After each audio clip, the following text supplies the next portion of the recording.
make sure this is running. There we go. Good. Okay. Let's get mornings out of the way. Well, not out of the way. Say good morning to everybody. Reach around.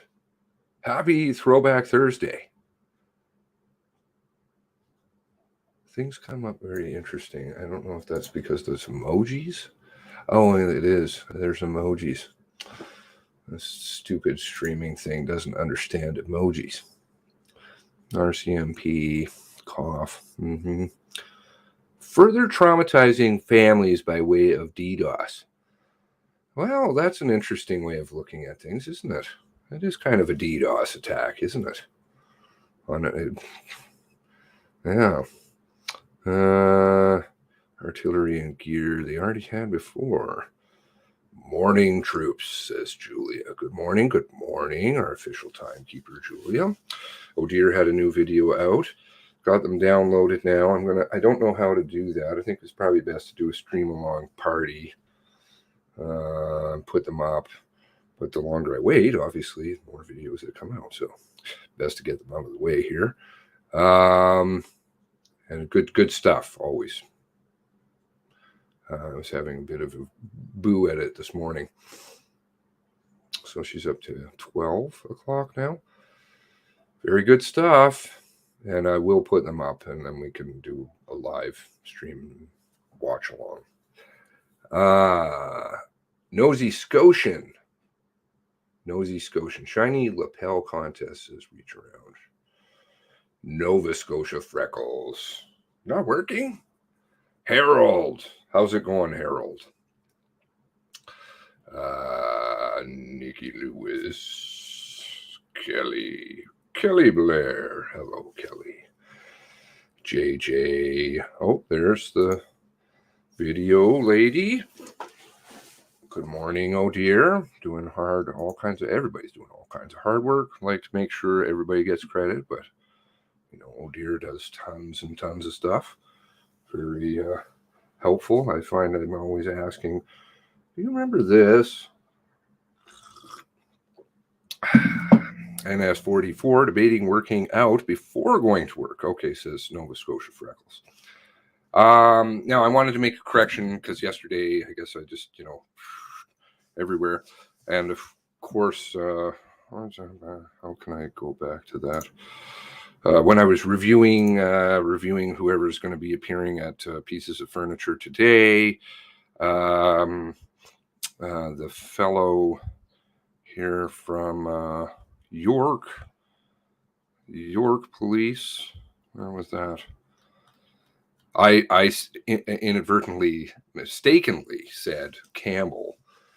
No, but hopefully people understood that I was meaning, of course, Chris Leather worked in York. So I'm wondering if here's this fellow here, Superintendent Wallace Gossam,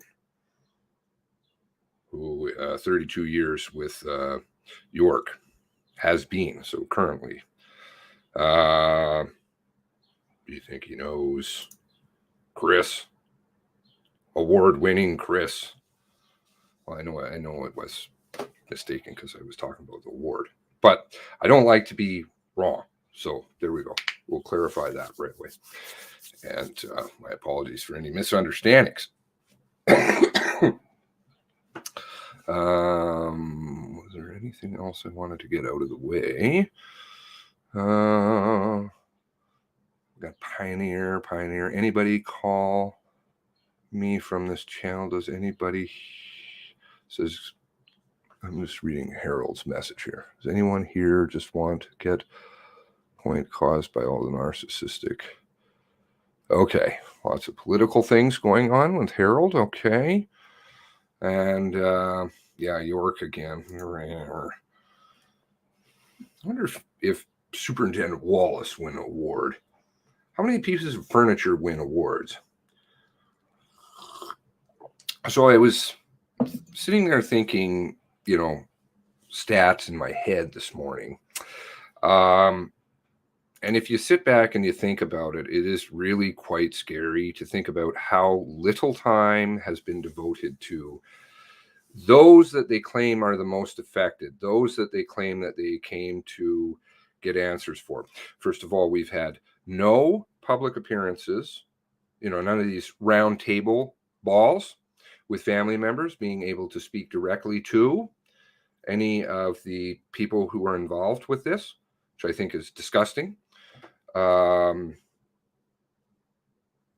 if you think about the amount of time that has been devoted to what happened April 18th and 19th versus just seriously sit down and quantify that, which somebody will do, I'm sure, at some point, because people are anal like that, some people, and they will actually literally work out, here's how much time you devoted to 18 and 19 and those that you claim that you're there to get some answers for so that this doesn't happen again, versus gobbledygook that they knowingly say that they have repeated.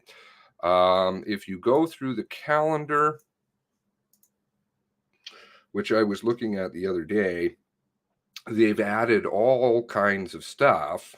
The calendar is quite long now. And again, I would say how much of this is related to, why is this not coming up for me?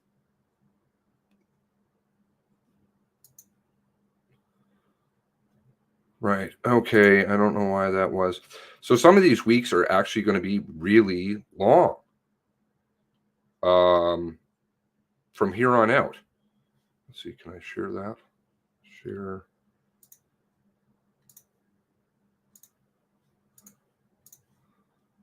Okay.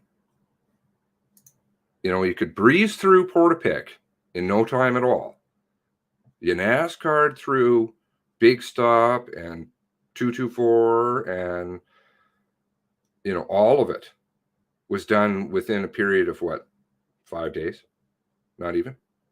Yet you've got proceedings after proceedings after proceedings after proceedings after proceedings after proceedings. These are going to be really long weeks.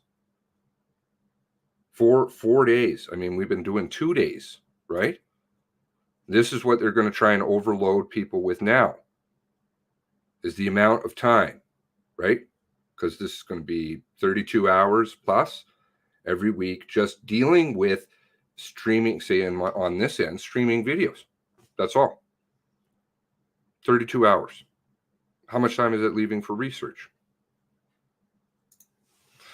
How much of this time is going to be devoted to, you could take 1 week of this, 1 week and a little bit, and you'd be completed everything that they told us about April 18 and 19. And yet we've got months of this overload, data overload, DDoS, as Reach Around said. It is a DDoS. This is what they do, and everybody's got to remain strong. Got Sad Mafioso in here. Good morning. Hope MCC today actually produces something of substance instead of yesterday's clown show. No, but we may hear something. It'll be interesting to hear the man from York. I think to some extent, all of this is just a waste of time. That's what the point is.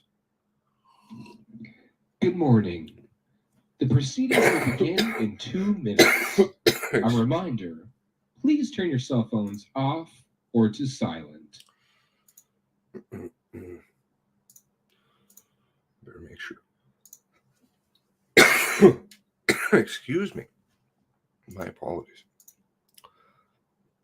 I want to make sure I've got that all lined up there, so we're good to go. Green Bastard, good morning. I hope you're well. Did send you a text. Julia tried to listen to O'Brien, but he said, I'm going to do the O'Brien on Friday, for those of you who haven't watched. So, because I need to. And then that way, because I'd like to have kind of a permanent archive, hopefully, that they aren't going through and deleting. Blue Nose, 4 to 5 drinks, which was 2 glasses of wine, which then turns into 3 or 4, which is now 4 or 5 glasses of rum. Okay. I remember days of drinking. Remember a lot of lying about how much I drank. Well, actually, I don't think I did a lot of lying about how much I drank. Everybody was pretty clear. It was a lot. Peter. Criminal racketeering faculties, children, 30 some odd. CAS chapters, distractions, time was wasted, obscure. Real motivations hidden behind the 90. Yep, that's absolutely right. The real motivations that they're hiding. That's the problem. It's the ops. If I start saying Balin, we'll start getting porn links. I like to leave them in the comments. I mean, I spend half the time deleting porn links now. Yeah. Well, it's not even porn links. It's in Spanish too. Really. Like nobody procreates. Okay. I was wondering when you're going to do O'Brien. Yes, sorry, I haven't done that yet. I know a lot of people have already watched it, but maybe it'll just be me alone. Okay. Anything to do with government to distract you from proceedings like this? Of anything that the government does distract. I'm kind of hyper-focused. I'm like a dog with a bone. I generally never let go. Alex McLean, good morning. Truth and all. Block all the bots. Can't stand them. Don't worry. I try and take care of them, so it's okay. Yes. Reliant upon tests from Dalhousie.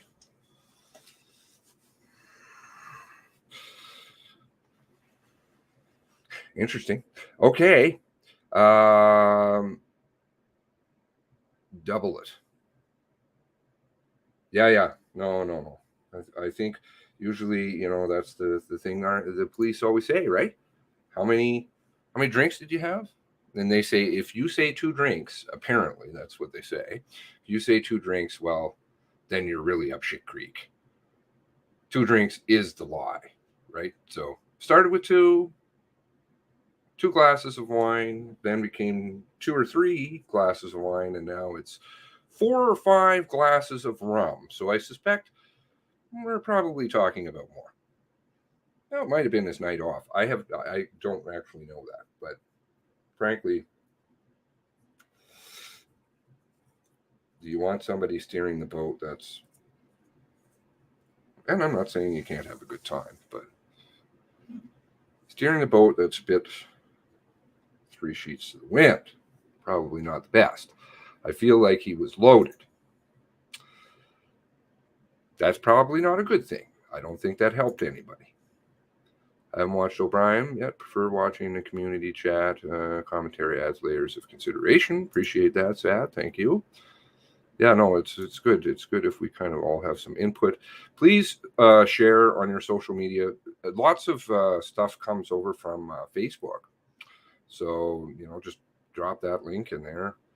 We'll get some new people on board here. I do see a few new faces here and there. Welcome to you.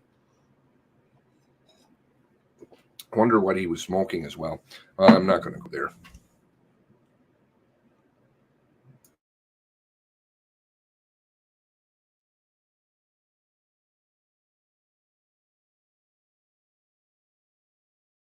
Yeah, if you have to have somebody else drive you, that's a problem.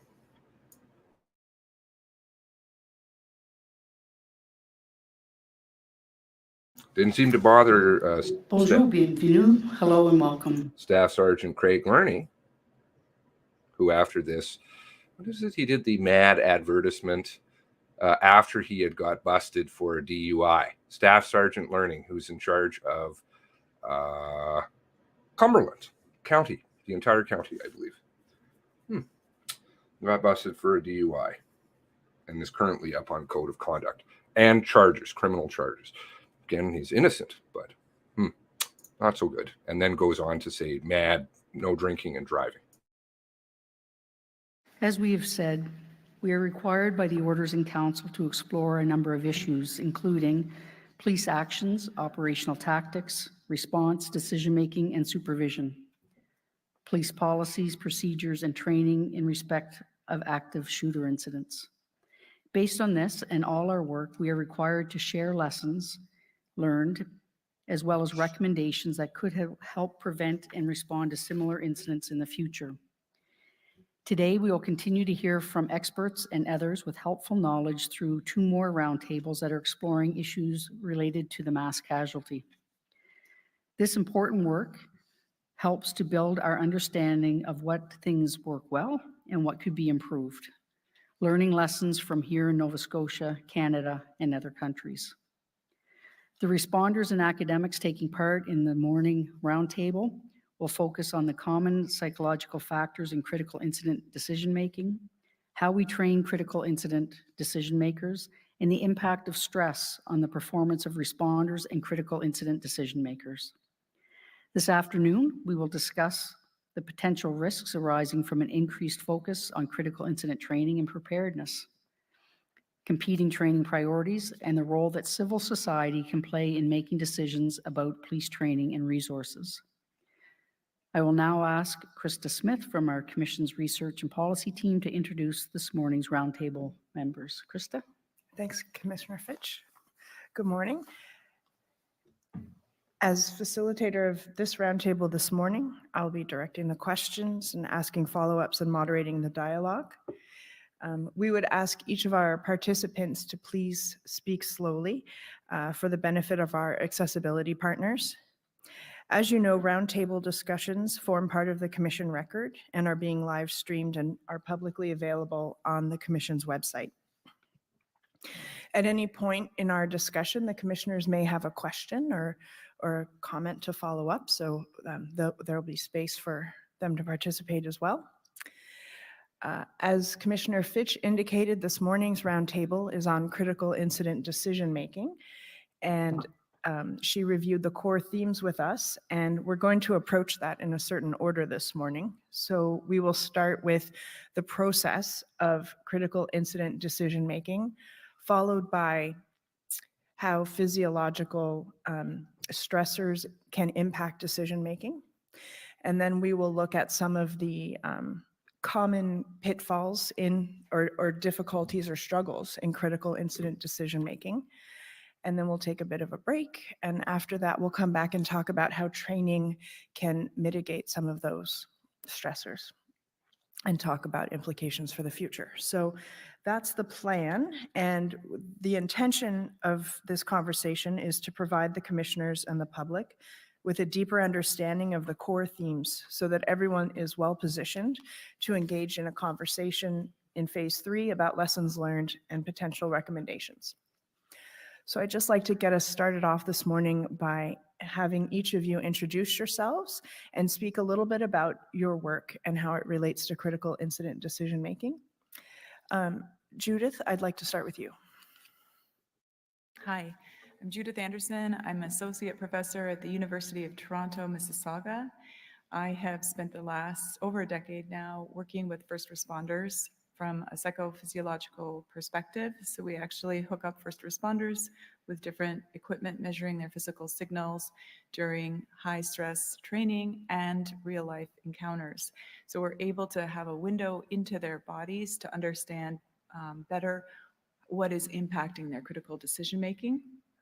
And more recently, we've been working on ways to prevent some of the challenges that come up with when physiological responding is very high and how we can apply that to police training specifically.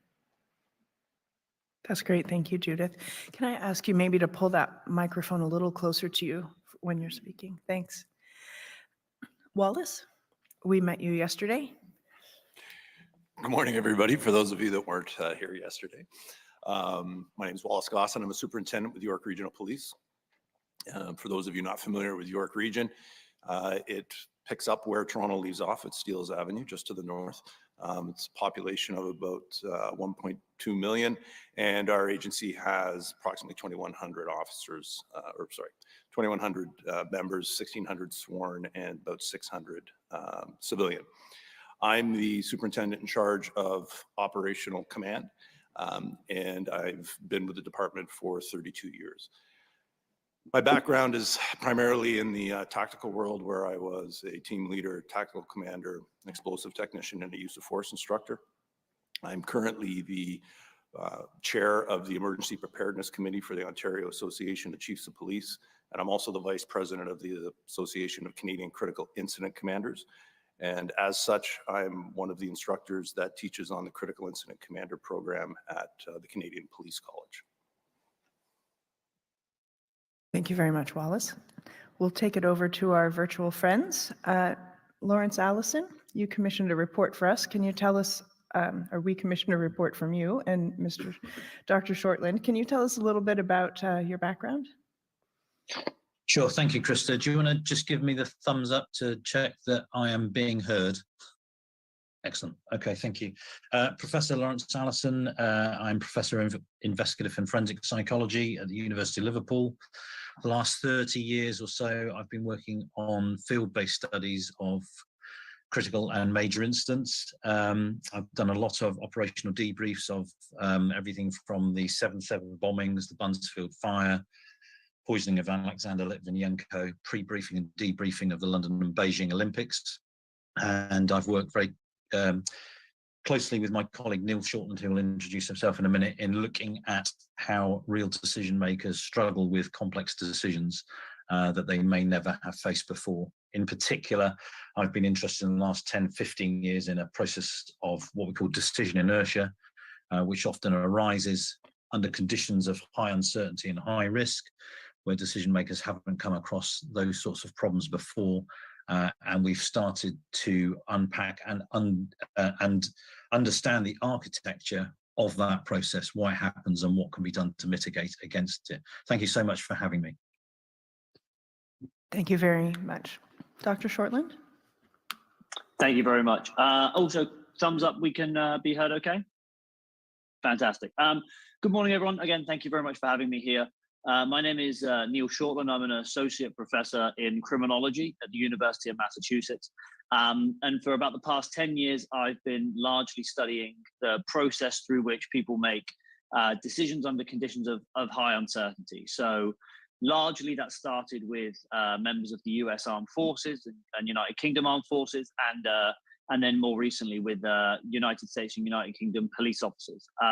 In addition to working with Lawrence on understanding the process and the psychological components that are required to navigate high uncertainty, we've also done a series of studies to look at the individual differences and personality characteristics that play a role in how people make these decisions and may explain variance in performance. So when 100 people face difficult decisions, can we identify factors that may explain the performance of 50% versus the other 50%? And so Lawrence and I have been working on those experimental works together in partnership with some of the real world debriefs that we've been doing. Thank you very much. Matt McAllister?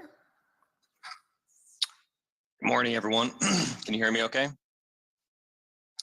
Thank you for having me. I'm currently working in the Department of Health and Human Performance at Texas State University, and I'm the director of the Metabolic and Applied Physiology Lab in our department, where we specialize in analyzing various biomarkers of stress and cardiometabolic health, especially among high stress occupations, not only law enforcement officers, but we've done a lot of work with firefighters and military personnel as well. Specifically, what we do is we have, over the last several years, been studying various interventions that we can implement that can reduce some of the adverse effects of occupational stressors in high stress occupations. We have introduced dietary as well as training interventions, and that's most of our work is in those areas. Great, thank you. I think we're set up well to have a great conversation this morning. So I just want to start us off with some of the basics. The report that we commissioned from Lawrence and Neil is about critical incident decision-making. And in that report, which is Exhibit P001872 at page 4, Lawrence, you state, "We have often found it useful to frame the process of critical incident decision-making not as a process of selecting the best outcome, but as a process of calculating the least bad outcome. Most options are high risk, most will carry negative consequences, and many will be immutable and irreversible once committed to. So I'd just like to invite you to speak about this a little bit and what you mean by the least worst outcome. It might be helpful to give a sort of visual metaphor that's been used in the past that I found helpful to describe when I'm talking about this with students. There's a philosophical paradigm called Buridan's donkey, which is a donkey which is both starving and dehydrated. And it comes upon a bale of hay and a pail of water and doesn't know which to choose between because it knows that it's both starving and also needs water. And in trying to calculate which it should do first, it both starves and dies from lack of hydration. So what you tend to find when you have two options which are hard to calculate the difference between them, and in this case, in critical instance, there often isn't a best outcome, but there is a least worst outcome. Decision makers can get caught in the trap of calculating which bad outcome they are most content with. Obviously, no decision maker wants something bad to happen, and therefore what can happen with the less experienced decision makers is that they will project into the future what it will look like if they calculate path A, which looks bad. They will think about path B, which also looks bad. And in finding both of those intolerable, they will end up doing nothing. So the risk becomes, if you are not used to having outcomes which are less than desirable, and you are not used to having to think about calculating the least worst option, you can spend all your time thinking about the outcome and what you might do. And that often becomes the problem. And in my research over the last 30 years, where we've seen the wheel fall off is not in people making erroneous judgments, but actually failing to act. And that is a hard place for that decision maker to be, but that is the place that we expect our critical incident decision makers to be. Thank you very much. I'm going to take it over to Neil now to follow up on that a little bit. Given that it's often a choice between one bad outcome or another, can you speak a little bit more about why it is so difficult to make a decision when these are your options? Yeah, of course. So one thing I'll start with that I think is important to understand the difficulty that these least worst decisions pose is there's a theory of decision making called the trimodal model, which basically says there are three ways that people make decisions.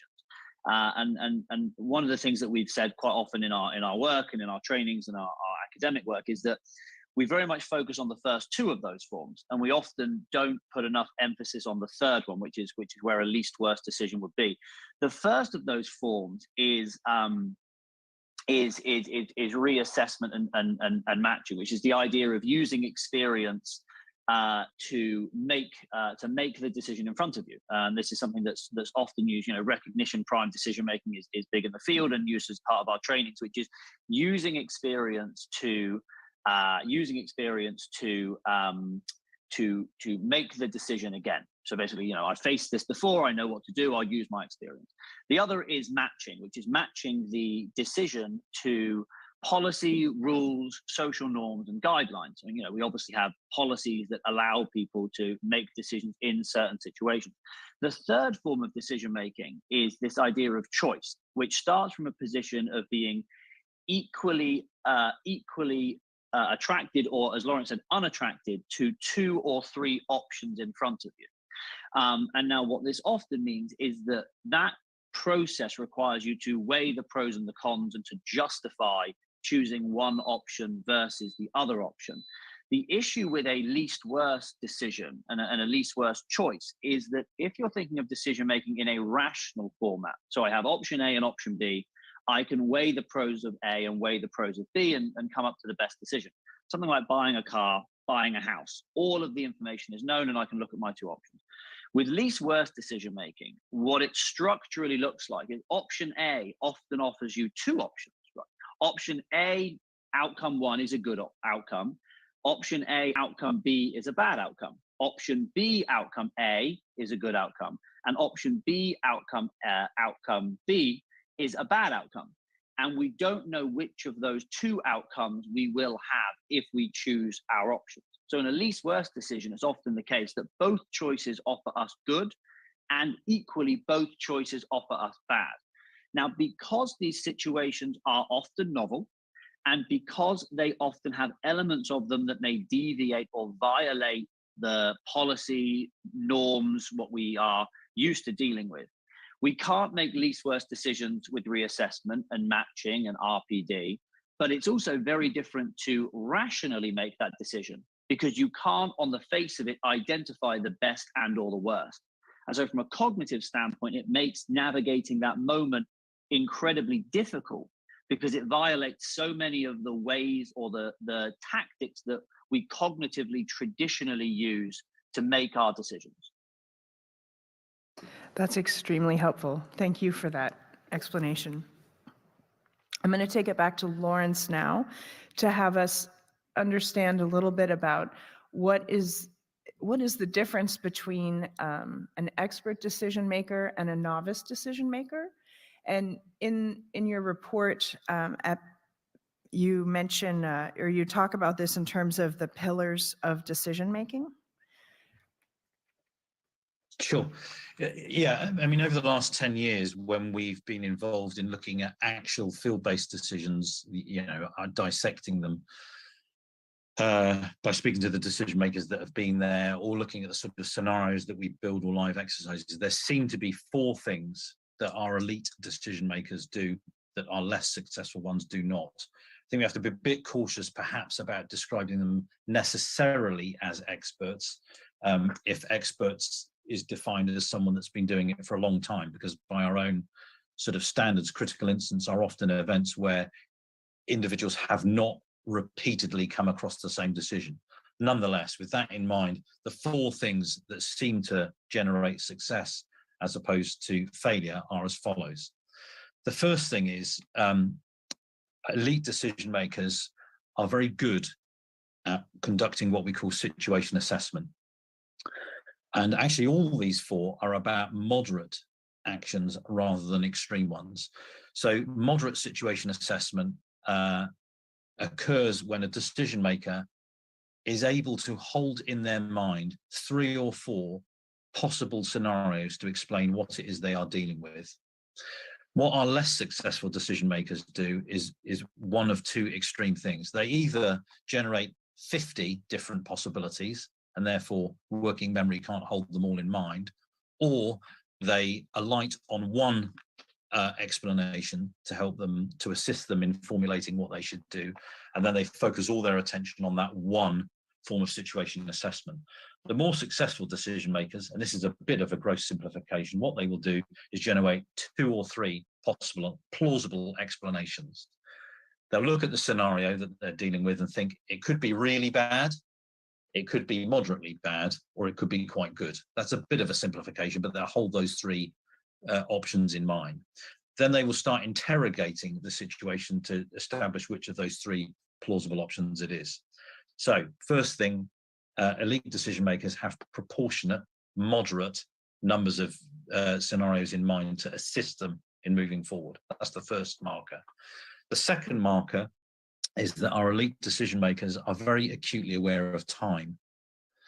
They think about whether they have the time to generate more information to assist them in firming up which of those 3 scenarios it is. They also will think about whether it is not worth the investment of time to firm that up, or whether, in fact, they should move forward at pace, because there simply isn't the time to make that calculation. What less successful decision makers will do is either think they have all the time in the world, think they have absolutely no time, or won't think about time at all. So in a nutshell, elite decision makers have a proportionate consideration of the importance and criticality of time. In basic terms, an elite decision maker will look at a scenario and say, do I have time to ask for more? And if I don't, I won't, I'll move forward. So that's the second thing. The third thing is our elite decision makers are very good at interrogating information to look for gaps, to look for inconsistencies, to seek more information. and to punch through the ambiguity so that they can firm up what it is that they think they are dealing with. Less successful decision makers will either commit the sin of what we call confirmation bias and sticking to the status quo of what they think they know and looking for all available information to confirm it, or they just won't do any interrogation processes at all. They won't know what's missing, they won't know what to ask for, and they get stuck in what we call entrainment. And the fourth and final thing is that our elite decision makers are much more able to revise a plan. If they've gone down an unsuccessful path, they're quite happy to calculate and actually understand that their situation assessment was wrong, and then get off that disastrous track, put the brakes on, look around them to establish that what they thought they saw wasn't what they thought they saw, and actually move to a different track. Our less successful decision makers are either unwilling or unable to conduct that revision process. I mean, as Neil said, and as the literature tells us, by and large, individuals that have been involved in difficult situations tend to fare better than those that don't. But as we may talk about later, there do seem to be some individual differences and personality characteristics that make certain people more amenable or able to take those proportionate measures around situation assessment, time, reassessment of information and revision.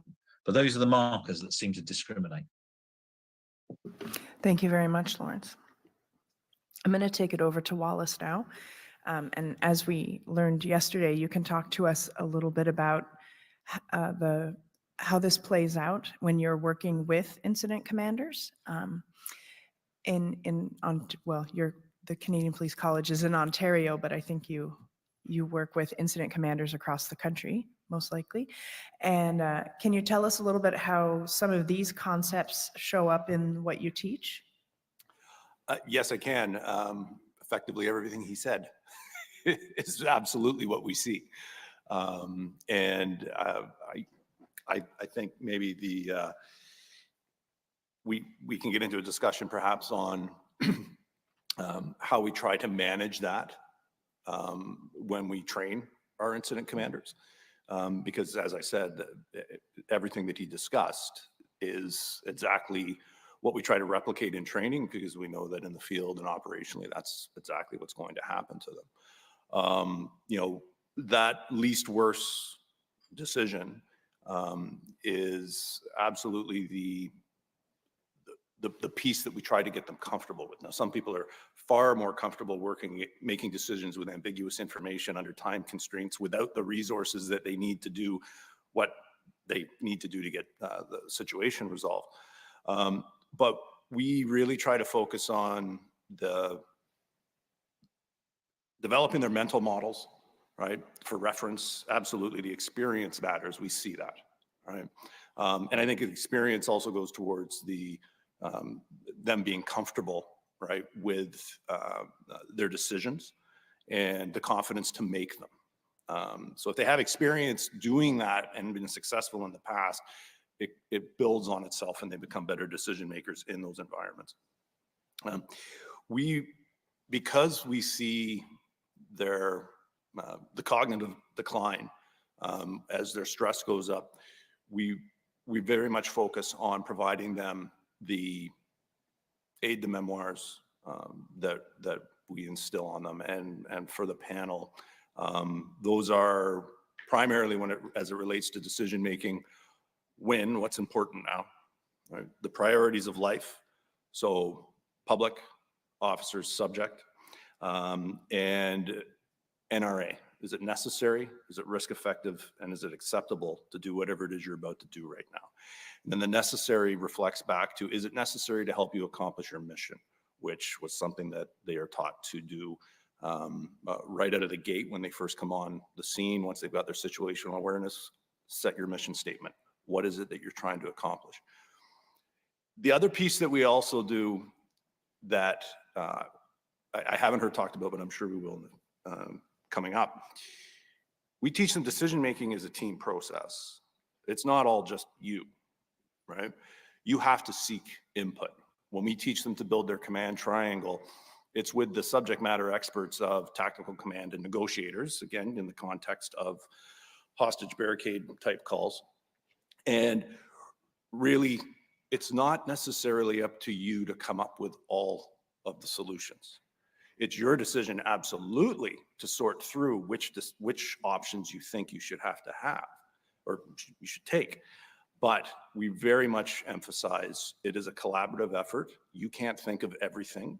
What you forget, others will remember. And if you're not engaging your team, you're going to struggle to resolve a high-risk situation because of the stress that you're under. So really, those are the comments I have out of the gate on this. But absolutely, everything that we see is, the doctors have talked about, we see it in training and we see it operationally. And I myself, I've suffered them as well. So. Yeah, it's useful just to hear that the approach in Canada is similar to what the work that's the approach in other countries. And then I want to take you down a slightly different path right now and talk about the early moments of taking command. So we heard yesterday that, and the afternoon roundtable focused on the very initial response during a critical incident. And then sometime later, it can vary quite a bit, as we know. Eventually, the incident commander arrives and takes command of the scene. And so you mentioned that NRA, that acronym, is a useful way of thinking about what factors an incident commander will be thinking about as they take command. I'm just wondering, is there more, what else are they thinking about? And then I've got a couple more specific follow-up questions. Do you mean specific to decision-making or just in? Specific to decision-making. So really that piece of developing their situational awareness has to be the first thing out of the gate. So the acronym that we teach them to approach the situation is SMEAC. S is situation, M is for the mission, E is for the execution phase, A is the administration authority component, and C, the command control communication. So the first one out of that we teach them is establish the situation, get your situational awareness. Because especially in the first few moments or the first hour, I understand you probably talked about the golden hour yesterday, the information that you're going to get, you have to accept the fact that it's probably going to be wrong as the event unfolds. Some of it will be right. But in those first few moments where you have to make a decision, you have to make it based on the information that you've got, right? And you have to understand that perhaps that decision in hindsight might be wrong, but in the end, because if you've gone through priorities of life, if we need to save a life, lives are hanging in the balance, what's important right now, right? You NRA it based on the information that you've got, and you have to make a decision, and you make that decision. Because experience has shown not making a decision is usually far worse. However, that is that ambiguous piece where we see commanders struggle the most because they're very uncomfortable because they don't have all the information that they want. There's a big difference in decision making right when you're comfortable and warm and you've got all the time in the world versus trying to make a decision when you do not have all the information that you need to make the decision, but you still know you have to make it. That is a difficult thing to train. I think emotional disposition plays a big piece in that. But again, building on their mental models, we want them to have experience coming in to the program, and then we give them scenarios and we have them have conversations and build that database in their mind that they can draw on in those instances and get them comfortable in that position. And again, you're not alone. Seek input from people. And then ultimately it's up to you to make a decision, especially if there's two competing priorities that need to be taken care of at that time. So continuing with this line of thought and tying it back to yesterday, we heard about the impulse for police officers to rush to a scene, kind of scene flooding, right? And when you're the incident commander, how do you know when it's time for people to stop going in and instead what we heard yesterday was to move those resources to do other things, say to create a perimeter? So again, we go back to a systematic approach, and they're taught, as well as in line with what the frontline officers are taught, you have your crisis point, which has to be contained, which we call the inner perimeter. Right? Containment, without getting into all of the specifics of it, really just means that nobody can get in, nobody can get out. And you've got enough resources in that inner perimeter to deal with the crisis point. So again, depending on what you're faced with, that is going to be an ambiguous decision, and you're going to have to make a decision. That's enough. But at the same time, and these two things have to happen at the same time, congruently, the outer perimeter, because you have to start controlling that outer space and create what we call the frozen zone between the crisis point and the outer perimeter, which is where police operations can happen, staging areas can, without necessarily having public interference. So really, depending on what you're looking at, depending on the information that you've got, it's going to be very contextual on how you set that up. But absolutely, there's that danger of too many people in the crisis point can create bigger problems for you. So again, these are the things that we have discussions with them to consider. And unfortunately, depending on your level of experience, you may get a little bit right, a little bit wrong, right? But that idea, and you'll never see a perfect run. It'll never be perfectly done. But that, we tell them, just go back to those things. We drill it into them, right?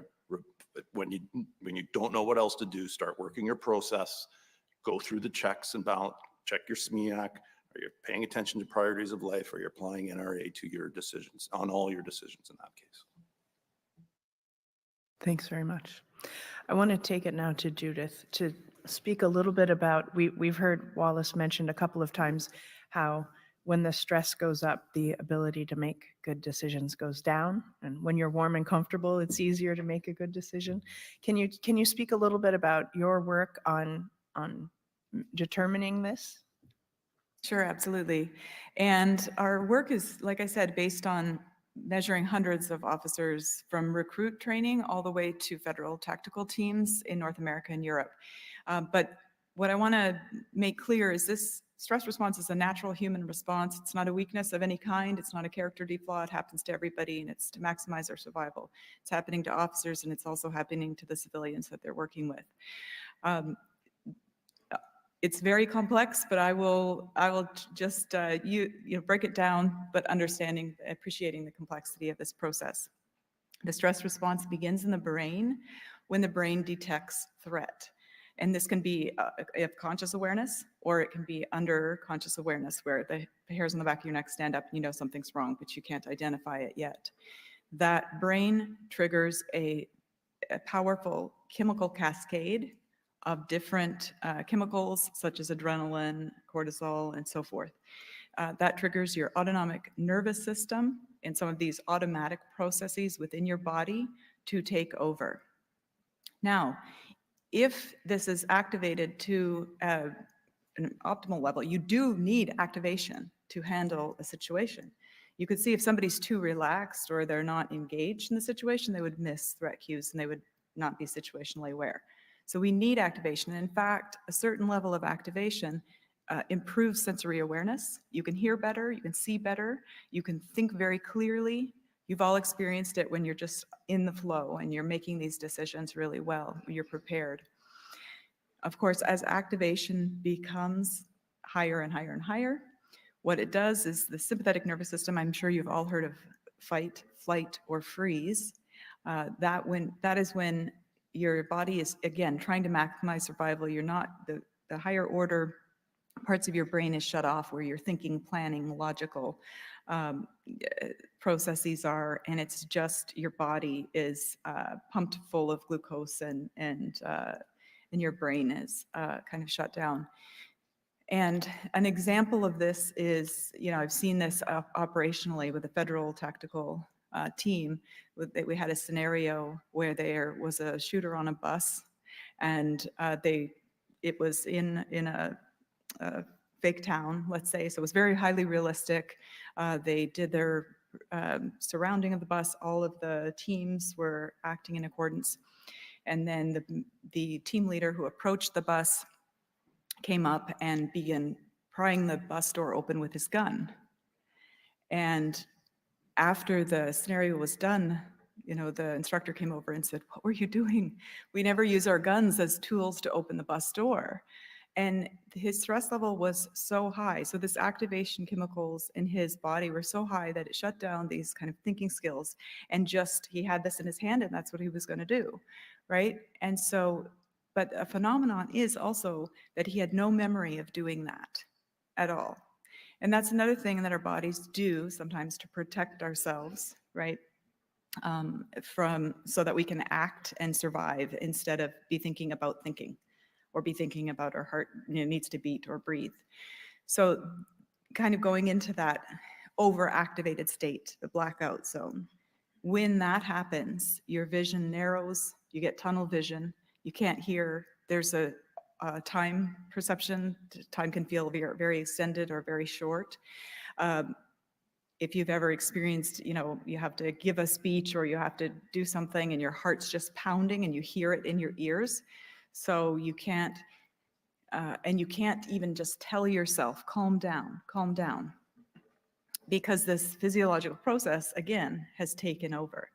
And when we've seen officers get to that level of activation, the only thing that kind of works is to pull them out and let somebody else take over. So I know, as Wallace was saying, the team aspect is so important, because somebody, when they have that level of chemicals in their body, they need to metabolize it, like they need to process that.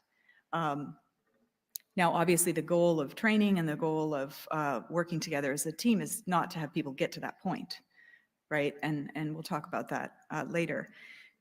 Another reaction is freezing. And sometimes people think, well, they're just not doing anything, but actually internally is this chemical cascade is happening to an intense amount. So they freeze and can't make a decision. Similar thing, you would want to like exchange them for another person if possible at that point. And yeah, obviously that affects decision making and rushing to the scene. So I wanted to, it's our natural kind of human instinct for many to actually, we hear yelling or we hear voices, and so we're drawn in.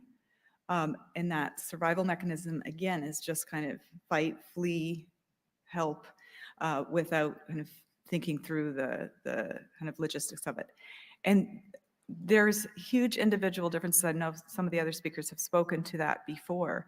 And we see this triggered by different kinds of scenarios. So we can have high-level operators that have really a lot of training, but a certain type of scenario will trigger this very high-level stress response. And then, so even in experts, and you can't always tell that by looking at their faces. So the first time I went to Finland and hooked all the federal tactical team up, they were performing. I thought, what am I doing here? There's no one. I couldn't tell they were even having a stress response. But then I looked at the data and there was high individual differences in what was going on inside their bodies. And so that gives us a window into helping the different individuals and then reducing that so that they can learn this type of training and they can apply it in that way. It's such a fascinating area. I want to keep asking you all day, but we're going to come back to you and follow up on more. I want to take us over to Matt's work now, because my understanding is that you're also looking at stress in the body, but in a different way, and over a different time period. Can you tell us a little about that? Yeah, I wanted to, well, first say that Judith's point, one of her points was really a great point, and it's the one that I think people have commonly a misconception of the stress response where we associate it with a bad thing. But in fact, the chemicals that she was talking about that are secreted when you're under stress serve very beneficial functions. It's just that when you have too much stress is when it becomes problematic. And it's like anything else in life, where too much of anything can become a bad thing. So, but my work, though, in order to answer that question, I wanted to give some context and share some thoughts, such as when we think of stress, when most people think of stress, I think most people associate that with being psychological stress. But in fact, there are many different sources of stressors that the body can be exposed to, especially with high stress occupations. We have things like shift work, irregular sleep, irregular or poor dietary habits, intense physical stress or exercise, environmental as well as psychological stress. But we also have things such as obesity, being a cigarette smoker. Those are also stressors. And then when you take individuals that have those, obesity or cigarette smoke exposure, those long-term stress-inducing factors, you take those people and expose them to stress, you get much different responses.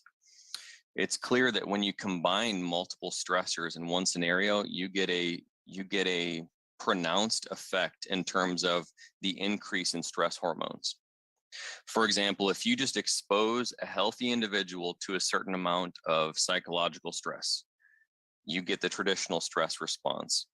But if you add a different stressor of a different origin, you get a much more pronounced physiological effect. And then when you think about people that are long-term under different forms of stress, obesity, poor dietary habits, etc., the problem with that is it leads to this chronic long-term state of inflammation and what's called oxidative stress. And oxidative stress is a term that refers to excessive free radical production. And I think most people have heard of free radicals because most people have heard of antioxidants. What are antioxidants? I'm sure many have heard that sources of antioxidants are like vitamins, vitamin A, vitamin C. Most people have heard about the benefits of red wine consumption because it contains an antioxidant called resveratrol. So most people are familiar with these antioxidants, at least to some extent. But what I'm getting at and what our work is trying to achieve is looking at the long-term effects of stress in relation to the free radical accumulation. If you have excessive stress, it does lead to free radical accumulation, which can actually damage the body in different ways. So that phenomenon is called oxidative stress. And everybody has actually visually seen the impact of oxidative stress. Anybody. If you have seen metals that have rusted or fruits or vegetables that have spoiled, that's the result of what's called oxidative damage. From the simplification is from excessive production of oxygen. That's a very broad simplification. But the same thing can happen inside the body. So think about if you've seen metals that have rusted or fruits or foods that have spoiled. The same thing can happen inside the body to the cells and to important imperative proteins in the body, DNA. Various aspects of the body can start to be broken down or degraded from this free radical damage, which can be the result of chronic stress exposure. So then what are the implications of that? There are actually major implications of that. If you have people that are chronically exposed to high amounts of stress through that inflammatory and oxidative process, it actually can lead to numerous chronic diseases. Several chronic diseases are actually linked, in fact, likely caused by this process. Things like Parkinson's disease, Alzheimer's disease, cancer, rheumatoid arthritis, especially cardiovascular and cardiometabolic disease. So if you have officers that, number one, have stress because of, let's say, lack of sleep, number two, have added stress because of maybe poor dietary habits, increased body fat percentages, and then now you take those people and expose them to high stress environments from their occupation, you have much greater chances of having adverse cardiovascular effects, as well as other cardiometabolic and neurological diseases as well. Thank you. I think I want to take that information back to Judith now, if I could, and think about how this may apply with critical incident commanders, and also the other piece of it. So there's the long-term stressors, there's occupational stressors. The other thing I wanted to tease out with you a little bit is that incident commanders often aren't on scene so that they're having those responses, those physical, perhaps. So I wanted you to speak a little bit to that piece, like what stress responses might you expect to see in an incident commander? Great question. And thanks, Matt, for an excellently detailed understanding of the mechanisms underlying this. And we talk about it in simple ways. You have your activation, you have modulation, which I haven't talked about it yet. That's how to modify that activation. And then we have something called reserves, and there are all these chemical reactions. But we can all identify with that feeling of burnout. So let's say you're healthy, normal functioning, but then you have a stressor in your life, your home life, finances, your kid at school, this and that, or job. There's other things, the promotion, this, everything's on the line. All of those competing stressors use some of this metabolic measurable resource that you have, draining your reserves. Then you come to your job and you're making decisions there, and you have added acute stress, or the stress in the moment. So somebody who's working with lower reserves, I'll just call it, again, that's those chemical processes, they are, your body, in order to then make the decisions in the critical incident, will actually overreact. It's a phenomenon where it's like, you're going to make the decision, you're going to activate that sympathetic nervous system, but your body is more likely to overshoot, right? Because it has to mobilize. Think about the end of the day when we're stressed out and like, oh, we have to do that one last thing. So oh, I'm going to get through it. And then you feel so fried at the end of the day, or you feel so burned out, or you might have a conversation that you wish you didn't have, or you might be a little more aggressive with somebody and talking to them or so forth. And you wouldn't usually have acted in that way if you felt great in the morning and so forth. So we have to think about all of the other things that critical incident commanders are also managing on their plate at the same time. And this is why wellness and health and addressing burnout is absolutely critical throughout policing. We can't just all say that it's all at the critical incident, because your critical incident commanders are coming and having to make these acute stress decisions, and that they might, have these other health risks or other, situations that are draining their reserves. So I know there's a lot of wellness and stress reduction and some exciting new kinds of trainings to recover in that way. But that's such an important thing that we also need to remember. We need to be taking care of our critical incident commanders and police officers even before they get into that situation. And there's good news. There are some ways to do that. That's great. So we'll get into some of that good news after the break. Yes. Yeah.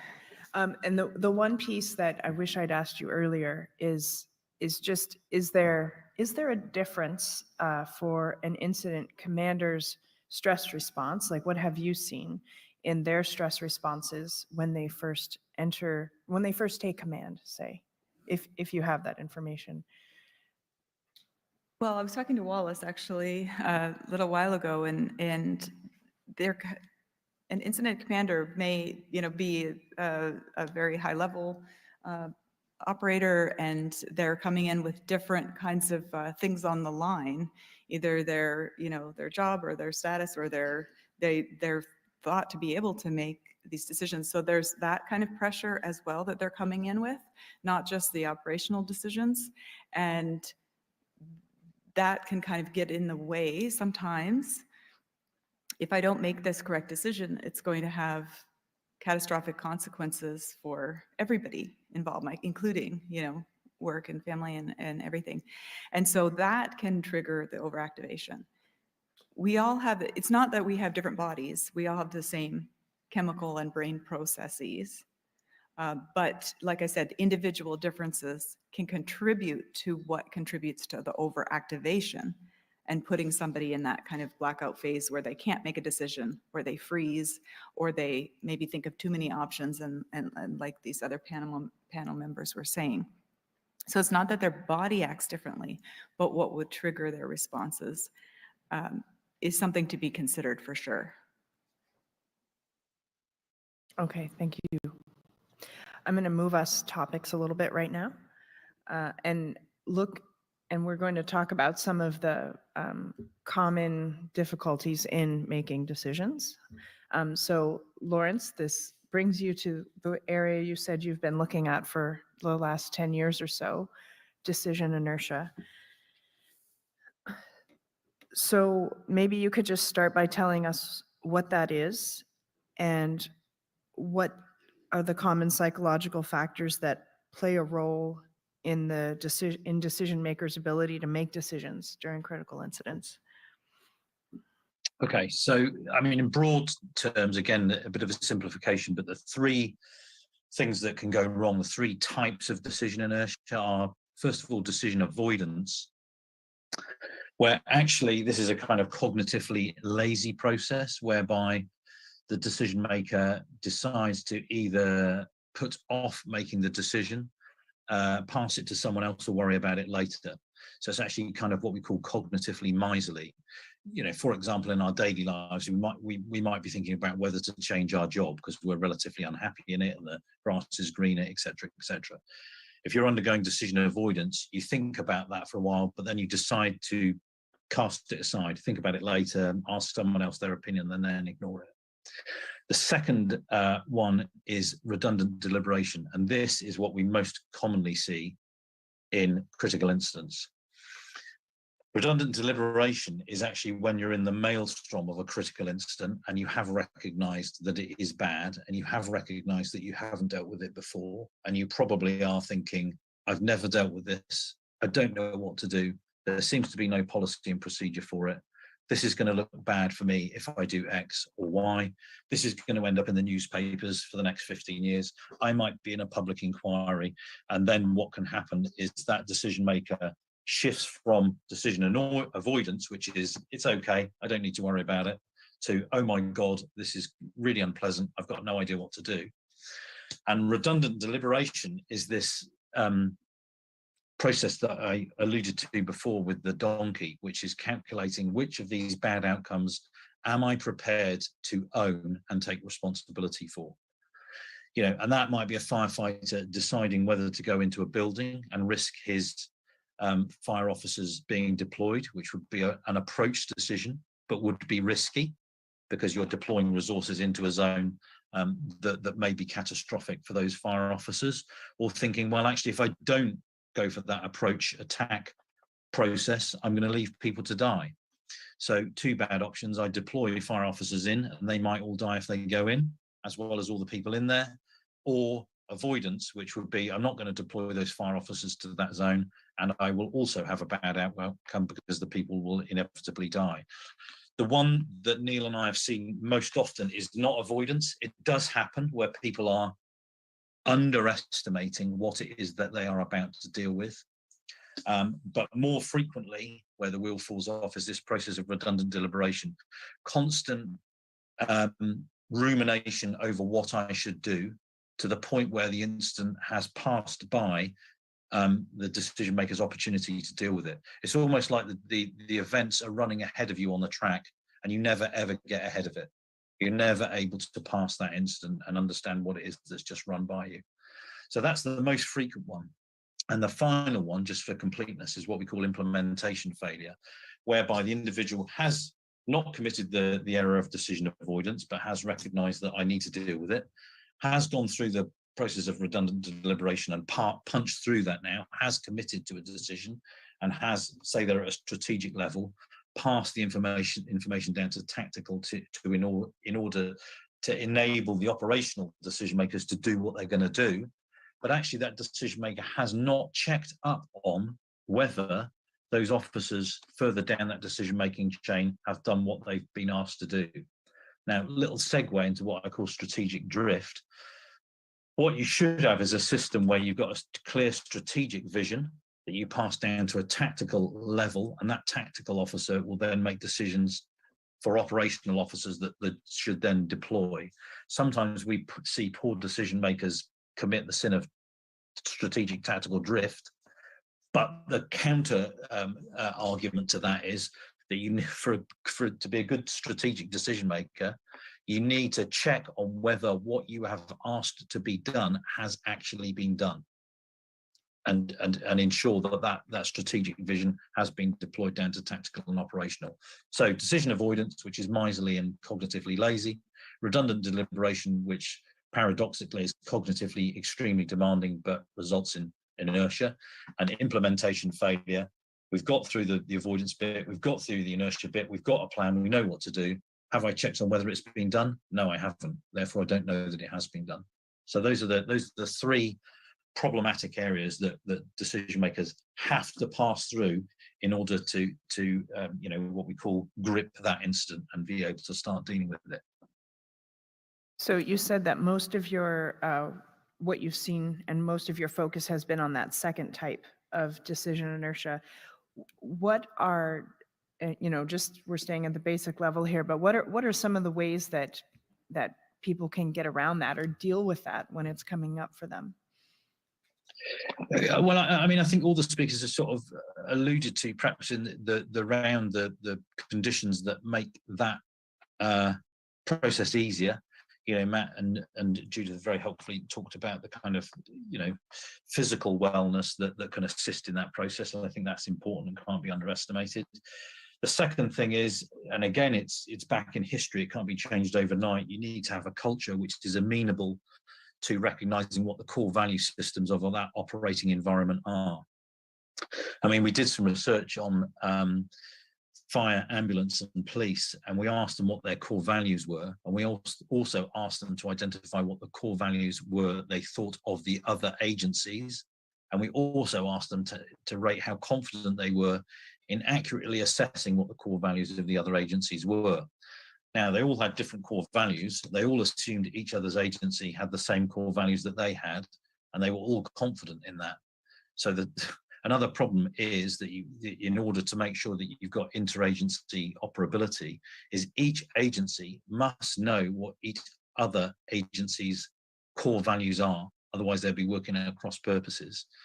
Again, in very simple terms, are we all agencies that are all about approach rather than avoid? Or are we all agencies that are very risk aversive? And we found certainly in the UK that has varied over time, between police being perhaps more approach oriented than fire at various times in the UK's history. So wellness, physiological capability, cognizance, awareness of the culture and value system within the organisation. And then I think the third thing, and maybe I don't want to sort of jump the gun here, but what I have seen time and time again is huge economic investment in all singing, all dancing scenarios that are very realistic, but that are done once per year.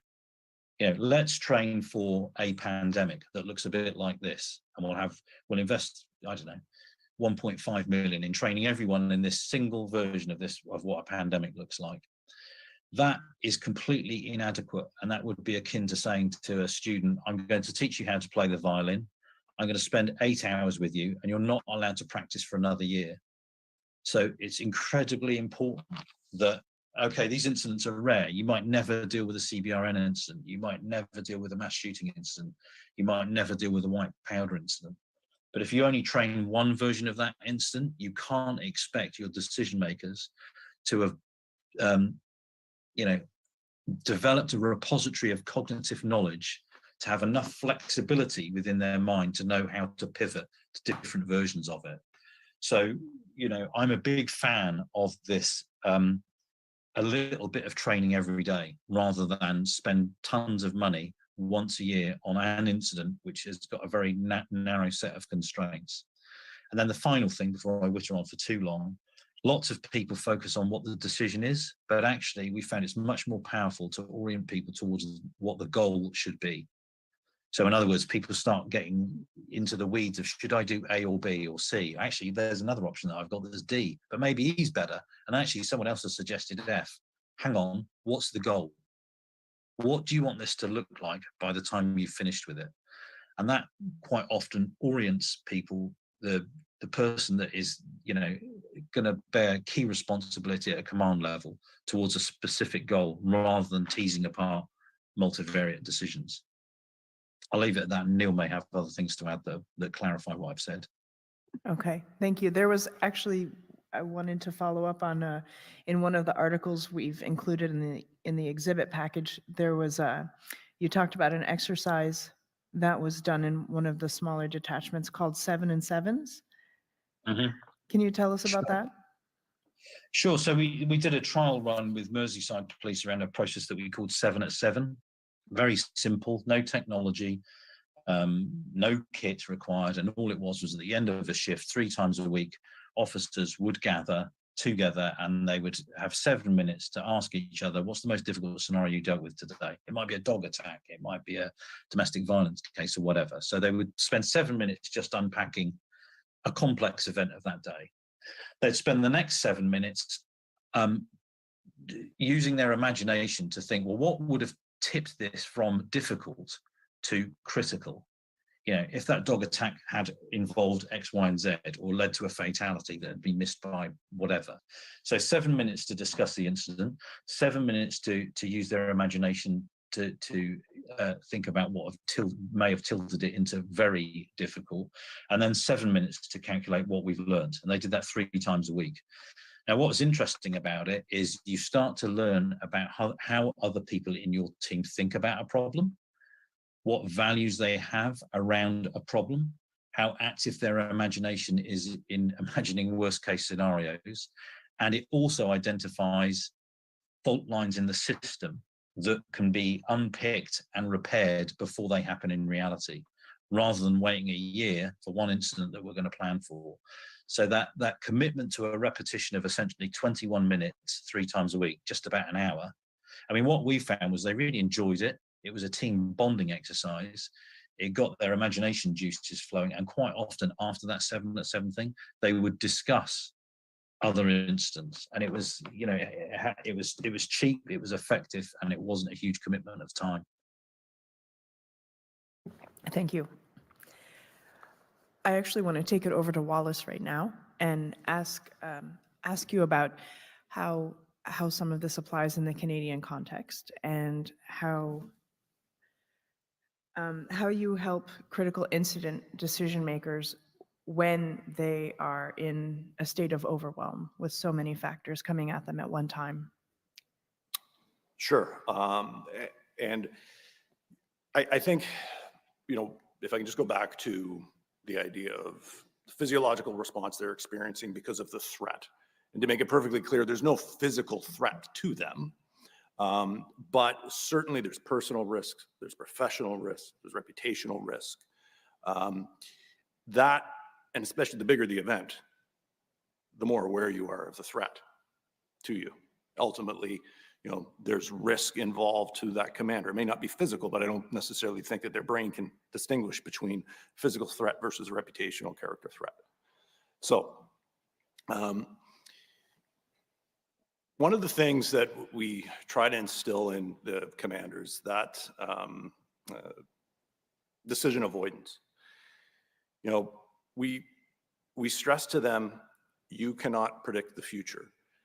Anecdotally, 8 out of 10 times when you choose not to do something when you have the opportunity to do it, what you're actually doing is assuming that the future will be better than it is right now.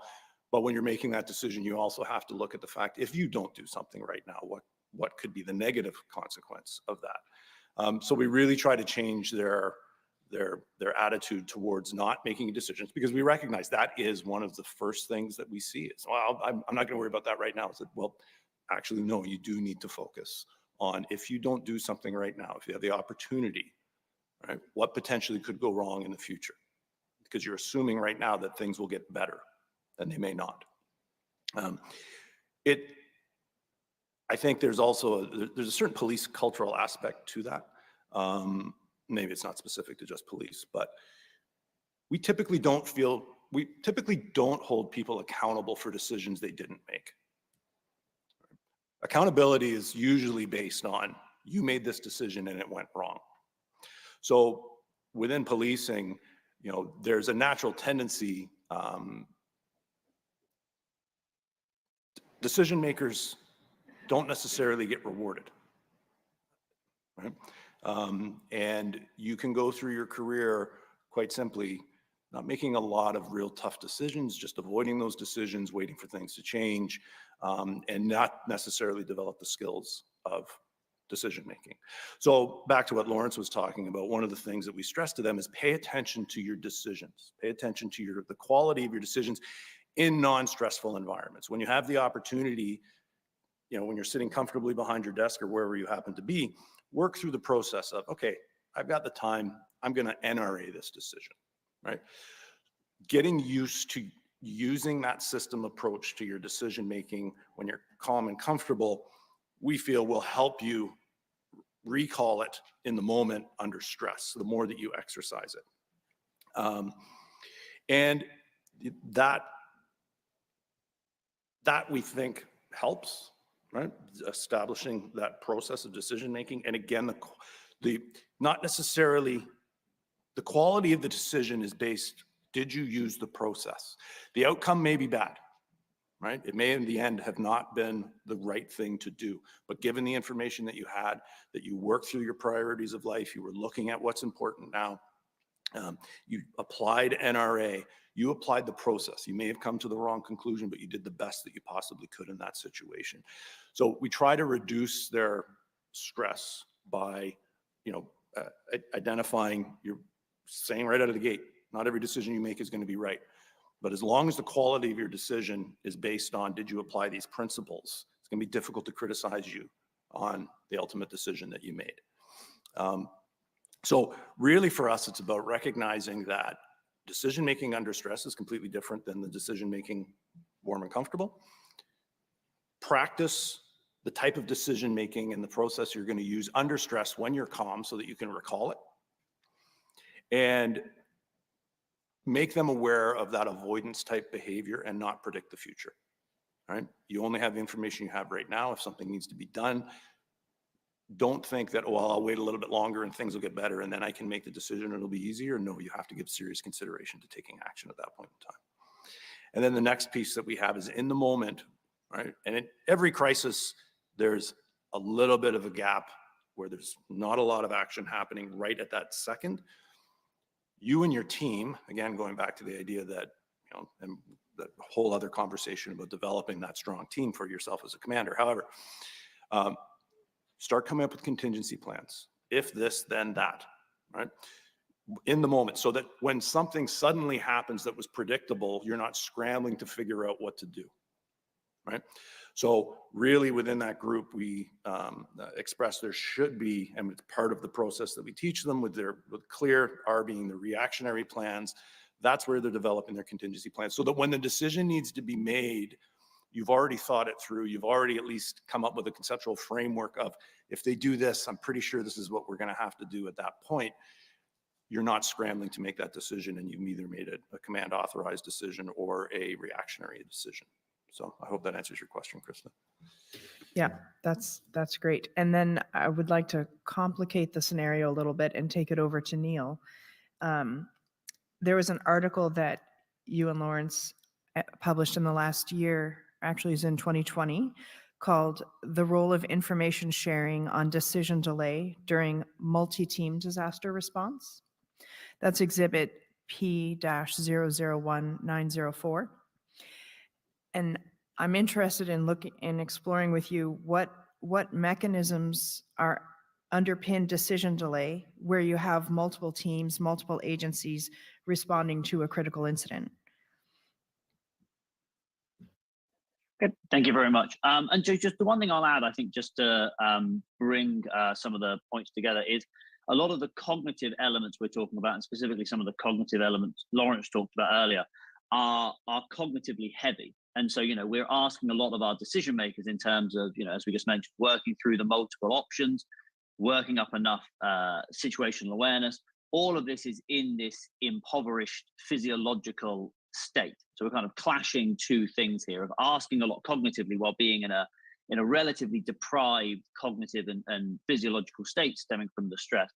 In terms of some of the elements that delay or cause issues or cause decision delay in some of the team-based decision making, a lot of it really stems from many of the issues that Lawrence talked about, in that where there is a greater number of decision makers, you have these two forms of uncertainty, both of which form decision delay and manifest in any of the forms of decision inertia that Lawrence mentioned earlier.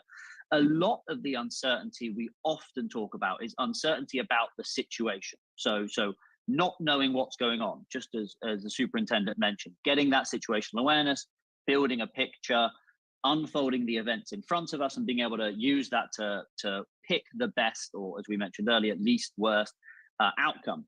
When it comes to team-based decision making and decision making that involves communication across teams, communication across diverse geographical locations, you have this second form of uncertainty that emerges, which brings in a lot of these issues around role confusion, not knowing what other people are doing, elements of trusting the other team. And that actually can increase cognitive load, because not only are you thinking about the situation that you're dealing with, but you also have to think about what the other teams are doing, and if they are doing what you think they're doing. And again, like Lawrence mentioned earlier, knowing what their values or priorities may be. So in the overall decision-making package, when you bring a team into the decision-making process, it adds this entirely second form of uncertainty that stems from what those other teams are doing and your relationship with them, your communication with them, what their tasks are versus your tasks are, what their priorities are versus your priorities. And all of that comes together to just create even more uncertainty that can lead to, or kind of, I guess, create openings for different either forms of decision inertia, a tendency for avoidance, or just an inability to get that clear situational assessment. And can you speak a little bit more about how trust or lack of trust can contribute to decision inertia in this kind of a multi-team situation? Of course. And so, I mean, one of the ways that we've studied this several ways. I mean, some of the work that Lawrence has done, historically over the past several decades, has been to observe these exercises in action. Some of the more recent work that we did was interviewing soldiers who had made, very high uncertainty decisions in Afghanistan and over the past, 2 decades. And one of the ways that trust manifests itself in those decisions and the complexity it adds there was that now the individuals could not trust that what other individuals would be doing. Right. And so this is something that we often see, and it came out in a lot of our interviewees. There's a lot of ad hoc teaming sometimes in critical incidents where people are put together often with different agencies or different individuals that they've never worked with. And when they don't have that trust between individuals, they can't offload tasks as effectively sometimes, and they can't delegate while being fully confident that those tasks may or may not be doing. So it's just another cognitive layer of stress here. And I think a lot of these, when we think about critical incident decision making, we're all thinking about different layers of stress and different layers of complexity that are all coalescing in this process in which someone is trying to work out what the best course of action for them is. And so you have high uncertainty around what's going on. You may have high physiological stress. And then when you add a team into that, that brings in another layer of complexity. What are other people doing? Where are other people moving? What are their responsibilities and my responsibilities? Then when you add lack of trust in, that's just one more layer, because now even when you're offloading a task, you have those secondary questions of, is that task going to be completed?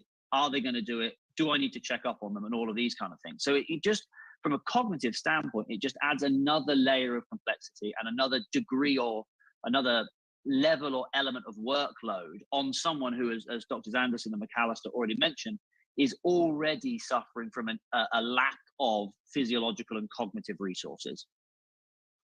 Can I just maybe add one point as well?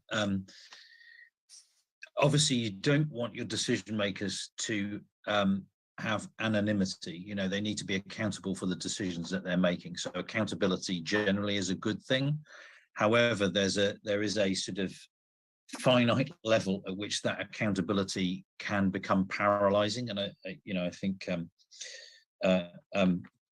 we've had this reference before. One of the command level thoughts can be, as was mentioned, a feeling of threat about a career-ending decision that's about to be made. And if that level of accountability is so high that you are paralyzed by that, that's a problem. Now, what we do know in relation to trust is if there is distrust, that is positively correlated with this kind of perverse form of accountability. If I don't trust that my tactical level can do their job, or my tactical level doesn't trust me as a strategic commander, people start reverting to this perverse and unhelpful form of accountability, which we know to be paralyzing. So distrust increases perverse accountability, which we know is paralyzing in terms of moving forward with the decision. I mean, we haven't touched on this really, and it's certainly not my level of expertise, but because it is somewhat to do with it, there are issues of leadership here. There's nothing worse than your tactical guys and girls on the ground keep passing up the food chain. There isn't any more information, sir or ma'am, to make this decision on. I've given you everything that I know. What do you want us to do? And be constantly, the message comes back down from strategic. Well, I need more information. You'll often find, those officers in the ground preferring a decision maker that will grip an instant and move forward, irrespective of a lack of information, rather than that command level that keeps asking for more when they've been told there isn't any more. Sorry, Chris, if I could just add one more point on trust, and this is just one of the points I know we made in the report. One of the elements of trust that's important is with the organizational research has shown that when it comes to dealing with difficult problems, and the superintendent mentioned this, often involve working within a team, challenging different opinions, navigating differences of opinions within a team. And from the organizational research, that is a process that is heavily reliant on trust. Trust allows task conflict to occur. So everyone knows they're all working towards a shared goal because they trust each other, which allows them to work through, deal with a complex problem, hear differences of opinion, and navigate that process. Low trust, on the other hand, is shown to kind of prevent that problem-solving activity from happening within a team.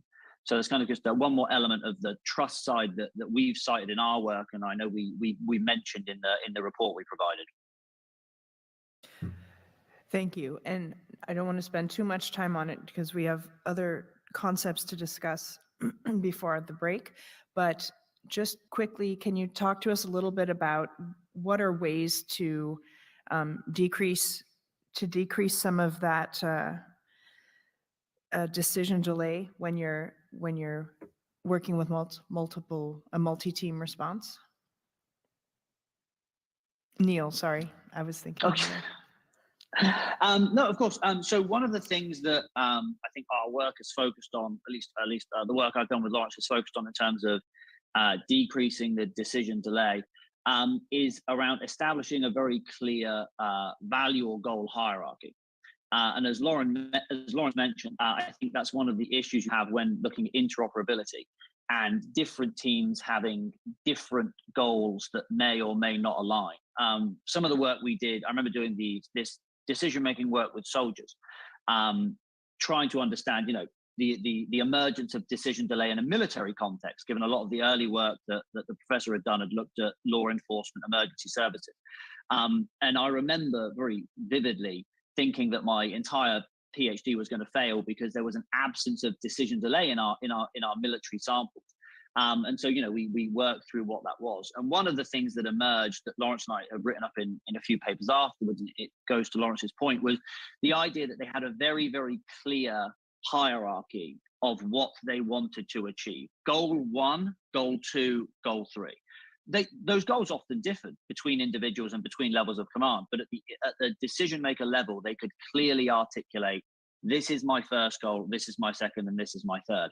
And so I think when it comes to teams with multiple different goals and agencies, it's around aligning around a clear number one goal or priority.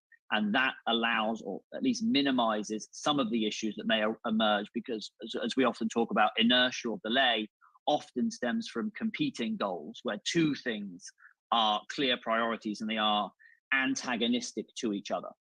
So just when you're working in teams, it's almost even more important to align around a singular, clear goal that will allow you to act in line with that.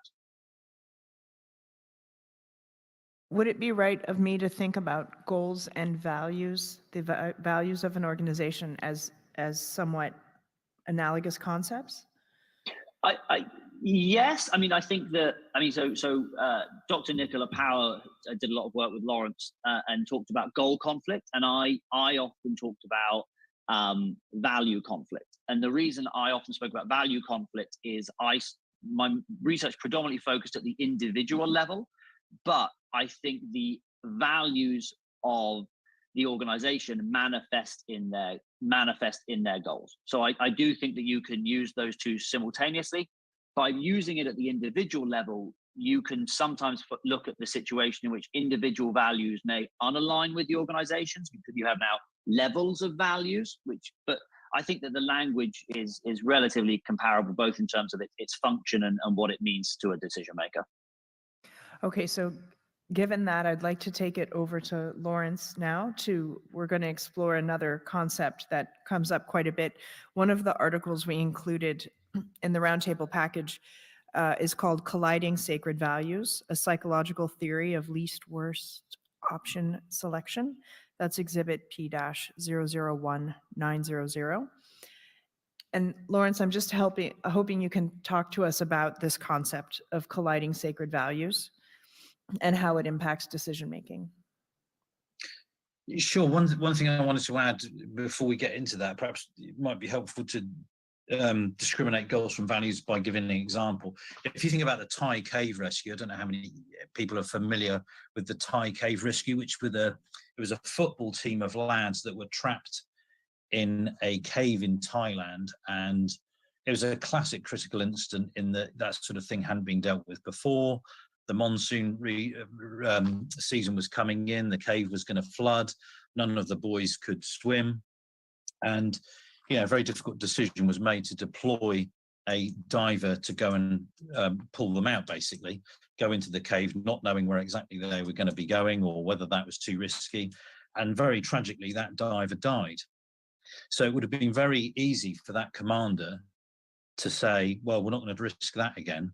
But basically, he did risk it again because he knew that if he didn't try it again, all the boys would die. So your option was, I either deploy it again and one of my divers will die, or if I don't do anything, then everyone in that cave is going to die. So that orientation around the goal and having complete clarity about what the options were of approaching or avoiding is the goal that is specific to that incident. So goals are often very specific and precise. And I found it quite effective when we're doing roundtable scenarios and police officers or whoever it is dithering and delaying and not making a decision about what to do. And they're in the weeds of the decision. So what is the goal here? Are we about protecting this person, this missing person?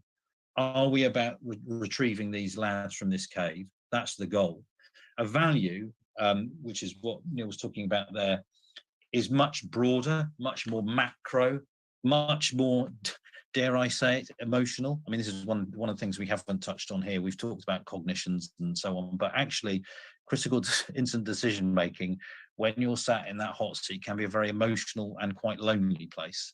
So values are about recognizing what the values are of yourself, what matters to you, what you prioritize, how you feel about the world, and what your organization is there to do. So that's one point of clarification.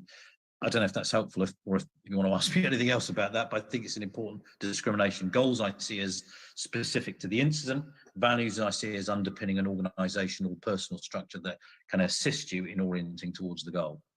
No, that's helpful. Thank you. And then can you take us Sorry, into you that? asked me about this paper, but I can't remember what your question was. Yeah, so then if you can take us into discussing the concept of colliding sacred values. Mhm. Sure. So, I mean, in simple terms, the problem emerges where well, let me describe what I mean by this. You can have what we call secular or sacred values.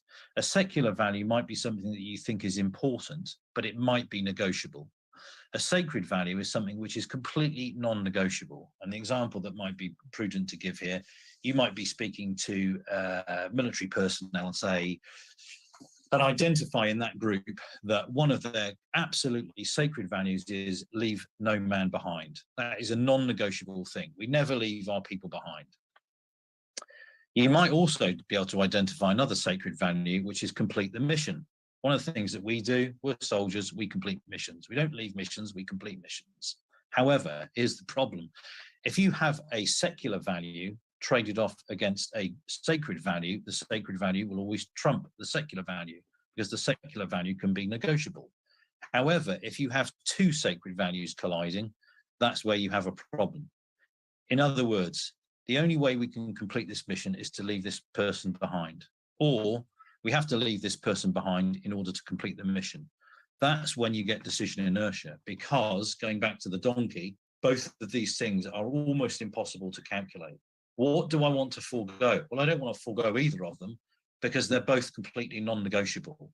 So that was what that paper was about. And, you know, it goes back to Tetlock's work and Goldwitz's work around goal orientation and so on. So we have designed in the past specific scenarios where we've gone into an agency, and the first phase is to calculate what their secular and sacred values are, to do some training where they negotiate around a scenario where we put those two things together in a secular way, and then a secular against the sacred, and then the two sacreds. And that's where they experience, you know, this process of decision inertia. And actually, I mean, one of the things that we've alluded to throughout, but I think is important around training, we may come to this as we, you know, sort of get towards the end. You have to make training immersive. You have to make people feel things. You have to stress them. It has to feel real, even when they know it isn't real.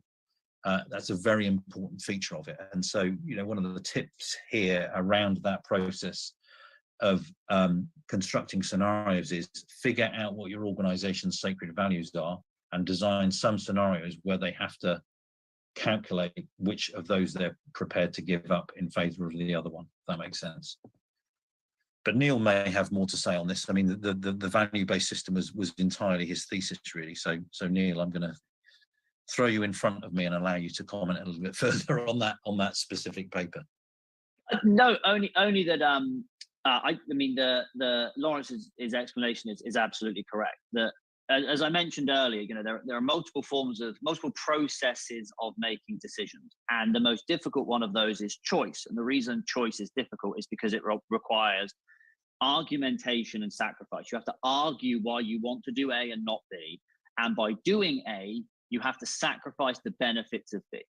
And so the reason that a decision involving two sacred values is so difficult for the individual is because they have to argue why one value is more important than another value that is truly important to them. And they have to sacrifice something on a value that is truly important to them in order to choose in line with the other value. And I think that, and not only does this play out at the individual choice level, but one of the things I know we've talked about, and the superintendent mentioned it, and Dr. Anderson mentioned it, is the idea of individual differences. Some of the individual differences that we have identified that impact decision making in these critical incidents is the individual's tendency to be able to identify what is really important and be able to sacrifice things that are nice but not truly important. And so a lot of decision inertia it stems from this inability to sacrifice things that are important in pursuit of something that is much more important. And I think that kind of frames the sacred values paper, but it also kind of explains a slightly wider trend in the decision making in general. Thank you. There are a couple of other concepts I'd like to have each of you explain before we head off into break. They're both mentioned in the report that's been commissioned from you. I'll just state what they both are now, and maybe you can each speak to it. One is over-reliance on analogies. So I think we've started to touch on that in some of your earlier comments. And then there's another concept called the avoidance of grim stories. And it'd be helpful if we could understand a little more about that. So I don't know, maybe Which Lawrence? one would you like to take, Neil? Yeah, Which we'll one start do you want to do? I'll give you the take- choice. You can do analogies or grim stories. I'll take analogies. You, Professor, you can take grim stories. So over-reliance on analogies, it stems from the point I made earlier about recognition prime decision making. And so, and also it links to Dr. Anderson and Dr. McAllister's points around the state that when we're stressed and making decisions and under uncertainty, the common tendency is to use our past to inform our present and inform us about the future, right? That is recognition prime decision making. And often that is very, very, very effective. And it is shown in a lot of research to be a huge asset to decision making. In novel environments, and critical incidents often do present with novel environments, relying on analogies can be problematic if the analogy does not actually match the situation that you are dealing with. And it can lead to a overconfidence or overcommitment to a situation that you think you are facing the same situation you have faced before, whereas actually you are facing a situation that has significant and important differences. Now, the problem, as we know with the human mind, especially the human mind under stress, is once we think we know something, we look for confirmatory information to convince us that we're right, so we don't have to worry about reevaluating and possibly being wrong. And that links to one of Lawrence's points earlier. So an over-reliance on analogies is almost the deferral of the question of what am I dealing with now to is what I'm dealing with something I've dealt with before, and assuming yes. So it's over assuming that you're facing something that you faced before, and then not interrogating the situation enough to see if there are key differences that may tell you that you are actually dealing with a quantitatively and qualitatively different situation. And to go to a point very quickly on decision errors that we cited in our report, a lot of decision errors, and this is Arazanu's research on aviation, was that a lot of the errors stemmed from failing to reassess the situation when new information was emerging. And that, I think, links very nicely to the first of the detrimental tendencies we identified, which is just to over-rely on your past, over-rely on your previous experiences, draw an analogy to a current event, and commit to it under the assumption that it is the same event or a very, very, very similar event happening again, while not looking for key pieces of information or potentially not paying attention to or appreciating the importance of key pieces of information that may tell you that this is actually a different event, that you have not faced this event before, and that you can't rely on your past analogy and your past experience to tell you what is going to happen next. And because when that happens, you should re-engage in a decision-making process, just like the superintendent mentioned, that is far more elaborate and detailed and active, rather than adopting that analogy-based strategy. So that is kind of what we mean by an over-reliance on analogies. Thanks. And Lawrence, can you explain grim stories to us? Sure. So if I can just remind everybody listening to the trimodal theory of decision making that Neil mentioned before, first version is I make a decision based on the policy. So here's a set of events. I know the policy is this, and therefore, in a way, it's not really a decision because I'm just doing what policy tells me. Second version is I've come across multiple instances of this before. I've dealt with domestic violence cases before. This worked the last time, and because of my experience of 7 years of doing this, I'm an experienced DV officer, and I base my decision on a repository of knowledge in my mind, and that's the kind of recognition prime decision-making thing. However, critical instance, I've never seen a white powder incident before. I've never dealt with a roving mass casualty incident before. I've never had to save a football team from a cave, etc., etc. So what do you have to rely on then? Well, what you have to rely on, I would argue, is an active imagination. You know, if you look at the 9/11 Commission, one of the failings that they identified was a failure of imagination to think that terrorists would be capable of doing what they did, essentially with box cutters and training to fly planes. Similarly, you know, I had the privilege of listening to one of the officers that dealt with the Mumbai attacks, and he said, what we did not have were foretellers of doom. We didn't imagine what the terrorists had imagined was possible. So we've come up with this concept of what we call grim storytelling, which sounds rather morbid, but I think is critical. You have to have officers imagine the worst case scenario. And just one final story to sort of exemplify this. Neil and I have been working on mass casualty triage. And we had the pleasure of speaking to a guy called Kevin Menez, who was one of the emergency room doctors that dealt with the 217, I think it was, individuals that came into his hospital with gunshot wounds. He was known by his other staff to be a bit of a sort of morbid thinker and had regularly thought through, oh, I wonder what it would happen, what it would look like and feel like, and what I would do if we had a shooter that was in a elevated position on a on a 50-story building with a semi-automatic weapon shooting at people in a crowd. Oh, well, that's a bit morbid. Why are you thinking about that kind of thing, Kevin? And he would ruminate, not in a sinister sort of depressive way, you know, what does it look like if I have to deal with that? And if you read his article about that process of him thinking about the worst case scenario, he will tell you that that's what enabled him to very quickly click on to how to manage that incident, for the very simple reason that he thought about it beforehand. And so, you know, this act of grim storytelling, I think, is a powerful way of not just requiring our officers to know the policy and the procedure, not just requiring them to develop up a sort of repository of knowledge and experience, but to at least occasionally manage, you know, imagine the worst case scenario and actually think like a terrorist or think like a criminal and take that position of what it would look like if. And I'm not suggesting that you'd want officers to be morbidly, constantly ruminating about these problems. But if it doesn't happen occasionally, you don't want that failure of imagination to happen when you're dealing with the incident. You want, you know, as a colleague of mine used to say, 10 minutes before the ball is not the time to learn to dance. You know, it's about being prepared. It's much more difficult having to think on your feet and use that active imagination when all this other stuff's going on. So this process of occasional grim storytelling, it is a tool. And again, it's not a technologically sophisticated tool or an expensive tool. It's a cognitive tool. It's actually an affect-laden emotional tool to encourage officers to have this other ability to use an active imagination to imagine the worst, that if it does happen, they've got more ability to adapt and reflect. Thank you, Lawrence. Wallace, when we were doing prep with you, we noticed that you said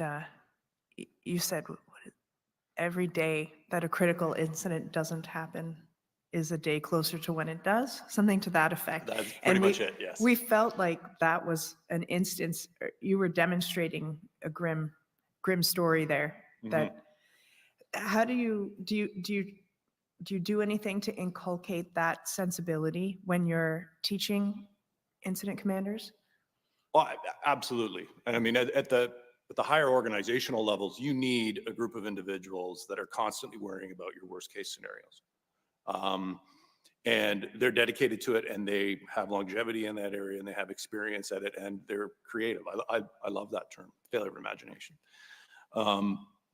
And in the training that we give the incident commanders, I think that failure of imagination piece it's encompassed in the reactionary plans that we're constantly asking them to do, right? So that their immediate action plan, really that immediate action plan that they have to develop right away is, what's the worst thing that could happen right now, and what are you going to do about it? Right? So again, on a smaller scale, specific to a crisis, but that preparatory phase where you're in between critical incidents, that having within the organization individuals that are looking around, and I think to a certain extent it's intelligence based, right? That like the failure of imagination, I think when you go back to that 9/11 report, is they had that information, right? The intelligence was there that potentially they were talking about that. Just nobody stepped up and decided, well, maybe we should, train for that. So, there's a bit of a network that has to take place in order for that imagination to be realized. And it's, I think, something that is a blend between your emergency preparedness group and your intelligence group. If I could just go back though, they spoke about values and goals. I think where it's captured in the critical incident commander program is the goal, I think really is the mission that we teach them to establish right away. And that mission is based on the overarching priorities of life, or the values of life, right? The value is, again, officer, and we stress this throughout the entire course. As an incident commander, your worst day is going to be when you have to potentially sacrifice officers' lives to save somebody else's. But that is the job, right? That is, at the end of the day, your decisions, right? If it comes down to that, it's not an easy decision, but the decision is basically already made for you that you will do that. So that is the value we try to instill in every incident commander that comes through. Now, obviously, there's organizational issues. There's the values that play into that. But at the national level, trying to keep that consistent across the board is paramount, because it is such a critical piece when it comes time. And it's also the matter of the values where that may require you to take a life to save a life. And that's something that's very, specific in policing in general. But an incident commander is also faced with the idea that they may have to tell somebody else to kill somebody, right? That's a different psychological effect sometimes than you actually being the one that pulls the trigger. But again, going back to the mental models that you have to have in place, you role play that before. I think that that grim analogy piece that you're talking about, that that should be unfortunately, it's a very standard grim analogy that you're painting for yourself, and understanding what your reaction to that's going to be. I think one of the things that we have, and I don't want to give the impression that the incident command program focuses on large mass casualty events, because it doesn't. All right. My personal opinion is we need another level course where people go out, have experience at incident command, these types of decision makers, show a high propensity for being able to perform in that environment, and then they come back and they go through the next level of command. However, lacking that course, what we try to instill in the incident commanders is, going back to Neil's about the analogies can be misleading. Absolutely, we see it. That's why we try to focus on the decision-making process, so that when you are faced with, we call them wicked problems, they're multifaceted with no precedent, right? That's a wicked problem for me. So what we teach them is, you're faced with something like that, fall back on the decision-making. Remember the values, set your mission, right? That NRA your decisions, start going down the path of organizing your thoughts, seek input, and apply those principles to whatever situation you happen to be in. You're at least going to be ahead of the game than just walking in and thinking, I have no idea what to do. So. Thank you. Just before we take a break, we'll get there in a moment, but I'd like to just check in with Matt and Judith, because we've been talking about the cognitive and the psychological aspects of decision making, and haven't checked in so much on the physiological side. We'll be turning to that piece after the break when we start talking about training and research. But just before we go on our break, I'm wondering, Matt, in listening to all of this, what comes up for you from your perspective?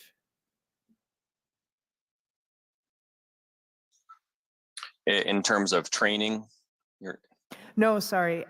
In terms of the discussion we have been having around sort of the psychological phenomena that can happen when you're trying to make a critical incident decision, I just wondered from your perspective, does any of your research or the physiological aspects tie in with some of what we've been talking about for the last half hour or so? Yeah, I mean, we really haven't been able to tie in any physiological markers with cognition. That's something that I'm just not able to address from our line of work. I think maybe Judith might have more likely a better answer. We just haven't been studying specific aspects of cognition in relation to the biomarkers. Okay. Okay, so we'll go to your area after the break. Judith? Yeah, thank you. So we have done work looking at cortisol levels, and what we find in tactical level officers, they're beginning with higher levels of this diurnal activating hormone, which is part of the stress process and it's part of your daily living. So they're already in a different physiological state, and we don't have all the answers as to what that means. But we do know that it is an important role playing. It can matter. So we want to find out more about that. But I wanted to step back to talk about making these critical incident decisions. So we do know that social evaluative threat is one of the biggest psychological threat that can happen. Like if there's critical incident commanders, they're highly respected in their organization. They're thought to have all these skills. However, a social evaluative threat, making a dumb decision, even in training, we know physiologically when we're looking at that is one of the highest triggers of these stress chemicals. And that can actually affect, you talk about intelligence, but intelligent decision making. I won't say it, takes down their overall intelligence, but intelligent decision making. And so a priority would be to reduce the level of social evaluative threat in training so that no idea is dumb. And this goes in with grim storytelling. You're generating, you're all there, you're all experts. Nothing is off the table. Nothing is stupid. We are not evaluating you at this point. Nobody, that process, you don't have to worry about being judged at or being transparent because it's a thought generation process. So one of the things we know about activation also, so there's that, so that should be a component of training and non-stress, and also just take away that social evaluative threat, because they could even be thinking, oh, this other person I highly respect from a different police service and gonna think I'm not as, or that's a stupid decision in training, and so they won't say it. And then it doesn't feed into their knowledge base of schemas of possible things that could happen. So we want to remove that in training. But also this idea of how is the body and activation involved in switching tracks. So what we do know is, when you have that high activation, but you make a decision, that actually reduces your unease. It reduces the chemical process and you feel better, right? It reduces that physiological feeling of uncertainty if you make a decision, even if it's whatever decision it is. And that is why physiologically it can be harder to then go back and make a different decision, because switching roles activates everything again and raises your actual physiological level of unease. So your body is actually, resisting that. But again, the good news is we have some ways that we've seen from manipulating physiology to kind of give you a break to work through that unease and switch tracks. So that's the good news for after the break. Great, thank you so much. So it's 11:23 now, and we'll take a 10-minute break. Do we want 15? Okay, 15-minute break. Thanks.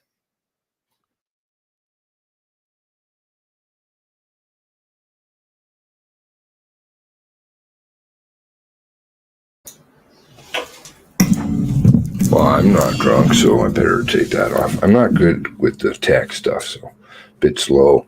They're all connected, right? And this is why I said there's a fucking circuit that flies around. Everybody knows each other.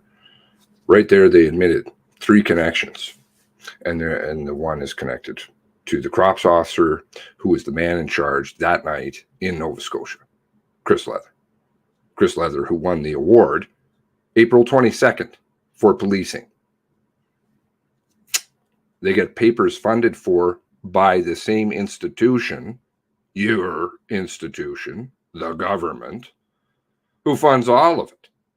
It's all a scam. Balin, you mentioned Balin? Watch the porn bots. Seriously. That's what they're fucking covering up. You know, I got a message from a family member. Do you know what? There'll be no questions. 0 questions asked from family members. Really? Because I sent a couple. I like to try and pipe in a little bit here and there. No questions. Right. So you're watching another movie. Movies. It's all movies.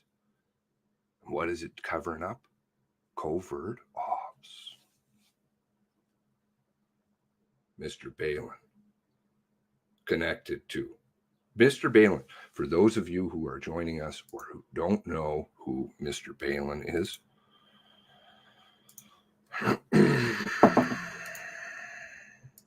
I'm going out on a limb, but pieces fit.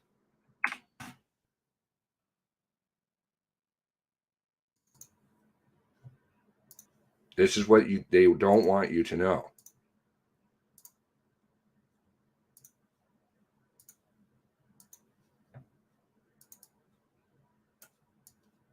That's why the porn bots appear.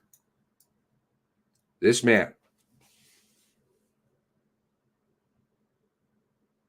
okay?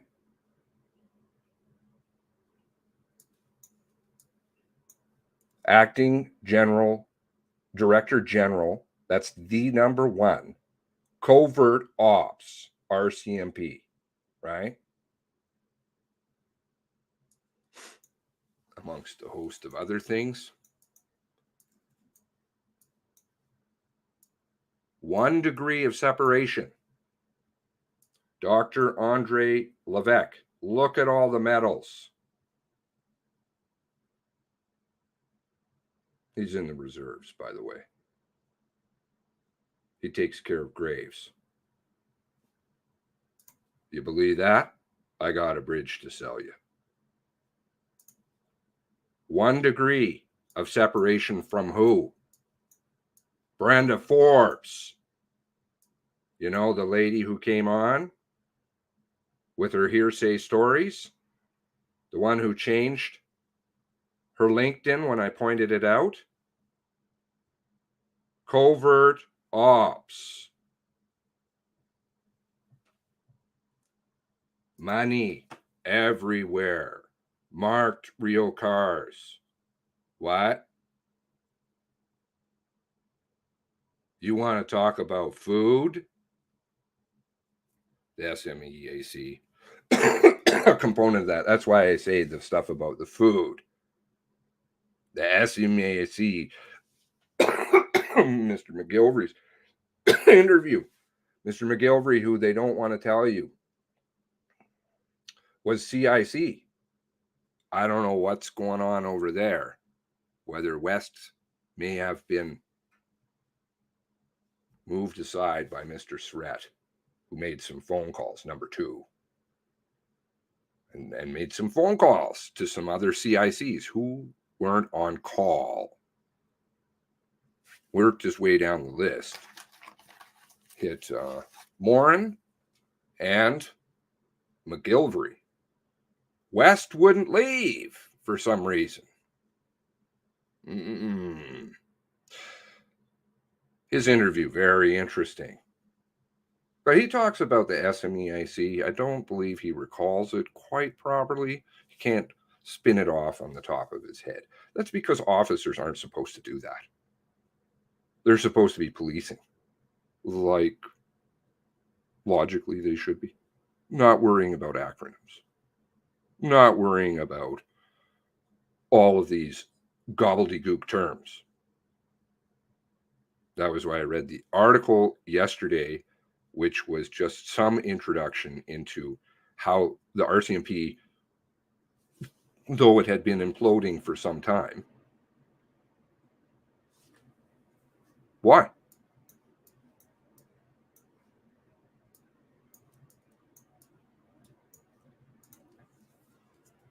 Covert ops is part of it. They want to destroy. They want robots that they can command. You do a checklist. You follow. You're sworn to us. Mention Balin. But, oh, interesting. He's trying to find who this person is. Bud Olenkow? You found stuff? That's the 2019 March photo. March or February. I don't know how you read that. I did get some messages from some people, and yes, it's possible that picture was not dated right. But remember, they tell us Mr. Wortman, and by all appearances, was a perfectionist. I don't think he's going to have a camera that's set to the wrong date. Just like you don't have weigh scales set to the wrong date. Perhaps it was another car, right? Because we do deal with multiple marked cars, fully marked cars. Multiple, not one, multiple, going out the back door from GSC. Who? Vardy's brother-in-law, Greg Vardy, who's questioning a lot of people. And they said they were going to come back to him, GSC. I can't remember his name quite. Max Libator. They said they were going to come back to him. Wortman, who knew the inside scoop of sales, seized illegal property. He knew before everybody else did.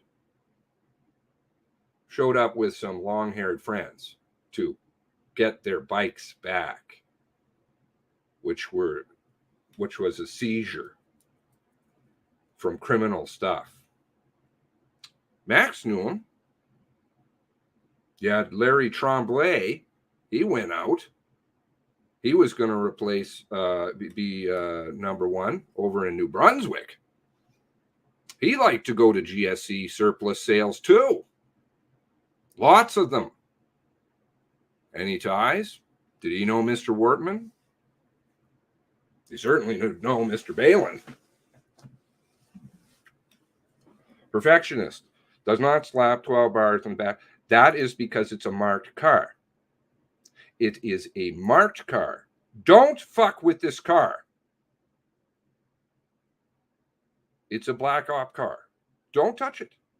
Leave it alone. All of his vehicles were marked. Pointer cars. Not all of them were marked pointer cars. Yes, it's my theory. But I think you guys all know I read a lot about this stuff. And I do talk to some people. But it's logic. It's just logic. Money. Lots of money. Is there criminal elements tied to it? I would think so. Coffee meetings down at headquarters. What is it? Second, third floor? Ooh, those who are in the know will know what I'm talking about.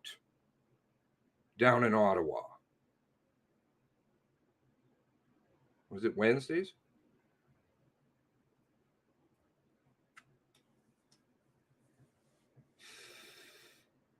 Your dirty tricks division is getting poofed. Families can't ask questions of people who talk about food. Food. The nutrition expert. You can't ask him. Why? Because, I don't know. I'm sure there would be some good questions. Certainly the questions I was submitting were good.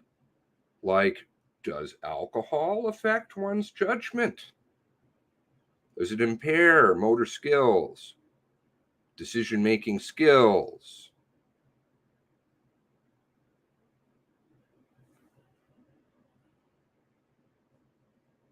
You could possibly ask Cumberland number 1, Craig Learning, up on charges currently for a DUI that happened after the fact of this.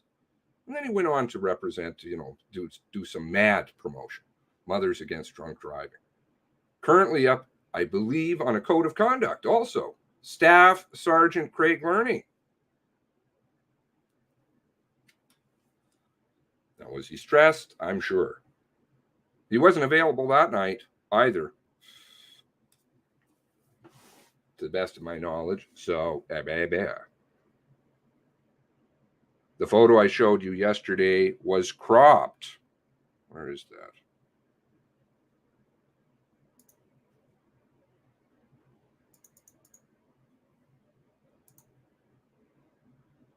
Cropped photo.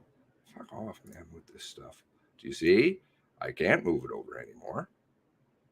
As far as it goes, you just get the one over here.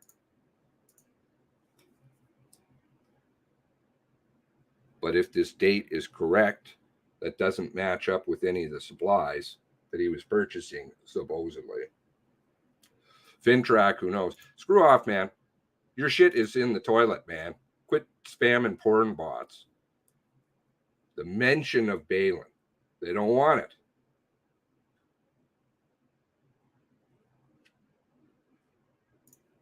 Absolutely. Don't touch this car. The whip antenna. There was a question about that the other day. Have you ever seen a car with a whip antenna? Not for years. Of course not. Push bar. It alerts people, don't touch these cars, would be my theory.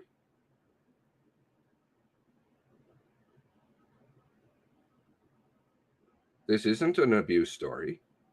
You don't have millions and millions of pages. You don't have the fucking scam kangaroo court with friends. They're all friends. Who are tied to who? Oh, that's right. Award-winning Chris Leather, the crops officer, the number 1 that night. Campbell's number 2. Underneath Berger, who already went.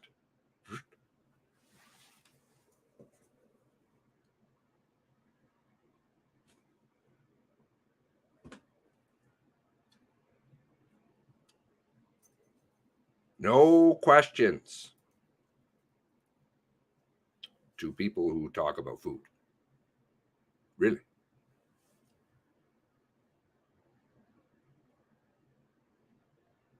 Amongst a host of other questions that I threw in there. Oh, no.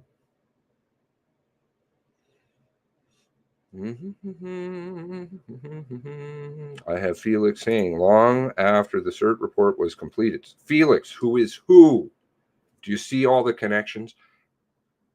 And be very careful. There are wolves in sheep's clothing running around. I don't want to sow the seeds of distrust. They're not hard to find, some of them. They're really not. Just look.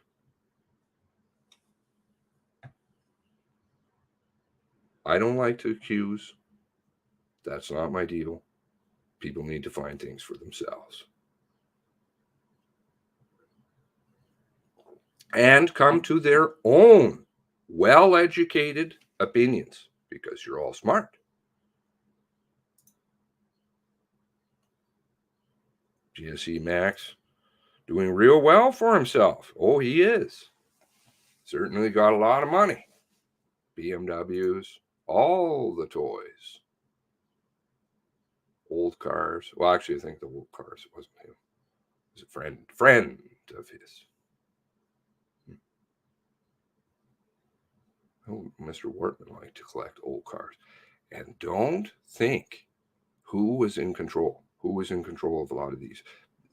Not a lot of them. The vast majority of the bank accounts are all co-signed. All the properties co-owned. Lisa. Restorative justice, hiding her in a corner, Costco setups. Yeah. HRP didn't even want a part of that one. We don't know anything about person in distress. Call. Uh-huh. Yep. That would be because it's more planted stories. Fuck off. Don't mess with our stuff. Don't screw with it. 23 people, 23 lives, and innumerable people, lives just completely ripped apart permanently. And this shit show, they want to talk about food. I don't want it to shut down because I want the paper. I'll read it. You'll read it. They want to talk about food. That's fine. You want to make the website shitty and inaccessible? That's fine. Do everything. You know what? I ain't going away. I don't do that. I don't walk away from friends. Ever. Not bought. Not sold. There's nothing you can do to me. Nothing! And that's why I'm an enemy. Big time. Big time. I don't need nothing. Nothing!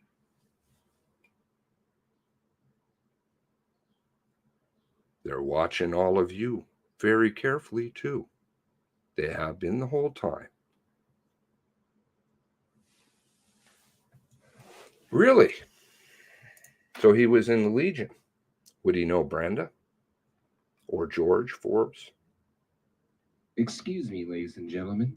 The Brenda, who proceedings will knows resume Balin. in 2 minutes. A reminder, please turn your cell phones off or to silent.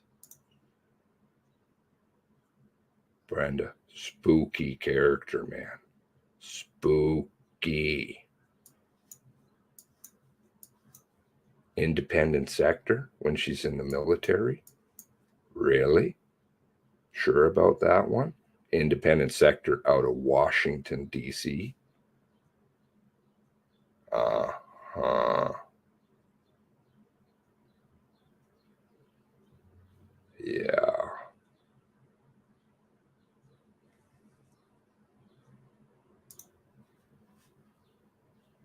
Independent sector who's chaired by who?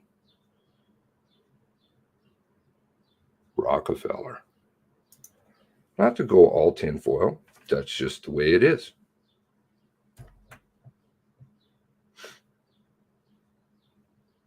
Lots of DUIs happening next day when they think people think they are sober. I don't know when Craig, Staff Sergeant, and again, he's innocent until proven guilty. Staff Sergeant Craig Learning, in charge of Cumberland. Remember, missing cars supposedly started out of Cumberland. Dave Lilly. Dave Lilly needs to get ahead of this one. He really does. He needs to either clear his name or it's not going to look good publicly. I'm not making any judgments. I totally am like, what is it? Is he getting set up? But Dave Lilly and the car they knew about the entire time, and definitely the Red-In people. There's a list. I have a list I've compiled just from my own observations. Doesn't mean it's right, but I believe it. Certain people knew and certain people didn't.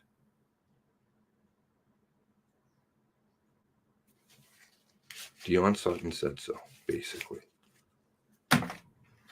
I was not welcome. Sitting at the end of the road with the night vision. People sat in houses. Nobody was supposed to go to Cobequid would be part of my theory. Not for a while. Hi everyone, welcome back. Before we move on to training, there's just one more topic that we would like to cover. We were thinking about this a bit over the break, and You're thinking. we hadn't gotten to looking They're at some shitting of their the pants, man. organizational factors that Shitting. influence critical incident decision making. So I think I'm going to start off with Wallace because we were chatting. And so you spoke a little bit about the importance of the being able, the fact that we're talking about using your imagination and being creative, how important it is that there's some space there for people to feel safe, to share and to spitball. Can you tell us a little more about that piece? Absolutely. And it comes down to the term that I use, it picked up on it somewhere, was building that psychological safety within your team. I know for myself, when the team is performing well, most of the solutions to our problems are coming from on ground, meaning the officers that are on ground, and it's filtering its way up into the command post. And as an incident commander, I have the luxury then of picking which option that they're recommending is the best. I know the team isn't functioning well when all of the ideas are coming from the command post. Right. Again, I go back to the decision-making in command. It is a team and collaborative effort. And if we don't foster an environment where people feel comfortable putting forward what they feel might be a solution to the problem, command is a very lonely place. And that, unfortunately, takes time to develop, and it can't occur spontaneously. And without a high level of trust amongst the individuals that are working on the problem. And I think that's one of the issues we have in policing is we may have teams that work together constantly and have within their own little unit a high level of psychological safety, but we rotate the commanders. And each commander has to be assessed. They have to develop the trust. They have to prove themselves, shall we say, to the team, and then start having the issue sort itself out as far as the trust piece goes. And I think to an extent that also goes back to the culture of policing. One of the first things we do with a new recruit on a platoon is, almost every coach officer, I would hazard a guess at some point has said, just keep your mouth shut, right? Just watch and learn. The problem is if that individual that's been told to keep their mouth shut is in the back of a house with observing something, and they suddenly see something that may actually be the key to solving your problem, they're now afraid to speak up and say anything. And then in the command post, all the decisions have to come from the command post, and we have incomplete information. So there's a lot to unpack there, I recognize. But bringing it back to the context of crisis management and decision-making, I think organizationally, and we've talked about it, I think right out of the gate, the doctors have discussed, experience matters.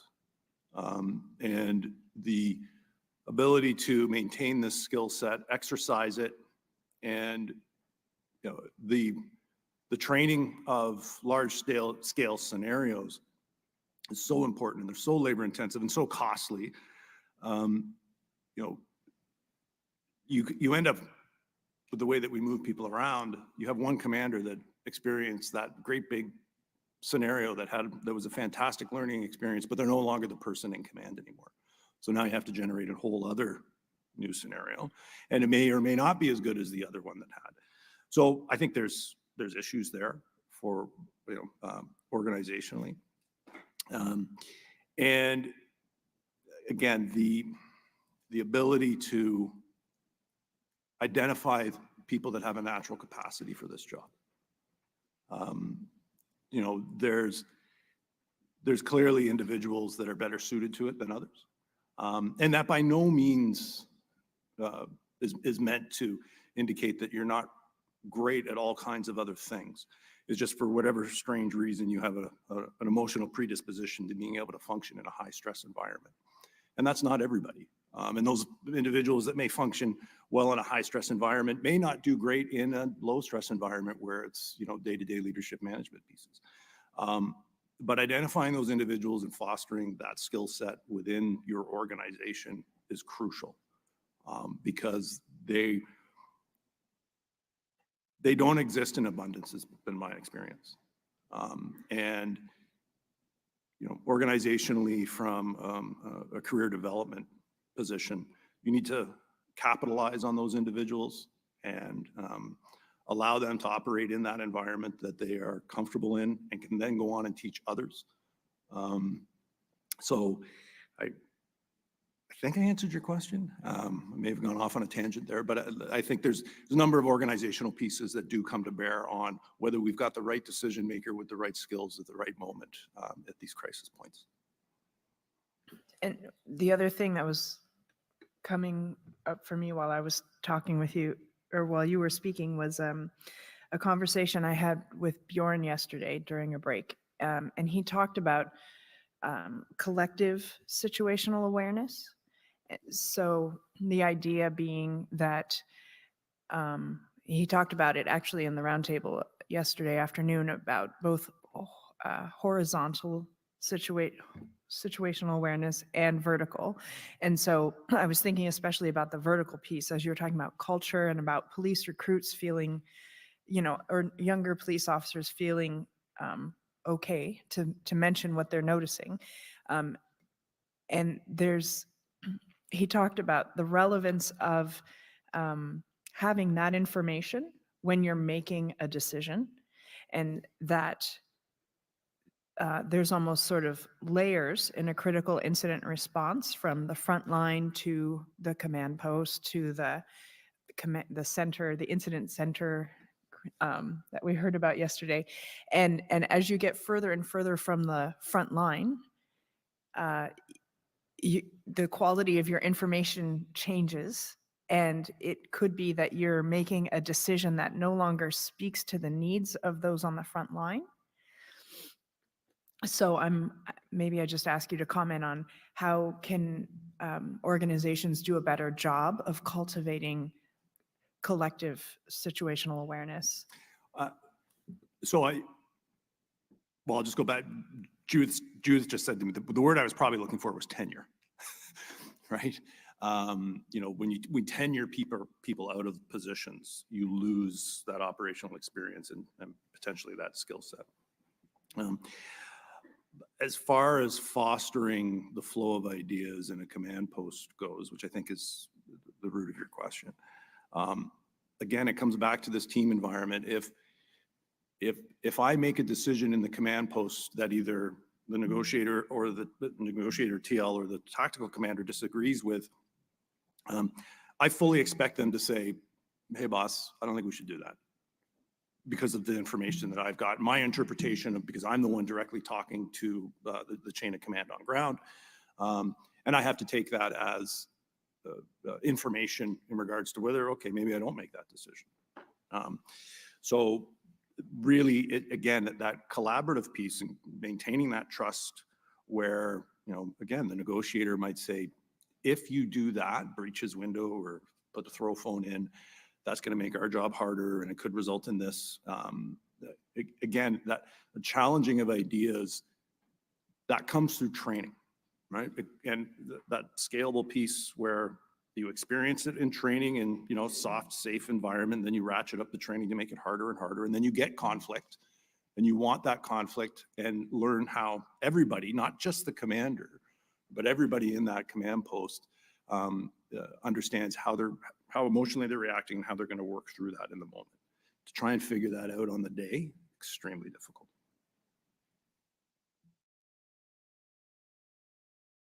And thank you, Wallace. Neil, I'd like to take it to you for a moment. The commissioned report speaks about things like role ambiguity, interoperability, communication complexity, and uncertainty about how response systems work, as those are the sort of organizational factors that can impact decision making. So I know we've touched a little bit on some of them so far, but I just wanted to give you an opportunity to expand a little bit on some of the ones we haven't talked about yet. Yeah, so I think in terms of the what I would add in terms of with reference to the last question is one of the issues around the organizational factors that impact critical incident decision making. I see it as two prongs, really, two elements or avenues that are required to make an effective decision. The first is knowing what's going on, and that comes back to the piece I mentioned earlier of exogenous and endogenous uncertainty. So good situational awareness, and as you mentioned from yesterday's roundtable, and just then, vertical and horizontal situational awareness. So knowing what's going on around you, and then the added complexities of knowing who is operating with you, where they are operating, what they are doing, what roles fall to them, and then again, with ad hoc teams. One of the issues that we came across in our research was the expectation. Sometimes people found themselves making decisions because they expected somebody else to do something that they didn't do. And either because they didn't understand that it wasn't that person's responsibility, or sometimes that they trusted someone to make a decision that person didn't make. Right. So I think all of these added areas add to the uncertainty that is within an organization. I think you can have organizational practices that try and minimize those uncertainties, good relationships, working together on exercises and trainings together, good flow of command, good communication policies. The second dimension of the organization as it relates to decision making is beyond knowing what is going on. And I think we can all agree that effective critical incident decision making is pinned upon the best situational awareness you can, and an updating and adapting situational awareness. But the second part of good decision making is being able to choose a course of action when you have several in front of you. And I think where the organizational factors that come in there, and we cited this in the report, would be accountability. And I think this actually goes back to a point that Dr. Anderson made earlier about I think she called it the self-evaluative threat. And I apologize if I got that wrong. But one of the things that we talk about with decision making, and one of the things we want of our decision makers, and Superintendent Wallace mentioned this in terms of priorities, is to be approach orientated, to take action, to prioritize saving lives, to prioritize making the situation better. And one of the ways that we phrase that is this idea of being approach orientated, wanting to improve, to go forward, to create good in a situation. Now, one of the issues we've seen, and it directly stems to the organizational issue of accountability, is that in some organizational environments, if they have, I think, some of the elements, dimensions that Superintendent Wallace mentioned, is they can create a equal avoidance tendency. And so Lawrence, and you may want to talk about this, but had a paper a few years ago with Claudia van den Heuvel, which was how uncertainty and accountability can derail strategic save life decisions. And we cite this in the report, that when officers felt accountability, career fear, that they would be directly accountable for the outcomes of their actions, the power or presence of that accountability was sufficient to match the approach tendencies and the want to make a positive impact on a situation. And referring to our previous point or our previous discussion, once that polar opposite force of avoidance equals the level of the force of approach, that's a recipe for indecision, decision inertia, and redundant deliberation. So when I think of the organizational dimensions of it, I think of it in two forms. The first is barriers to good situational awareness, barriers to updating situational awareness and accurate situational awareness, which I think element on those combinations of communication, interoperability, and all of those issues. And then secondly, it's if the organizational culture or even policies or whatever it may be manifest in a way that is increasing avoidance tendencies, they can then equal the approach tendencies. And that is, we would call that, a lot of our research has identified that as a cause of indecision, or worse. I mean, as Lauren's paper with Claudia identified, derailing in decisions and focusing on avoidance. So that's where I would see the two dimensions that organizational elements would play on this process. Okay, that's very helpful, having the kind of two buckets that fall into. Lawrence, did you want to follow up? No, I mean, I think that's pretty comprehensive from Neil. I mean, just to echo what he said, I thought it was fascinating what Dr. Anderson was saying about the threat of evaluation, and it's exactly what we've seen, what we call a countergenic decision making, which is I'm making this decision on the basis of my perception of accountability rather than the incident itself, and you don't want to create a culture that is all about the accountability. It's got to be a value-based system which is clearly about helping the public and saving lives. Okay, thank you very much. I want to move on to training now. And I'd like to start off with Judith and thinking about, looking at some of the work that you've been involved in and your colleagues have been doing. I ran across in our materials this concept of evidence-based policing. Can we sort of start with that concept and go from there? Yeah, sure. That's a great question, because it's like becoming almost a buzz term, evidence-based policing. Like, what does it actually mean? So in our research, we've defined this as we grab multiple sources of evidence. We try to have biological evidence that shows us what's happening in the body. And then you have more subjective evidence, either the self-report from the officer or the trainer. And so you can combine these and see where they're discrepant. And then can we design training that helps the body and then also helps the officers, confidence and kind of those self-reported aspects.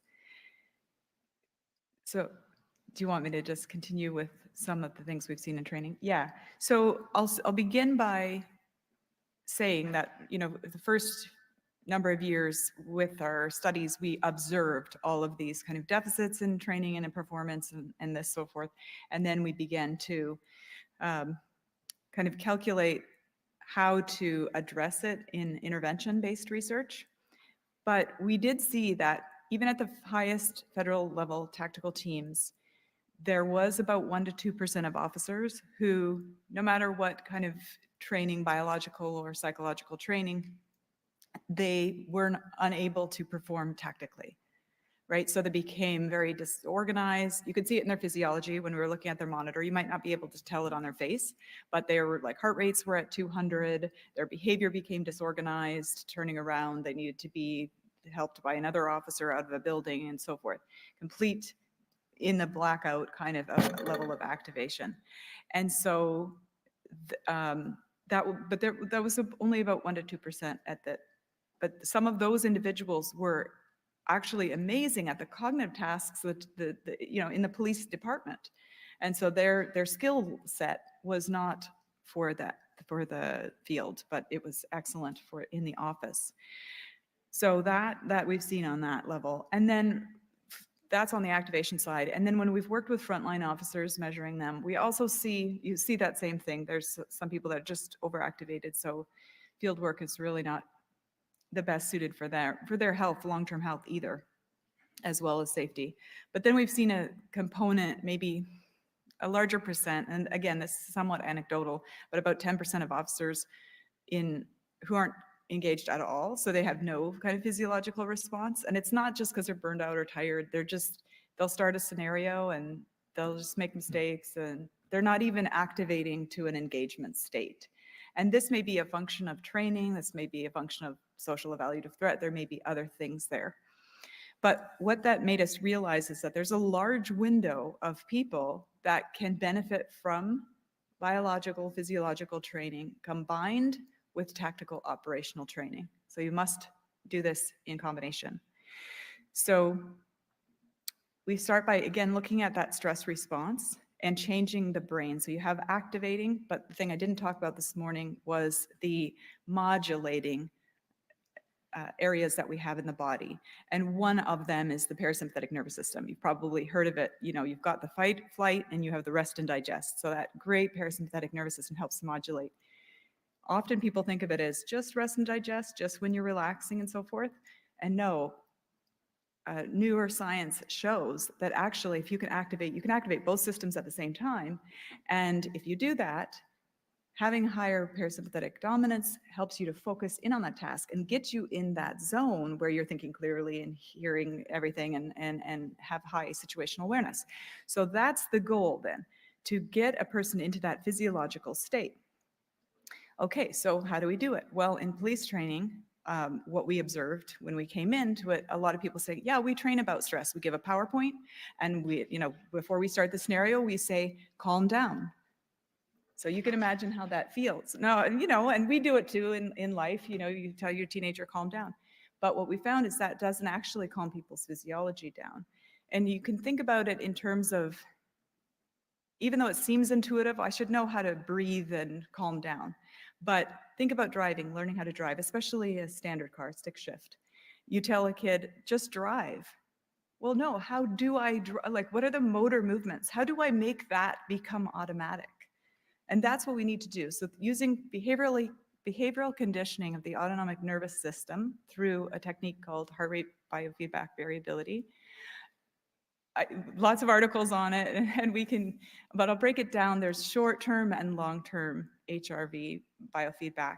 And it's basically you take signals from the body, you can use heart rate, you can use brain waves, and you have it on a monitor. You can see your stress response going up.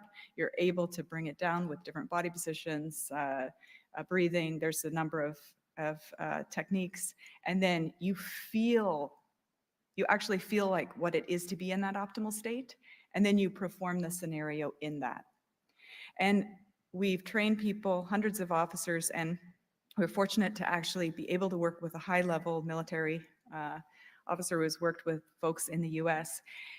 And from his operational experience, he's explained this as when they go in, they want to teach their operators to get in the zone, but what does that actually feel like?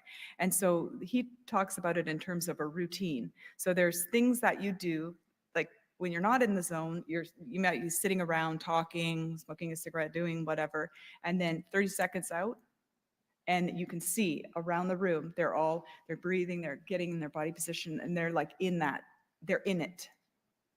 And that does not come automatically to people. You cannot give them a PowerPoint to have them feel that. You have to teach them how to do that. And we can accelerate that learning by using these physiological tools that we have done. But you can also, some of it you can learn from years and years and years of experience, but we can also, like I say, accelerate this learning. And so the goal of this military operator, and ours ultimately, is to be able to train officers to go from sitting non-emergency to I'm in it, right? Like kind of this master of shifting their physiology. So we've seen that success, and that's an exciting part. The other aspect to that training is using the same kind of techniques to work on the recovery system. So we found that some officers, one of the issues is that they run high, their physiology is activated high all day long. So you'll see it on the monitor. Their body never comes down into a resting state. So they're burning through all of those chemicals and that energy level and those things that Matthew talked about, and they have nothing left at the end of the day. Well, then a critical incident happens, and the brain is less able to even make those decisions. So we can use some of these physiological techniques to have people's bodies in any downtime state. They can train their bodies, behaviorally condition their bodies to get into a state where the cardiovascular system and the respiratory system is in a state of synchrony. It's called, cardiorespiratory synchrony, and it helps deliver oxygen to the body. The immune system is working. You're recovering your energy reserves. And we've shown officers as they do that for small bits throughout the day. They don't have to rest. They don't have to go sleep. They don't have to shut their eyes. They can do this once they feel it, like driving, stick shift, once they feel it, they can do this in their downtime. And their performance doesn't suffer over time, because we know that accumulated stress, and we've seen officers go from one call to the next call to the next call to the next call, and they're taking the stress and it's getting worse and worse and worse over time. And their performance can deteriorate over the course of a day or a week or a month. So it's critical, we find, that this kind of physiological hacks, for lack of a better word, be integrated into reality-based training. So, because when people are in a state, a focused state, they can learn better. All of these great techniques that you have and all of these strategies and so forth, or reducing social evaluative threat and all of this so forth, you're in the state to learn better. And then you're more likely to perform that way out in the field. So we also have the techniques to help in the acute moment. So if they're coming into the stressor, I've got to get into that door. They can reset their physiology and get in. And we have an example from Finland. Two tactical officers were going to a call. The person was barricaded with a knife, and they were rushing to the door.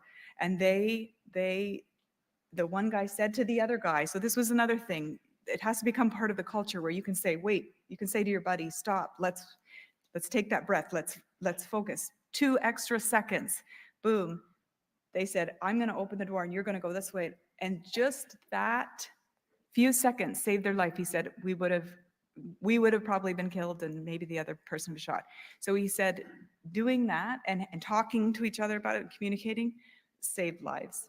So that's why we just believe that it's so important to integrate this training. And I'll say one more thing and then wrap up, but we don't believe that using physiological training, using physiological measurement should be used on like the first day or first week to weed people out.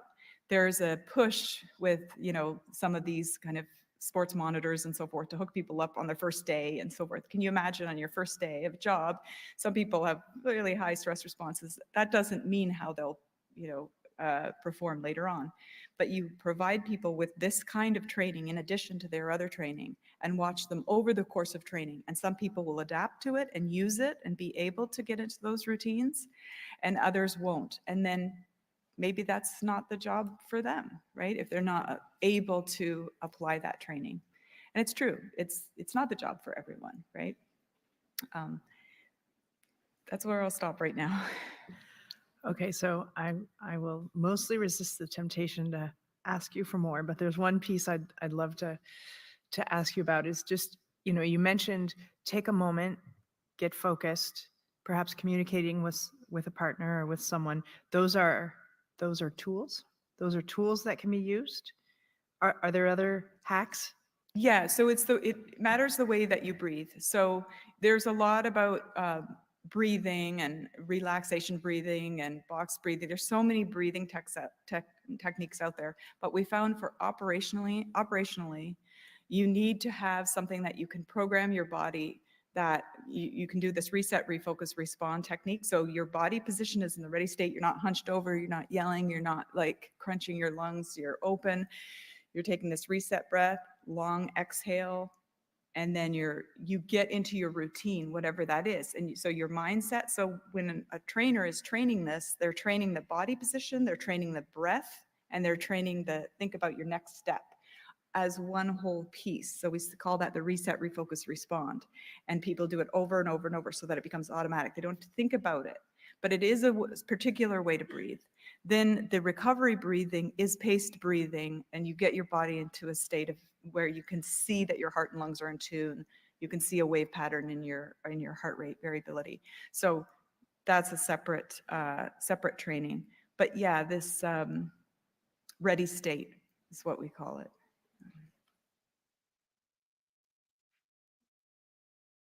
Thank you. Very interesting. So I'd like to take it to Matt now. I know the focus of your research is somewhat different, but your work ultimately leads to learnings about effective training as well when it comes to critical incident decision making. So can you tell us a little bit about that?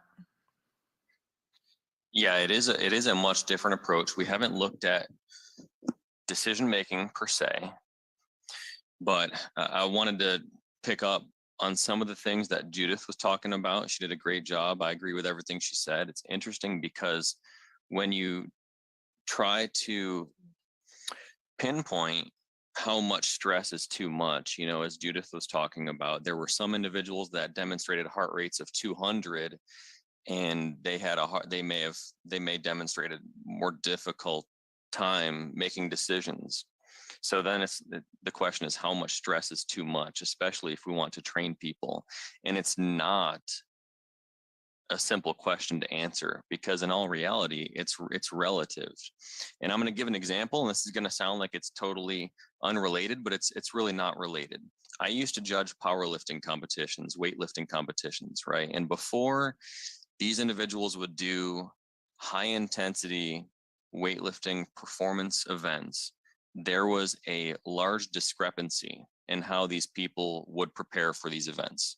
You had some men and women that would sit in the corner and be quiet and be calm and practice deep breathing and things like that. You had some on the other end of the spectrum that would want to take stimulants, want to yell and scream and get amped up for the same level of performance. And so why is it that some people need to try to achieve a calm state and some people want to get more riled up physiologically? It's because we all respond differently to stress. And so finding that appropriate zone of how much stress is too much, it's relative to the person. It's a difficult question to ask and to answer. But in terms of training, what we've done is looking at the consequences of stress. First of all, when you're acutely exposed to stress, it's clear that people that engage in exercise training, I'm an exercise physiologist, so we do a lot looking at exercise physical training. It is clear that people who are more physically trained from especially a cardiorespiratory standpoint, people that do endurance training, let's say on a regular basis, they do demonstrate a different acute response to stress. In fact, it may surprise you because most of the time, people that train on a regular basis, again, exercise training, demonstrate actually higher heart rate responses and higher adrenaline responses to acute stress, which is actually, it may seem like that's not a good thing, but perhaps it is a good thing acutely.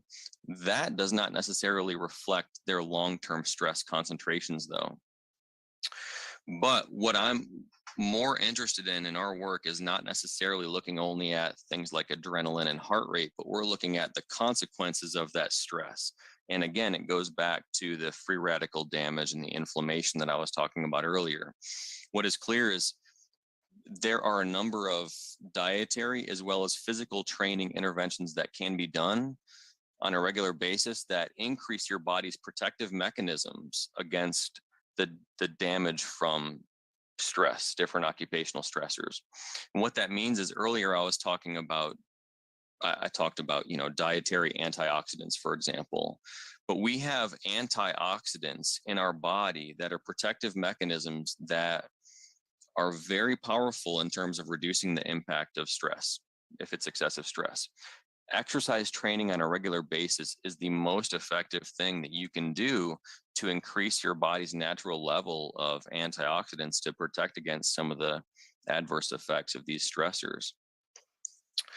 And so that's really been shown extensively.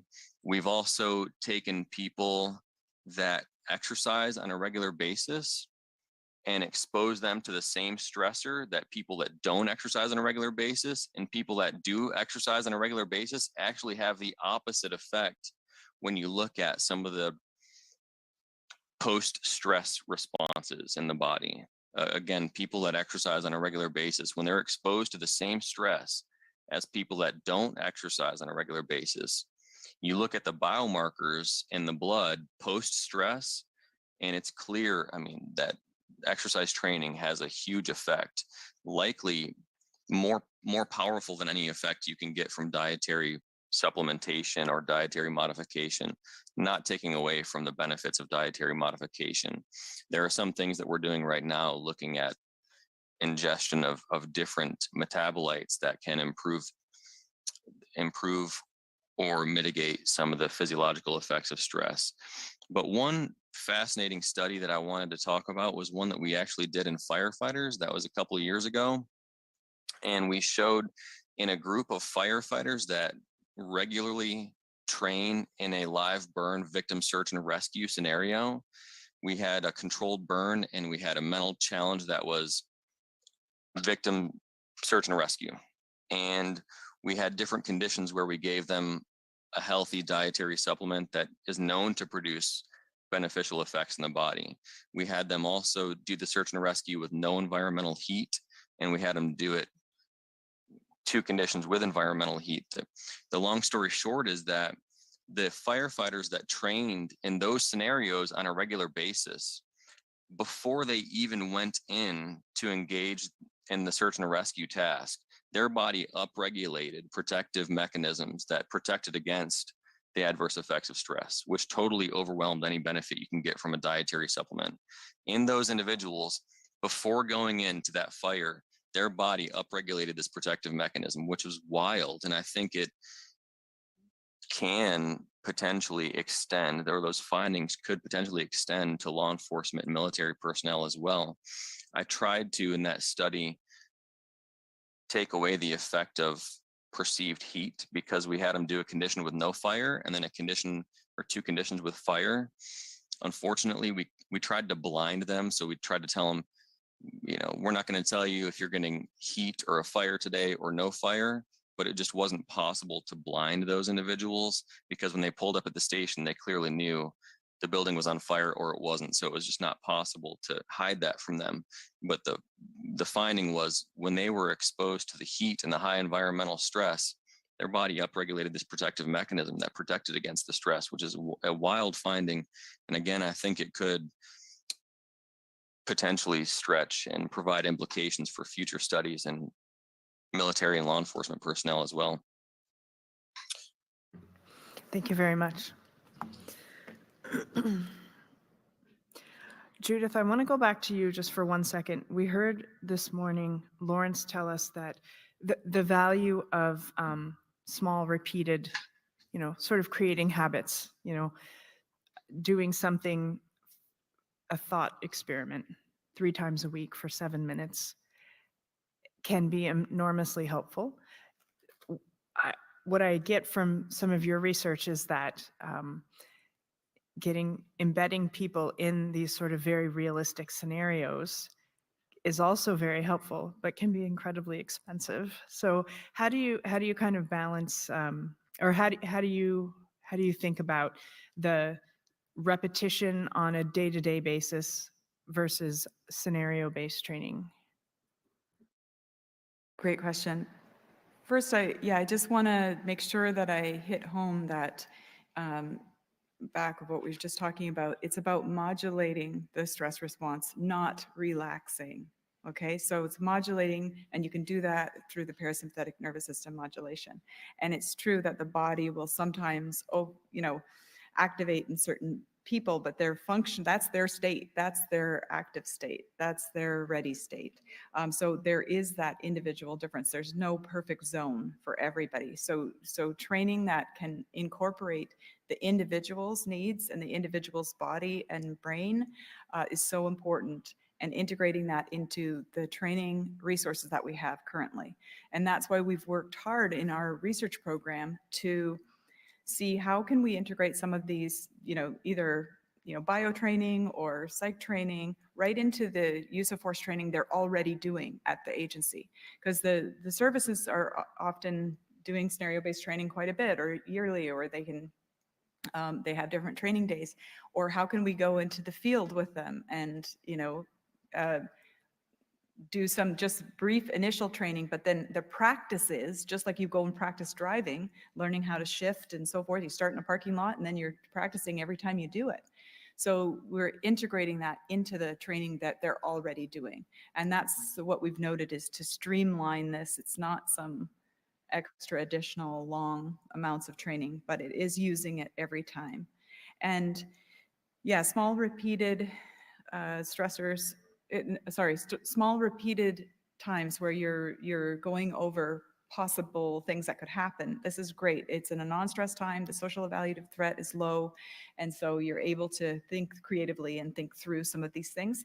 And we were talking to that JTF officer who was saying that they did similar sessions. So that's what Lawrence was talking about, just 5 minutes here, 5 minutes there, just generate all the possibilities that could possibly happen.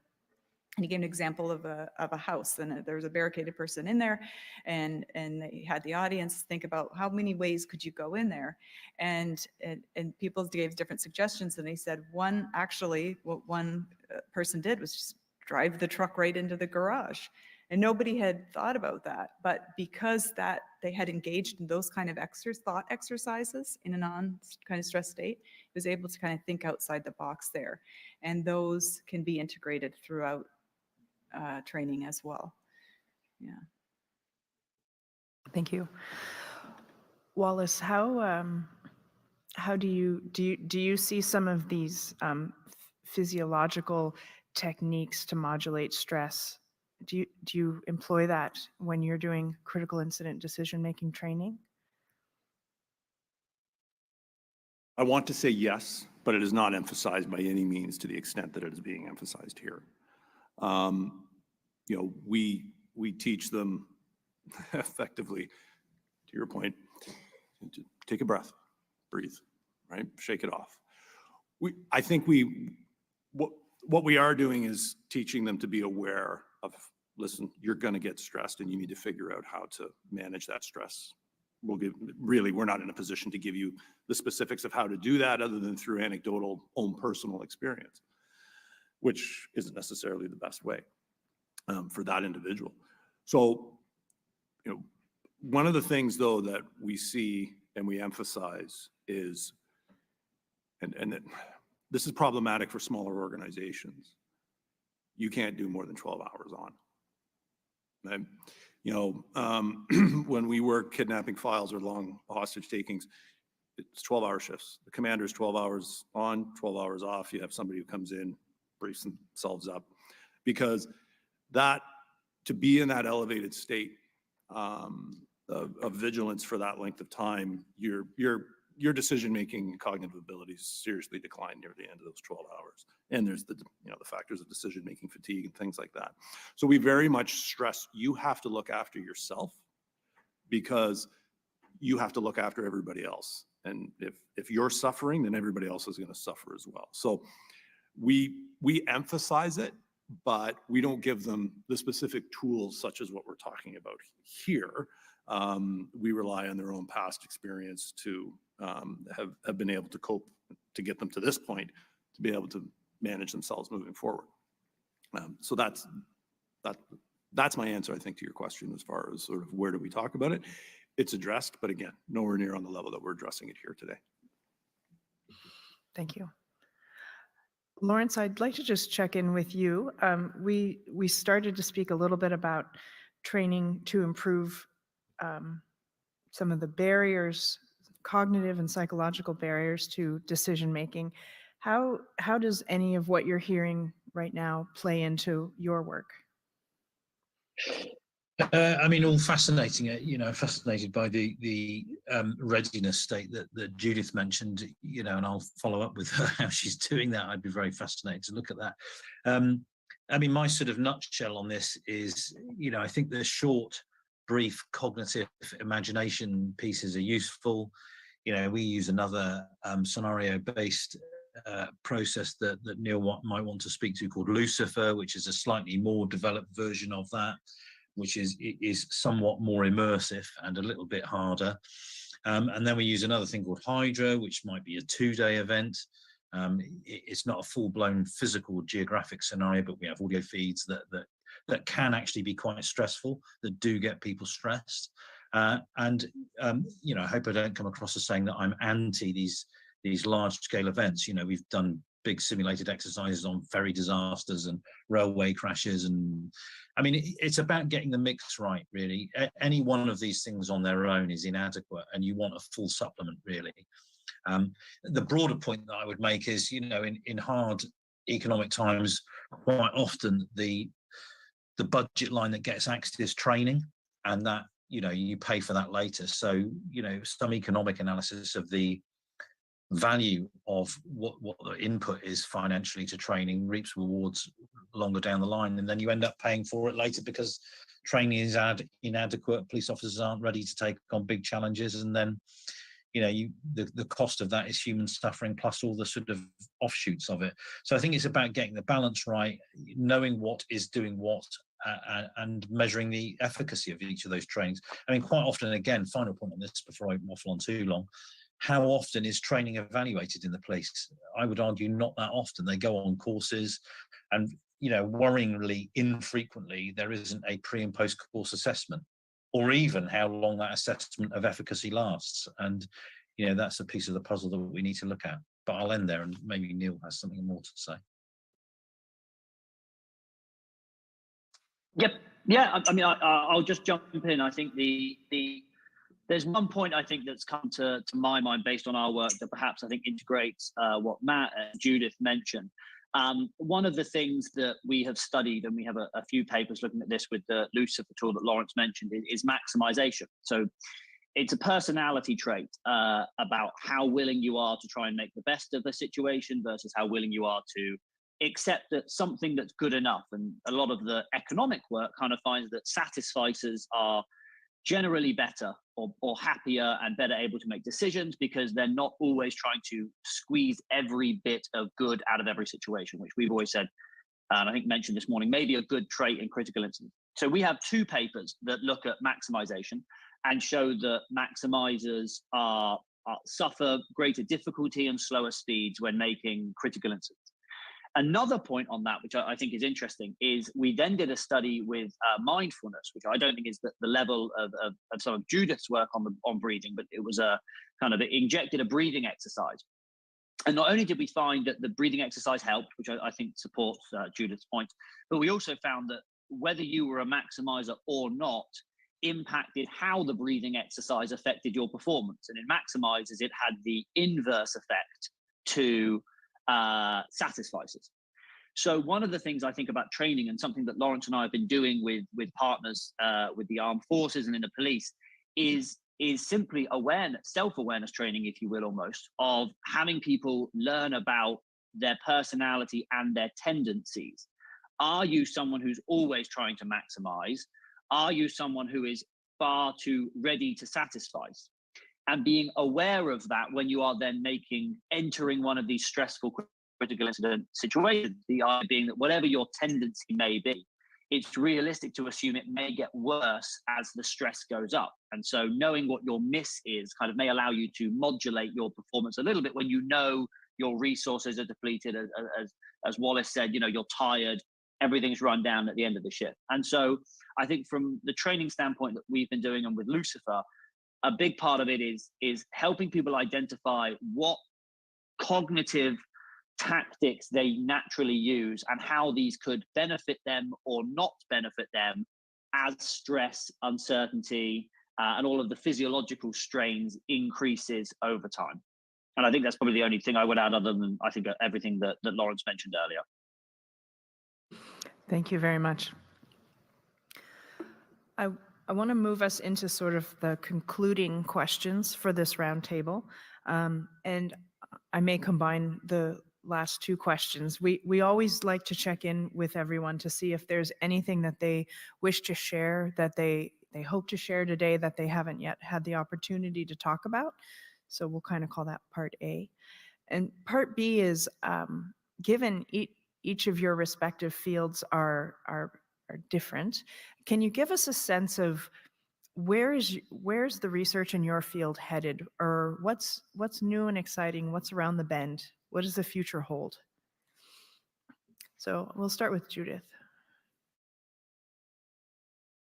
Yeah, I wanted to emphasize that another important thing that we did was not only developing these techniques from what we see, but testing them in different types of studies, randomized control trials, longitudinal, pre-post studies, and looking at an objective outcome, lethal force errors. So of course, there's a lot of consequences with lethal force errors from not shooting or shooting incorrectly.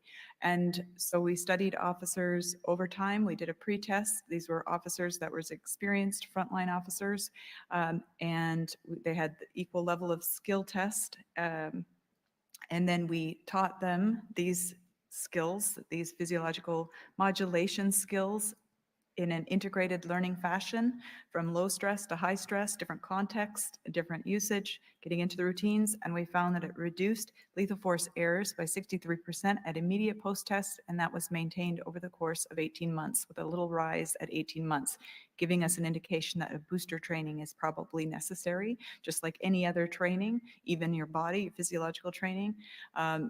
A booster is appropriate. So we have kind of hard and fast outcomes showing that this can reduce actual objective important indicators that are important to policing and important to people like here at this very commission. And so our goal then is to how do we get this integrated into police training across the board and even commanders training. I was talking to Wallace last week at a conference and talking about this. How do we get this in the hands of the people that need it and have the awareness from the administration? So a lot of the officers we talk to want this. They want more scenario-based training. They want to know how to do it. They're tired of being just told, you know, just do it, shake it off, suck it up, get in the suck. What does that actually mean? How do I do that? How do I get in the state? They need to see it, feel it, do it. And so they want it. But then you come to talk to the administration and it's, oh, there's funding or there's this or there's that. But like Lawrence was saying, in the end, if you don't put the initial, you know, for some of these studies, it was 2 to 4 day training. That's it. And to have those lethal force outcomes over a year, you know, a year or two, it's a cost benefit analysis. Do you invest in the training to have these outcomes? So we believe yes, but that's what I'll say. Thank you. Wallace? Oh, Mike. It's the first time I did that. Yeah, I completely agree with Judith's statements as far as shifting maybe a bit more of the focus on incident command decision making versus that, and not versus, you know, as much attention should be given to critical incident command decision making as it is in use of force scenario decision making. I think, you know, by the time an incident commander is engaged, the consequences of mistakes, you know, it can have massive ramifications. Not that it doesn't in use of force scenarios, but it's just as critical. And there really, certainly, I think within Canada has been very little research done on it that has filtered into our community for us to be able to use. And I think obviously there's some doors opening right now. And I also think in policing, you know, if you were to ask police administrators sort of where their areas of concerns are, I'd be very surprised if anybody said incident command. And I think it's sometimes an afterthought, and it's not something that necessarily agencies focus on too heavily until they really need it or until there's a problem, and that's an issue. And I get it. We have competing resources, limited funds, but you know what this boils down to me for policing is just formalizing leadership training, right? You know, the leadership skills necessary to go on and become an incident commander. We take a very holistic approach to it. There's no formalized track, right? There's no formalized process to identify those that are suitable for this versus that, and then track their careers in that area. So really, for me, I think that is sort of where I see the next level for us in policing goes, and from the incident command side. You know, and obviously incorporating the science now that is available to us and working through that process to increase the capacity of our incident commanders. So that's my statement in regards to that, Krista. Thank you. Let's take it to Neil. Thank you.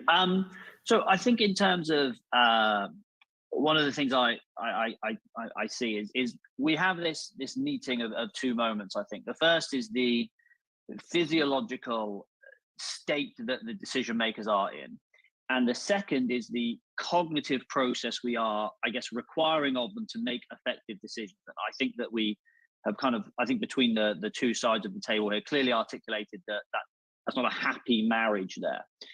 In terms of one of the things I see from a policy standpoint and a training standpoint, we are often trying to remove the choice or remove the need for choice from the decision maker. And I think that's a good thing. Choice is laborious, it's cognitively heavy, it's time, it takes time, it takes resources that we may not always have.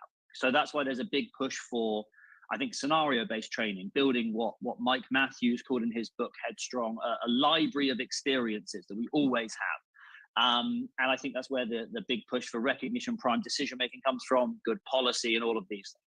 The problem I see with that, and I think it will relate probably to what Lawrence may talk about, but is, as Taleb would say, you know, these kind of black swan events do occur, often in critical incidents, these novel, new, challenging decisions, and they require choice, which is a cognitively different strategy to using experience or matching a policy to the situation. And it is difficult and challenging to make choices. It is a cognitive skill. It has pitfalls, and it requires practice and awareness of the ways in which that process goes wrong. And so I think in training, while we should heavily encourage developing experience, developing patterns, routines, analogies, it is also important that we just practice and ingrain the process of choice and actually having to grim storytell and weigh uncertain alternatives and be adaptive and novel and be aware of what the pitfalls are. Some of our training is simply around saying, these are the 3 ways you can become inert. And I think just ingraining that into the holistic library of training so that people are equipped to use whatever strategy of decision making is required of them, and not always trying to use an analogy, trying to use policy, and be, I guess, trained and ready to make choices in the rare event that they occur in novel critical incidents. So I think that would probably be my reflection there, Krista. Thank you. Lawrence? Yeah, I mean, summarizing everything the last 3 speakers have sort of said, really, you know, we train our officers that have got their finger on the trigger quite rightly. You know, they go through drills, they know how to handle weapons, etc., etc. Generally speaking, those people are very good at what they do. But if we're not requiring the people that ultimately are in charge of the larger macro level incident, then we're kind of letting them down, because we're expecting them to deal with something which is rare, unique, difficult, challenging, and that they'll probably take with them for the rest of their lives. And it's also not fair on the communities they save. So just summarizing everything that everyone said before, you've got to invest in that level of training for what, you know, Neil has referred to as these black swan events. I mean, my God, we're living in an age now where we've had 2 major events, which probably most people thought were improbable, to almost the point of being surreal. But you only need a one-off event to happen once for it to be cataclysmically awful. And if you don't arm the people to sort of be able to deal with that, whether it's a pandemic or whether it's a war, you know, you're doing a disservice. We do a lot of research on virology, epidemiology, and so forth and so on, but very little on decision making in these areas.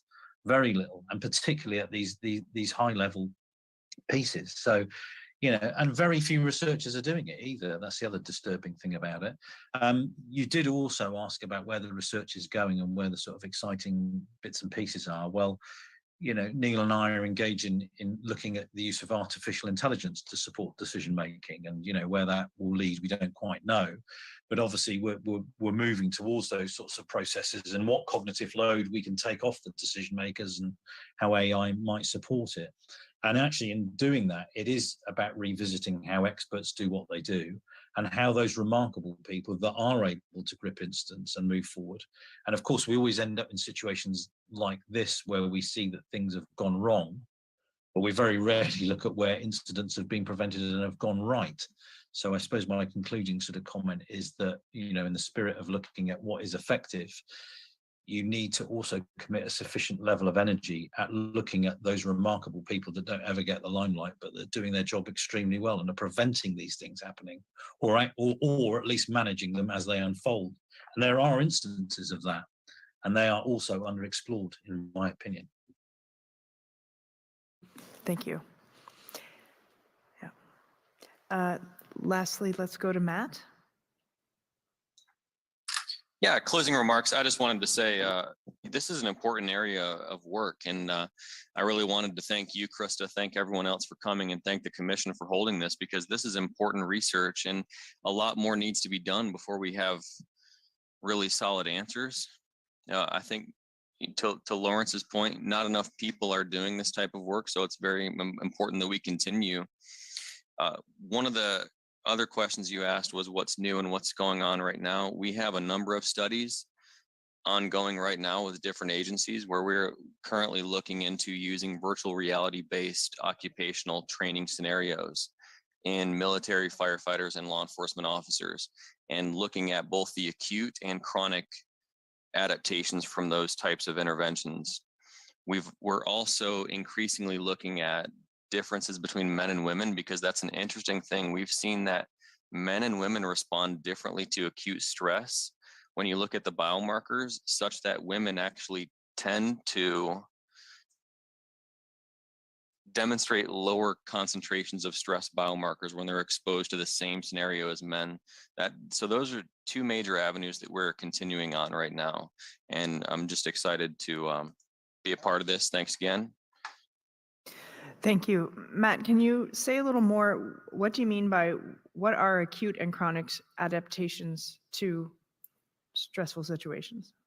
We are looking at both the short-term and long-term effects, is what I meant by that. So we're looking at virtual reality-based occupational high-stress scenarios. For firefighters, it is live burn events. For law enforcement personnel and military, it's primarily active shooter events and simulations. And we're studying the impact of short-term participation in those training interventions, as well as long-term adaptations or long-term effects of that training. Got it. Thank you very much. That's helpful. I'd like to turn it over to the commissioners now, if there are a few questions. Commissioner Fitch. Thank you very much. This has been a fascinating panel, and certainly I enjoyed the reading leading into it. I have a number of comments / questions, but I'm also very mindful of time. So the old saying goes, deciding not to make a decision is still making a decision. So I have to make a decision from my list here of what I'd like to prioritize. We've talked a lot about the importance of training and decision-making and the various levels of decision-making, and bearing in mind that officers who are out in the field every day find themselves potentially in a position that they have to make very critical decisions, even though it's not a critical incident per se on a large scale. So when we look at that, and then we look at organizational priorities on how to train people and prepare people, Wallace, to your point of how we train people up to be good critical incident commanders, I would suggest that actually starts at the recruiting stage, and the work that needs to be done up front to recruit, because there are such critical decisions that are made and left in the hands and the minds of the people working the street every single day. And so for me, it needs to be I would think that a continuous journey of nurturing, developing those skill sets. Now, the question I have in a very roundabout way, I'll set the stage with making a comparison between, we often hear about the differences between police and military. We hear a lot about PTSD, particularly with military, and people try to make those comparisons. But in reality, when we see the role of military, they're recruited and they spend a tremendous amount of time in training and preparation to be deployed for short bursts of time where they are exposed to very critical incidences. In policing, you're trained for a very short period of time, then you're deployed for your whole career, and you're exposed to ongoing cumulative stress and critical incidences over the course of your career. So the reason I'm kind of setting the stage before I ask this question, and I'm going to pose it to Judith, and then anybody else can jump in, is what is being done to better understand the cumulative stress on police officers from day one to the time in which they could potentially become a critical incident commander. They've suffered a lot of cumulative trauma over that time. So to your point, Wallace, that you made earlier, what can be done going forward to support the healthy decision-making and coping strategies throughout one's career? How we can nurture that, then how do we select carefully the people that are the appropriate ones to become critical incident commanders? And I love the expression that you used about creating a psychologically safe space to be able to spitball and have those ideas heard. That's so important. So I guess a very long roundabout way of saying, how do we ensure that we have the right people? And I think a lot of this is related to a whole culture overhaul, but that's another story for another day. To make sure that we have the right people with the right training, with the right supports to be in those critical incident making positions, considering the long-term impact of trauma that is inevitable. Thank you. That's a $1 million question, right?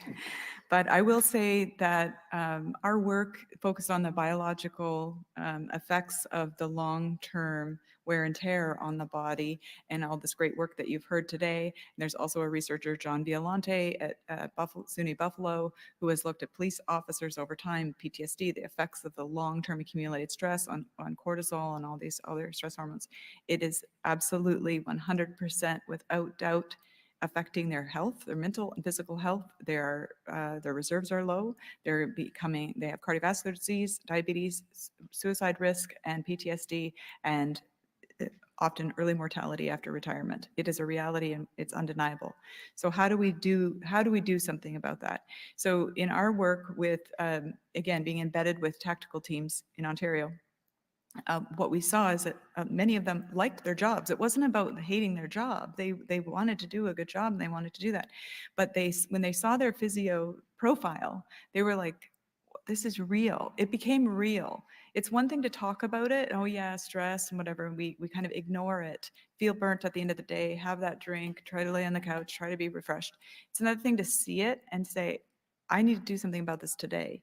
And so one example was this tactical officer began to do this breathing paradigm and do our recovery, and that was one technique he used. I know there's great nutrition and diet, there's a lot of health interventions, but he actively engaged in that on his own time when he had breaks at work, but also on his own time, and he changed his physiological profile, got off cholesterol medicine and all that. I'm not saying that's going to happen to everybody, but it takes this engagement. And so what we've seen is, how do we change that in policing? We've seen a lot of it comes from the trainers. So when we come in to train a police service, we can know pretty soon if the trainers are bought in and they're doing the breathing and the body position, the ready state with us, and they're doing it in front of the recruits, and they're like this, they've drunk the Kool-Aid, for lack of a better word, but they're in it. They're believing in this. Then the frontline officer, then even the tactical officer this is serious. This is okay. I'm going to do this. So it's so much also about the buy-in and how do you select people for that? I believe, yes, these realities of the stress response and recovery should be emphasized from absolutely recruit training all the way through. You can't just start at the tactical level. And we also have studies showing that just pure experience doesn't always get rid of all of these things. No, even at the tactical level, we see the health problems and the stress deterioration in some situations. So yes, integrated throughout all of training, and then even not even just trainers, but the administrative buy-in. If I see the chief of police doing the breathing or talking about the ready state, or talking about somebody, hey, they're getting too stressed out. Hey, let's take a breather. Let's go out. It's okay. You don't look dumb. If we can break through that barrier, we're more likely to succeed. And I do believe that we can look to medicine, because in surgery, Surgeons used to own that surgical, and you could never say anything to them. And now, because of funding and medical mistakes, it has been the case that any nurse can speak up, or a porter or something's going wrong, and then they have to listen, right? So that could be, but I don't think doctors wanted to do that at first. So it did take some pressure from the outside to make that change. Hope I answered your question. Commissioner Stan? I didn't know if anyone else wanted to weigh in on that before we moved on. Okay, so we've heard quite a bit about situational awareness in the last couple of days, and in the paper that Neil and Lawrence you wrote for the commission, there's a couple of things that I just want to address. You talk about good situational awareness involving updating our perception of an event as we receive more information as it unfolds, and poor situational awareness involves picking one possible story and sticking to it. And then you also reference others' work with respect to how one common form of error was to incorrectly perceive the situation, and a failure to observe available information was the largest cause of error. And so there's two things there. There's the perception of information, and then there's actual updating of information. And I want to just explore that a little bit, because I'm wanting to think about how a decision maker can analyze information during the decision-making process in a critical incident. How can they combat both that perception piece and also be, I mean, first of all, how are they going to ensure they're getting the information updated and accurate, and taking the time, as you point out, to, and Judith's example as well, of just taking a little bit of extra time to assess and then act. And it could be microseconds, but those pieces of perception of the information and also actually taking the time to update yourself or be briefed and to analyze that information. I wonder if two of you could expand on that a little bit, please. Sure. I mean, I'm happy to start, and Neil may chip in, correct, or edit. I mean, I think the first thing is, as I said at the very beginning, you know, the better decision makers will think about whether they have the time to interrogate the situational assessment that they've developed. So, I mean, what you don't want to be doing is, if you have calculated accurately that window of opportunity is collapsing, it's better to act than not act, generally speaking. But if you do have time to act, then I think there are quick things that you can do that will assist you in making sure that you've tested that what you think is happening. And there are things like, you know, seek the opposite, recognize that all information matters, and it's not necessarily the stuff that comes in at the beginning that is the most prominent. There's a thing called the primacy or recency effect. I got this information first, so it counts most, not necessarily. If the order in which it came in is irrelevant, then all information should be treated equally, except that some things are grey. You're not going to have all the information, or you need to interrogate it further. And, you know, a point that I think has been made throughout this morning or this afternoon, whichever time zone you're in, is allow for dissent. You know, one of the things that maybe we have only sort of loosely touched on is this opportunity for having a devil's advocate as part of your team. I mean, when we're doing training, we sometimes put someone deliberately in that role. It shouldn't always be the same person, because then they feel outside of the team. But you need to have in your team someone that will regularly disagree in a gentle and friendly way, but nonetheless vigorously. So, I mean, and this is about teaching good thinking, which disturbingly, perhaps, you know, at recruit level, and, you know, I've spoken to police officers that have had 30 years in service, and I have said, have you ever been taught anything about decision making? And quite often they will say no. I mean, literally nothing on the psychology of decision making. And as we've said, they're making decisions every day. So, you know, having some knowledge of the architecture of how decision making operates, I think, is critical. Neil? Yeah, no, I think I'll add 2 points onto what Lawrence said. I think the first is to reinforce what time pressure does to the decision-making process. And there's an interesting paper that we cited in the report that Lawrence did a few years ago that found that it was a hypothetical police investigation, and they told half of the group that they were running low on time, and the other half of the group they didn't say that to, and they had the exact same amount of time. And there was a very marked difference in how people performed, a specific group of people who had a thing called high time urgency, simply just by knowing they were under pressure. And I think when it comes to situational awareness, I think there's one major thread through all of this, which is discomfort. And I think Judith made an amazing point earlier about almost the physiological moment of making a decision. It lowers everything down, you become more comfortable. So making a decision makes you more comfortable. And being uncertain makes you uncomfortable, and having to navigate the decision-making process and update situational awareness makes you uncomfortable.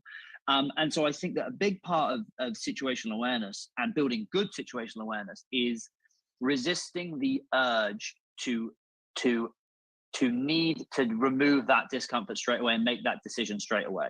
And we did a study a little while ago where we identified a pattern called foxtrot thinking, which was a study of police officers. And in that sample, 2 things emerged, which I think back up some of the points and a point Matthew made earlier, which was that police officers with military experience and deployments, and also female police officers, demonstrated a different pattern of decision making, which was what we called foxtrot thinking, which was that they took longer to assess the situation, but were then more able to identify what they wanted to do and commit to that course of action.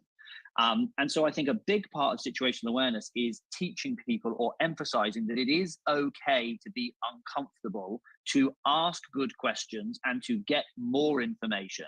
And it is okay to, I guess, re-engage, as Judith mentioned earlier, re-engage discomfort to reassess the situation as it's going on. And I think you were citing the study in the report we mentioned about a lot of errors don't stem from being incorrect in your situational awareness the first time, but being incorrect later in time because the situation has updated and you haven't attended to the cues, or you have attended to the cues but haven't re-updated that situational awareness. And I think a lot of that stems from the fact that process of being in uncertainty is psychologically and clearly physiologically uncomfortable. And we have to, I guess, encourage people to manage that without going too far and trying to answer all of the questions about the situation before you're allowed to act, which would, I think, in most cases, take you beyond the point of the window of opportunity. Thanks very More much. female And I police just wanted to, officers. oops, sorry, go ahead. I was just going to say more female police officers. Indeed. Thanks so much to both of you as well for the excellent paper. It was extremely helpful to have been able to read it and to hear from you today with respect to fleshing out some of it. And I've really gained a lot from this discussion, so appreciate it. Thank you, Krista. I'll turn it over to you. Thank you. And I just want to thank you as well for giving of your time and expertise today. It's really an act of public service to help us contextualize some of the information that we've heard over the course of this inquiry. And I feel very, it's kind of exciting actually, the work that you're doing and where it could head. And so I think there's a lot more discussion to be had. So I look forward to watching it unfold in the years ahead. Thank you very much. And thank you, Krista, for your very able facilitation of a very important topic. Thank you for organizing such a wonderful panel. It's a great blend of professional first responders, researchers, and all very, very thoughtful people who have helped us immensely in the very difficult work we are doing. And I said this yesterday and will say it again, that you know, it's so gratifying in our work to see and monitor the responses of people when we ask them for help. And they are always so willing with enthusiasm to do so, and you embody that, all of you, and we certainly greatly appreciate it as we go about our tasks. So thank you very much. Judith, I know you'll be with us this afternoon as well, but to our other wonderful panelists, thank you so very, very much. It's so greatly appreciated. Thank you. And Professor Cunliffe, we'll break till 2 o'clock, and be sure to add a half an hour onto your panel this afternoon, so that it will have the allotted time. Thank you all till 2 o'clock.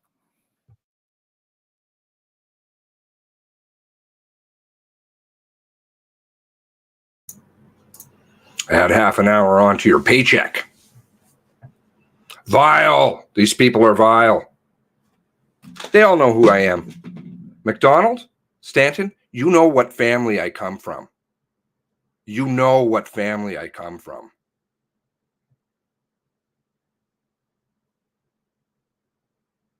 You would be, my family would be ashamed of you. You have trashed the legal profession. They weren't two-bit lawyers, and you know that.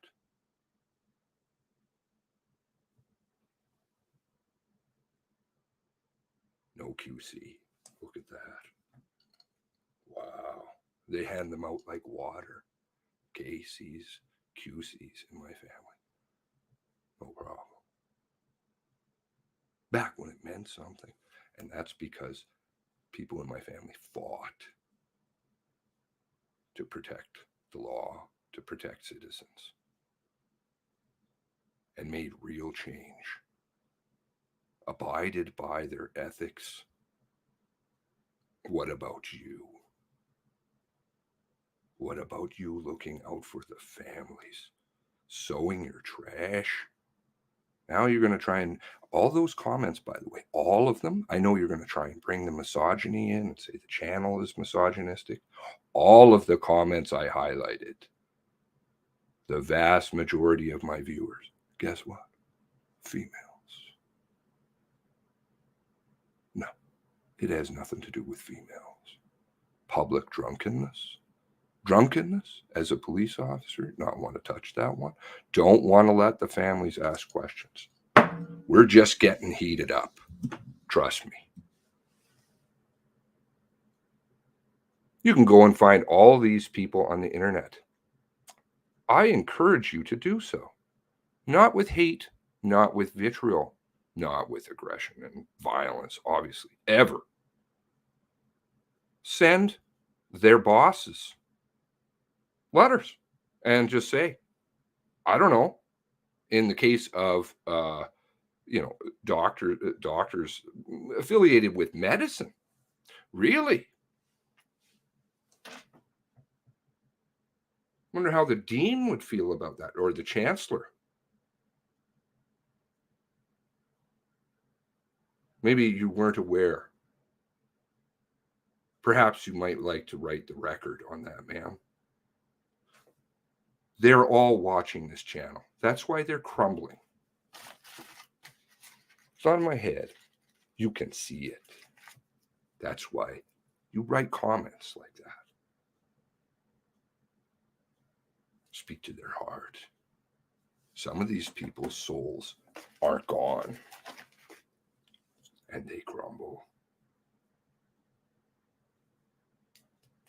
They don't want to be on a sinking ship. I wouldn't want to be. There's a lot of it's brewing, which is sad. Hatred. Nobody had hatred. Families came to this story in pain. They still are. In great deal of pain.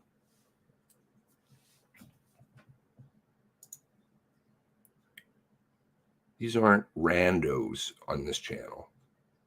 Ma'am, sirs, nor anybody in the MCC or CSE or RCMP. There's members that watch this channel. There are family members, and they comment, and they're not happy. Put yourself in their shoes.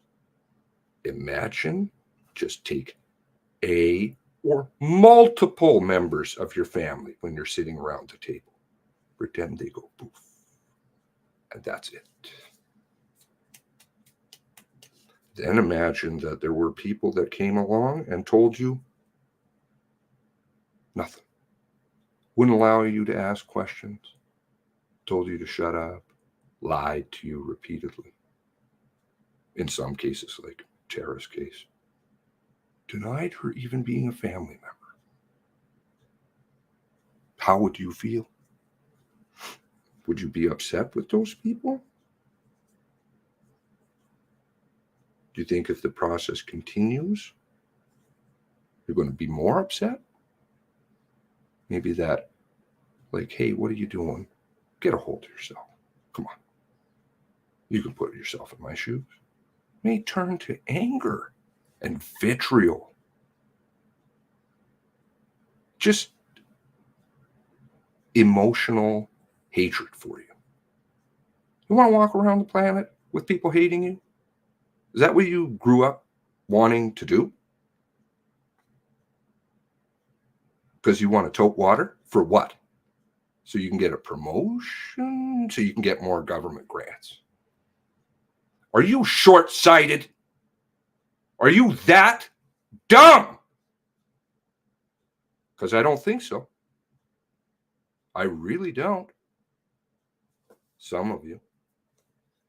I don't think actually anybody in this story is. Some of them are blinded by greed.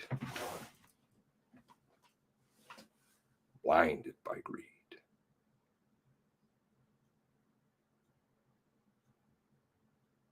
By promotions. It's like the email I read yesterday. Let me reread it. Remember, just because some people you don't see doesn't mean that there's not a lot of powerful people helping in the background. Remember that. Now,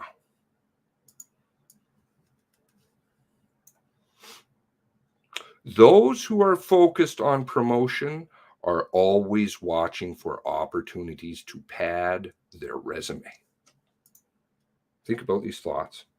Perhaps those who are sitting on that panel can think about them because they know it. Especially members, officers, Chris Leather's friend, Fitch. You know, ask Fitch. Ask Fitch. Did she like drunken members serving underneath her? Did she appreciate that? Or did she write them up? Again, I don't want to ever take away from the big story on the underneath that, because they're more than happy to throw their entire institution in the toilet to protect what's really going on. So they'll have no problem telling you the truth about the drunkenness or whatever as this process continues. It's their dirty tricks division that they're hiding. Shame. Vast majority of Canadians have nothing but good intent towards each other and want to have a good life. Now you've upset them. And they're probably only going to get more upset. And then we'll have Jessica Davis come out, or Lucky with their articles. You think that they're coming out now for a reason about, online hatred and terrorism. Because if you ask questions, then you're a terrorist. That makes a lot of sense. If you don't go along with the plan, you're a terrorist. Really? Last I checked, I didn't come from a family of terrorists. I'm not a terrorist. I'm just a guy with long hair a computer that he can barely run, and a heart. Ah, okay, that makes me a terrorist. Give your head a shake. You make a fool yourself. You can't fool other people. Let's read some more of what was written there. What competency do I need? Do I still need an example for? The checklists. Can I check them off? Can I move up the ranks? What can I do in this incident that will look good? Look good. The perception, the optics, and give me an edge. Fine. Shouldn't you just want to do your job? You do a good job, it'll show through your work. What do I need to stay away from because it's promotional suicide? I.e., look at some of these panelists. If I spoke the truth here, oh, I might not get that grant. Maybe I won't. I think a couple of these people may not have tenure. I'm not sure. Which is always an interesting one. Because even though our education systems are somewhat having issues, if you don't have tenure, and even if you do, you can get fired.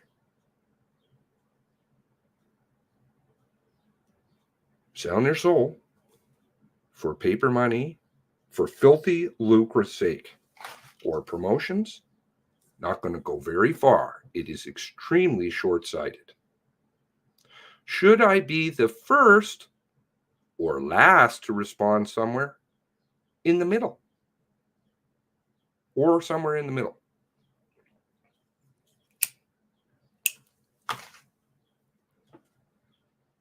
Well, if I go in there, maybe, I'll get all kinds of questions asked of me. How about you just take the risk, do what you signed up for, do what you dreamt of. Hopefully, which was to protect people. Or in the case of the Mass Casualty Commission or any of the goo that's running around, whether it's the glow, the fuzz, the gatekeeping, the bullshit, wolves in sheep's clothing, whatever.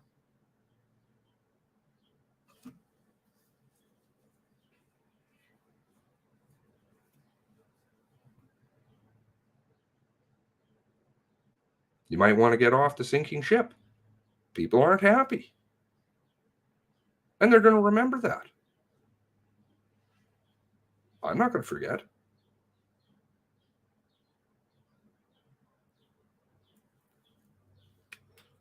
I know family members may or may not, actually, that's not true.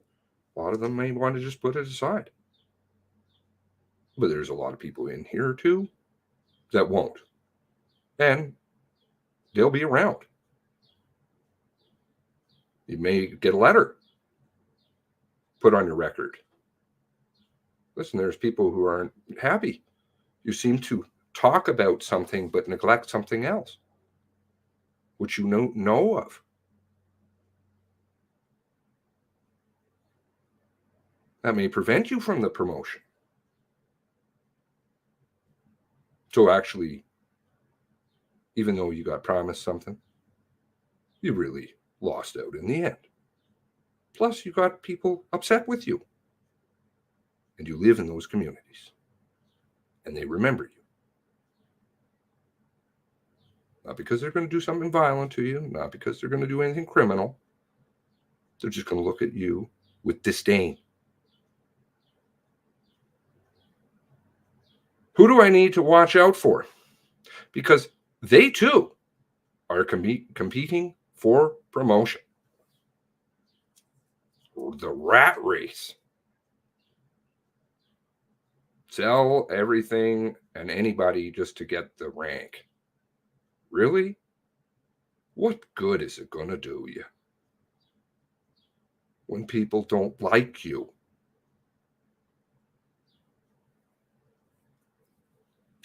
And the same people that asked you to participate in this garbage will sell you out fast. And to the RCMP members, you know what I'm talking about.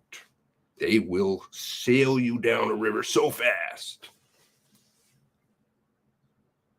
Why do you want to be on that boat? Let's just take the boat and write it, because it's very off course. Who is a wrong judicial system equally? Who is a rock star and who doesn't care about promotion? And how can I take advantage of them? These are vile traits. Vile. They're not godly. And if you don't believe in God, they certainly aren't ethical or moral. They're disgusting. This mentality of many who were decision makers that day. Remember Dion Sutton's quotation. I should go and find it.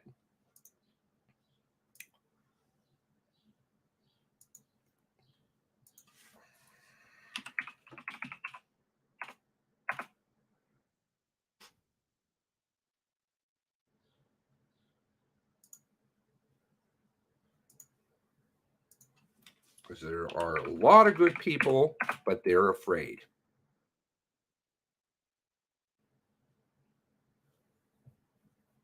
I seem to have misplaced it now. Interesting. Goldfish. Wouldn't trust a goldfish. His hierarchical command. Fuck off, man. With the bots. Sorry, I had my screen closed, so I couldn't kick them out. They're rats in sheep's clothing. And they're around. They're around. They pretend. Gross. Round envelopes, man. I don't forget. I dig. Just because I don't say anything doesn't mean I don't know. I give people the opportunity to do the right thing. Not that I know for sure in some cases. Just do it. Everybody can. It's not my job to fix you. It's your own. You don't have to be shamed. You can just say, I'm not partaking in that. But the other part to that is you have to speak up. You have to. For your own mental sanity.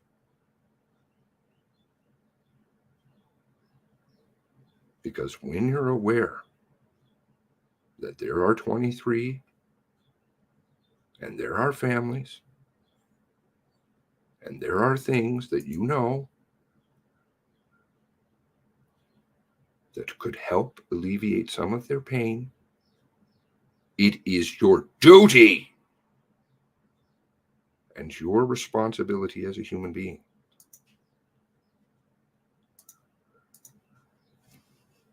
more good to speak up, because it's going to be your family the next time. And if you doubt me, watch.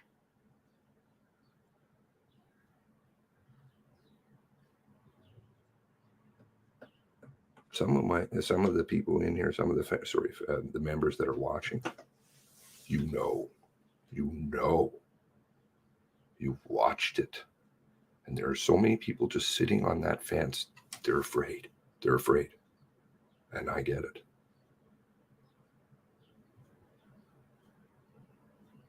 Get off. Those people crumble because they know they're doing the wrong thing. I don't crumble. Do you crumble? No. I may be right or wrong about certain things, but I don't have a dirty conscience. I try my best not to have one. If I go through life and I hurt people knowingly, that's really not good. You want to talk about stressors and PTSD and all of that shit on officers? What about the families? You know that there are people literally sitting in their living room without other people watching you. And they're judging you.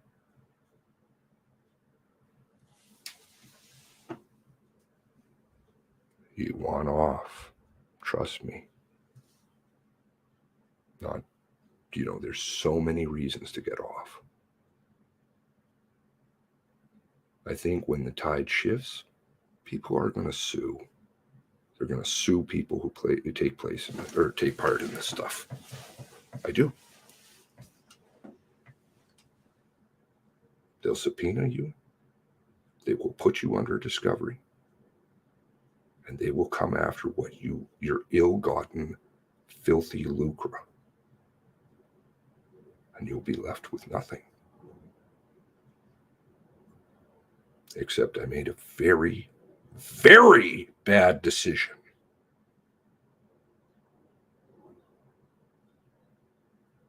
Warning. It's in neon lights. Get off.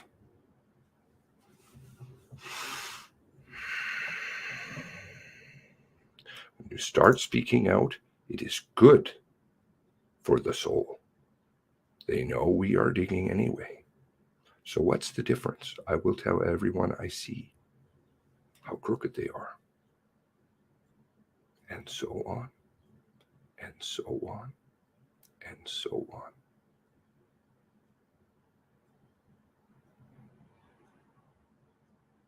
Not good.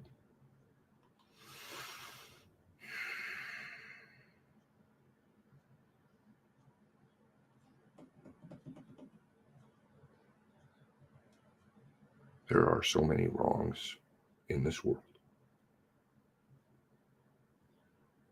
I am astutely aware of a few.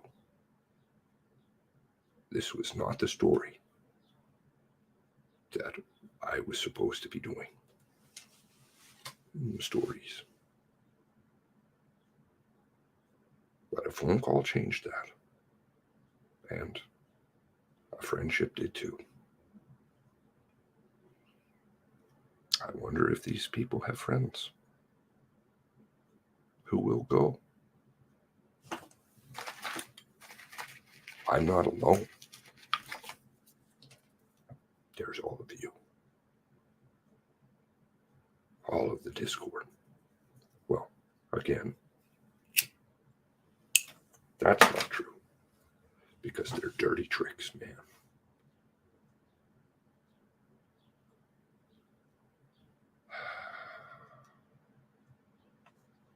No police that don't protect you. Not because, fuck. Oh, here's another one. Goodness. Sorry about the bots in here. Jesus. They just can't stop.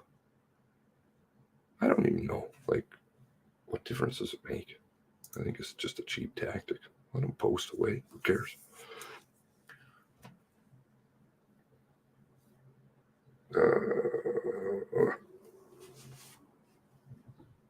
I don't think they'll be able to hide behind civil lawsuits. At some point, there's going to be things removed. And there'll be ways. There's always workarounds when suing people. Would I fall under protection? Yeah. Watch it. Watch precedents. New ones be made. You can't do that. Oh, watch me. Watch me.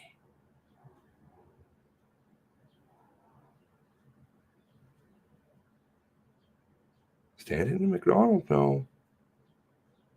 They know my family. Nothing holds us back if we go. I may not be a lawyer. I certainly have the mind. I grew up in that house. Genetics, which weren't necessarily the best thing either. It was not exactly a Bolorama family, but whatever.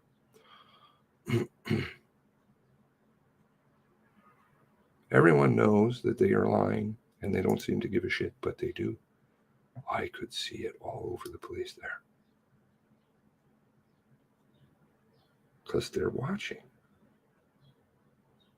You may think I'm kooky. I know. I've seen it.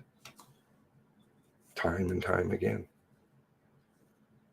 Receipts are there. You just have to look. Start talking about a certain something. Watch the face.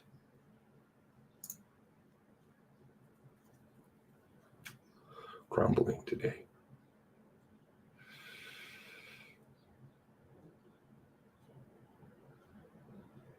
Yes, you should be.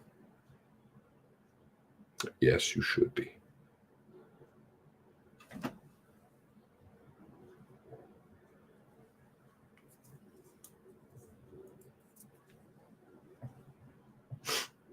Get it certified out of province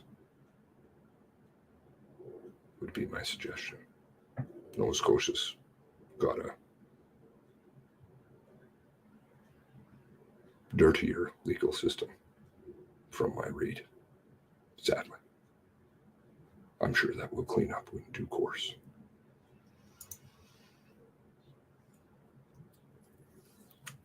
People don't like their communities being run that way anymore. I'm sorry about your situation, Nova Scotia. Grown.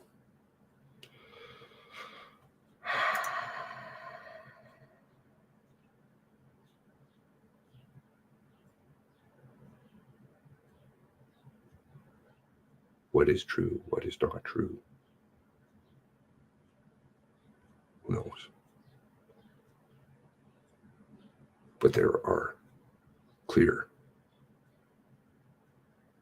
truths. They don't want you to know the truth. They're just as happy to have you go off and paint things as alcohol, mistakes. They've been making mistakes forever. Didn't result in 23. Did it help? Absolutely. Do families have a really good case? Absolutely. Day one, I think. Day one, I said that on the channel. I may not have. I don't remember. Very quickly, I said, sue the hell out of them. But who are we suing? Ourselves. That makes sense. Or is it our employees? We're very out of line, rogue.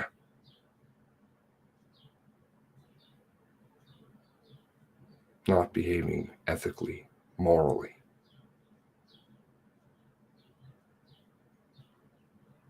Possibly criminally. And they want to say that they uphold the law. Really? Sure about that one?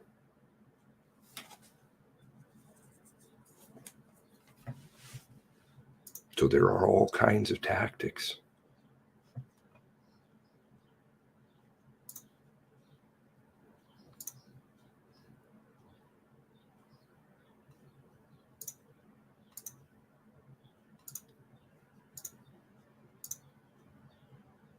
Is it wrong to write a letter? Is it wrong to make a phone call? No, it isn't.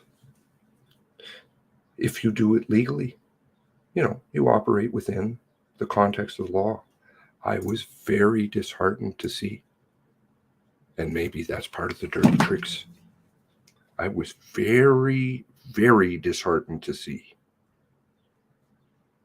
that there was an example of vandalism, a criminal act. This is not how humans behave.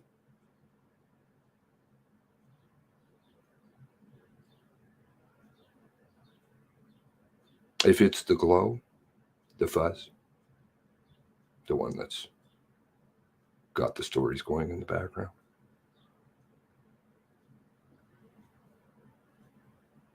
you can't avoid it. But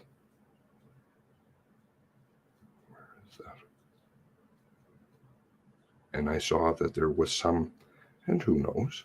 I think they should be called out. I try not to do these types of things. I don't know where that is now. Oh, sorry, my apology. I don't want to dox whoever put that up, so. That's criminal. That's a criminal act. We don't do that. And I don't associate with it. So get out if you want to do that. Nobody wants you.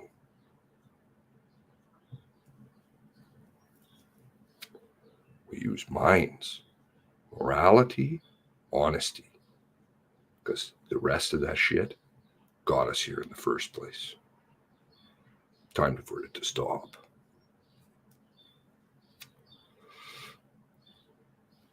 Oh, there'll be consequences, Tony. You're talking to the wrong dude, seriously. Look at my family. They will go around corners that seemingly light can't go around. Precedents can always be set.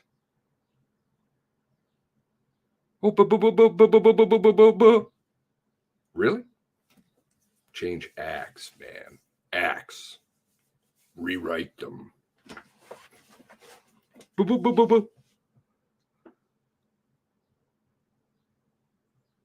So, to write a letter to people who appear in part of this, perhaps bring them up to speed if they're unaware. Say, here's the situation. Did you know that there were officers that night? Again, this is the surface level of, there's layers of trash that were going on. And that's surface level. There's member mistakes, not mistakes. These aren't mistakes.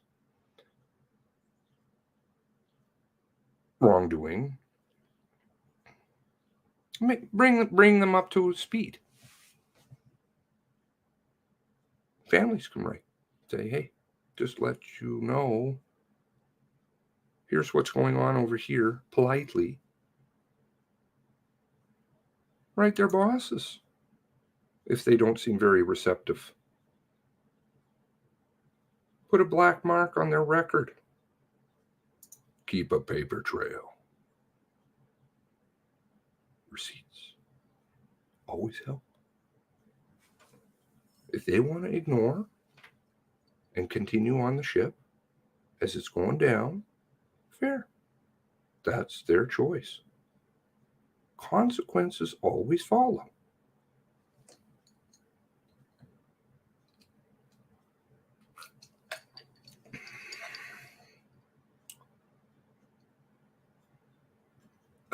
We received your report. Sorry. Are you reporting? Thank you. Nothing will happen, no. And of course, it's only, if I sit here, guarantee you, dollars to donuts. If I sat here, I don't make wagers, but if I sat here and I said, well, alcohol's a problem, mistakes are a problem, there'll be no porn bots. Nobody will be sitting on the stage because that doesn't bother them. One moment, please.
Contingent upon a test from Dalhousie. Contingent upon a test from Dalhousie. You'll know what I'm talking about. Go away.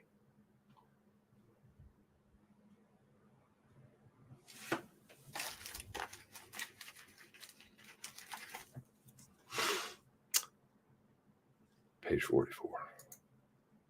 All right. Again, nobody should ever do anything illegal, violent. Just minds, great brains, God gifted us.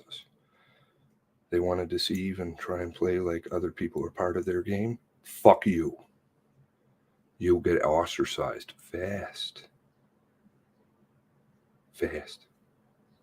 Because the time for waiting and the receipt collecting and brown envelopes has gone on for some time. Get off.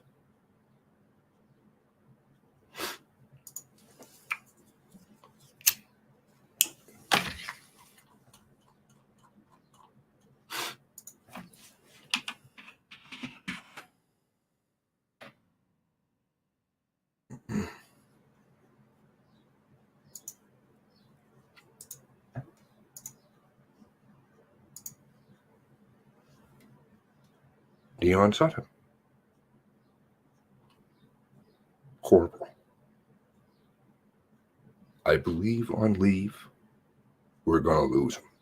We're going to lose him. A really good guy. Honest guy.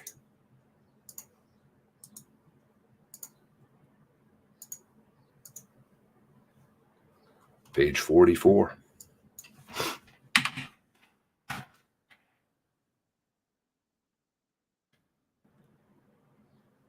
You mentioned frontline supervision.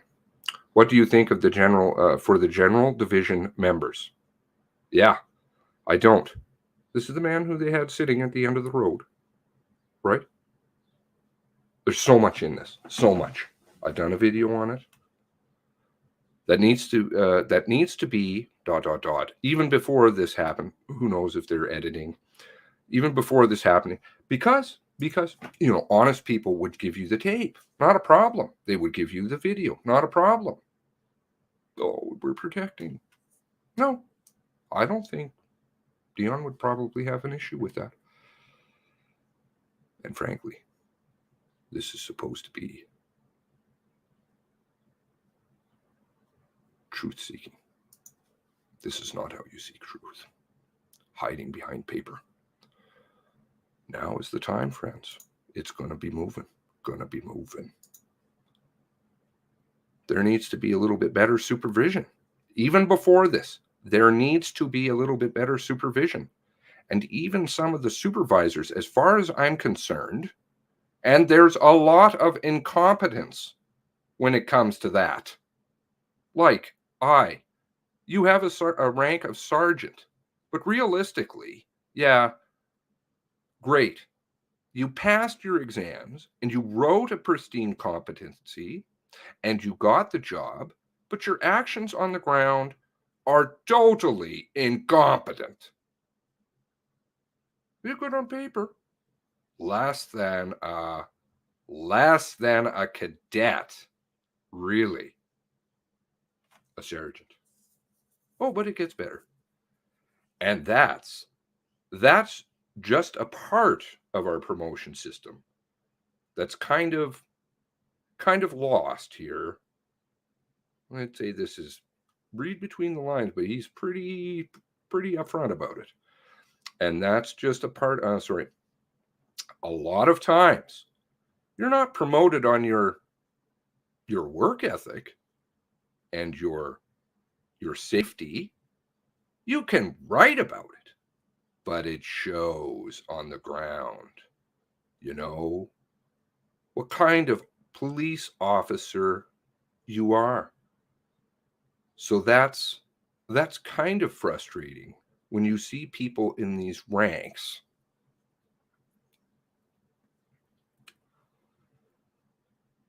that me personally, wouldn't trust a goldfish with, to be honest. And it's scary because we're the ones that are supposed to be protecting the public. And a lot of times you're just shaking your head as to, I can't believe you even carry a sidearm. Like, it's ridiculous.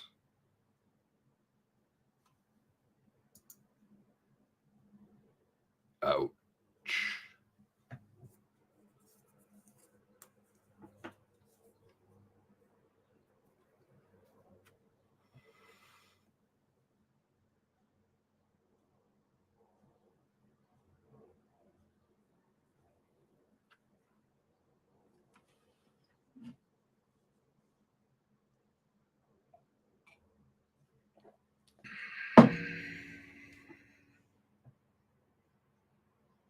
The excuses for the excuse of what's going on.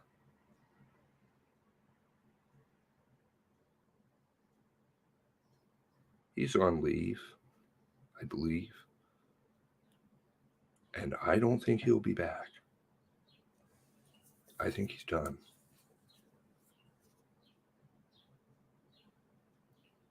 And he's a good officer. A great officer. From what I read. He was like, I drove by an RCMP car. Could have been Wortman.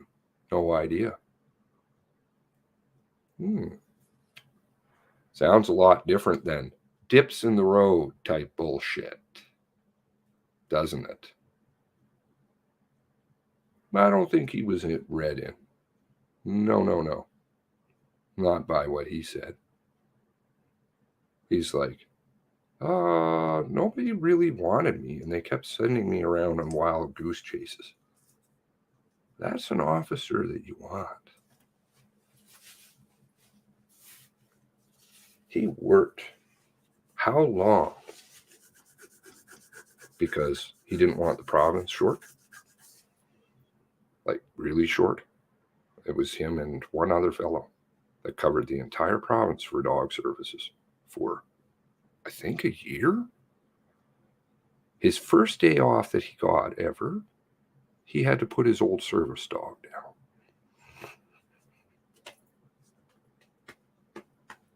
They want to weaponize the pets? How about that one? A lot closer than their family pet. From what it's been explained to me. Very, very close. And then back to work.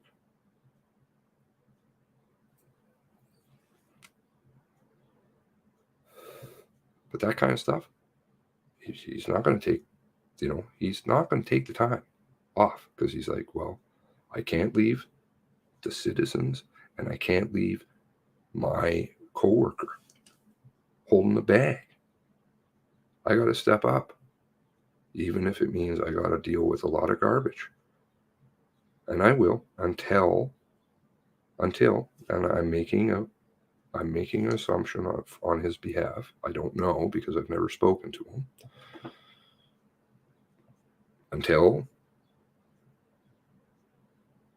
things are settled. He did say that.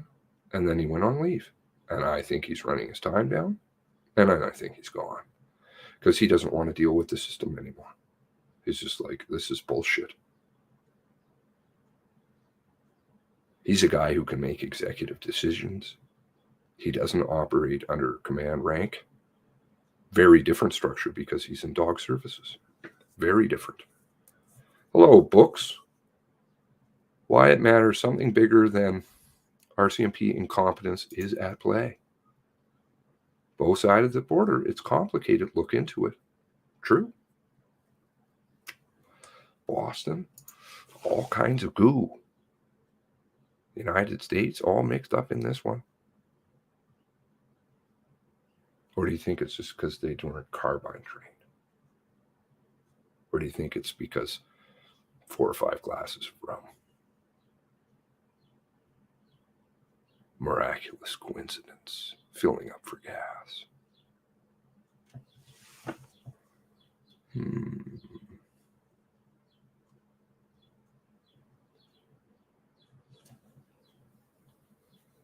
Well,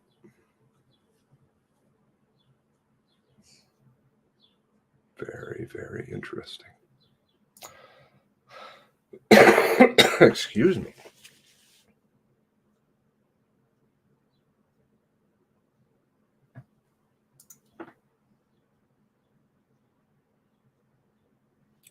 Let me see if I've got anything that came in.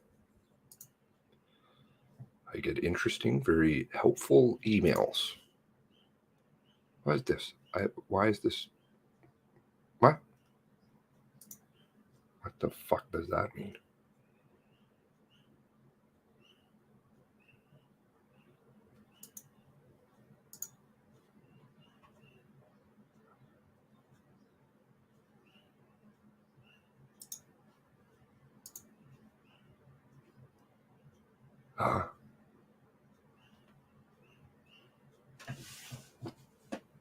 Interesting. Okay, yeah. You never let a good crisis go to waste.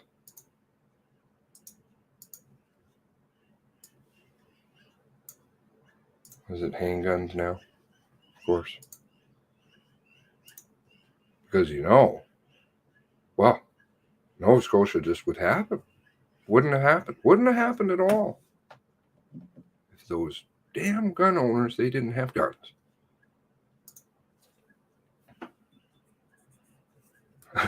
That makes a lot of sense, actually, frankly. If a legal gun owner had stepped up and taken care of business there, well, probably wouldn't be in this boat, would we? But if you don't have that, then, well, you got to rely on that. Not that I'm condoning anything like that, but it's interesting how the narrative throughout the years has shifted. There was a fellow I remember here in town, drugstore owner, been robbed repeatedly. I think it was by even the same individuals, turned out. Well, he kind of just had enough one day. Shot him. Killed one. I think injured the other one. And back then already it was starting to shift. Was it illegal what he did? Did he murder them? Back then they said no. Today, they would say yes. They'll charge you if you kill somebody breaking in your house. If you touch them, they're not allowed to. I think the one here in Alberta, they did let him off, which was good. Let's see here.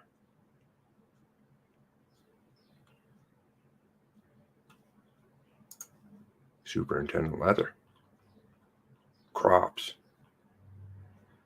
Remember, shaky leather. No offense on him. A lot of pressure. But maybe that's part of it. You see the little award there he's got? Oh, that's for his service in York.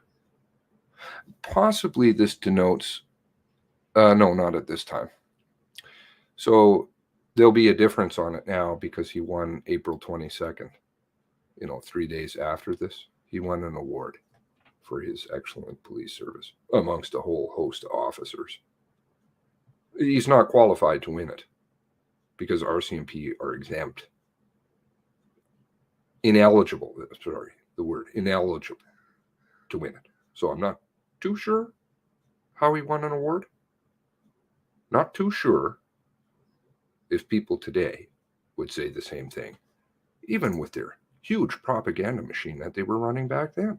People were like, oh, even though they were trying to tell everybody, going through their Facebook, deleting all the negative comments or questions. You guys are great. How many people on there, again, were members that were leaving those comments? That seems a bit, well, it's like the Facebook groups running around. Well, the Facebook groups, even the foundation of them. I remember they weren't very happy when that got exposed. Too bad they banned all that. Good videos, great research. Anyway, but to sowing disinformation and shit, and lots of pro-police stuff. Let's see here. Superintendent Leather brings a diverse background of policing experience to his new role, which he assumed September 12th. Began his policing career in 1990 as a member of York Regional Police, serving as general duty member, several plainclothes units, including district plainclothes, mobile support services, full-time physical surveillance, intelligence bureau, biker enforcement, and provincial biker enforcement unit. 2002. I wonder if he was under Bergerman. Bergerman and Butcher were both all mixed up in Ontario at that point. I'd have to look at the dates. But definitely Bergerman moved over CFSEU Ontario, which is head of bikers. And the York Regional Police Hold-Up Service also serves as bike task force. Definitely would have crossed paths if Bergerman was there at the same time. Seconded to intelligence unit of the RCMP 2001, joined RCMP 2004. I don't think, well, they moved back to BC. I can't remember the dates off the top of my head. I don't think they would have crossed paths there back then. Chief Super Leather continued to work in Ontario in intelligence and also worked for RCMP Professional Standards Unit. Like the pros, or they call it the pro. The PRU or whatever. Now it's PSU. I don't know. Who knows? They just invent new titles and everybody's got 5 of them. He was promoted to Inspector 2014. Signed the role of Operations Officer at BC, Integrated National Security Enforcement Team. Okay, now we're back in BC. So I suspect, yes, cross paths with Bergman. I know there's some people screaming at the screen right now. Certain people for sure. Promoted to Super in 2017. That's a pretty good bump. 3 years. Assumed the role, and remember, he just moved over to an immediate rank, right? Assumed the role from York. Assumed the role of Commander of Serious and Organized Crime in CFSEU, Greater Toronto Area. Lots of people in CFSEU in this one. So, this morning, you had people 3 of them that were tied to Super Chris.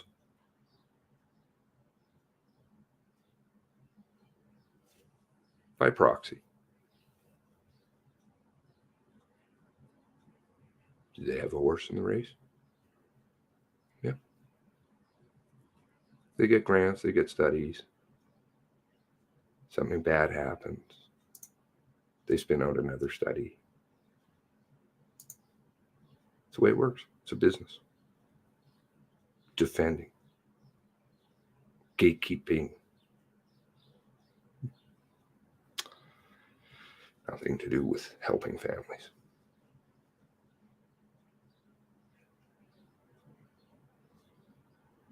Dig, and ye shall find. I haven't even really dug today, but I will. I know you will. And I know that you'll share the information. And so on, and so on. Whatever happened to the promised Hoyt report? Don't know. I liked some of the stuff that I read in that. I haven't even hardly touched that, but there's some very interesting things in that huge CERT report. Well, there's 2. Huge. They give you, under Felix. Maybe that's why he hit the road. Because that report, well, now it's out. The full version. Or, hopefully. Covered events transpiring from the beginning until the end. That isn't under the shit purview. Under Felix's purview. Or was it? Destroying cars within 5 days. Really? Had an officer-related shooting. Not even investigating it. Uh-oh. And you can't claim, well, we didn't know. Because the shell casings were all over the road. And they're cataloged. And they only came from one weapon. And frankly, if there is any doubt, you would have investigated that. Wouldn't you, shit? Heidi discharged her firearm. That means it falls under CERT's purview. No. Not according to them.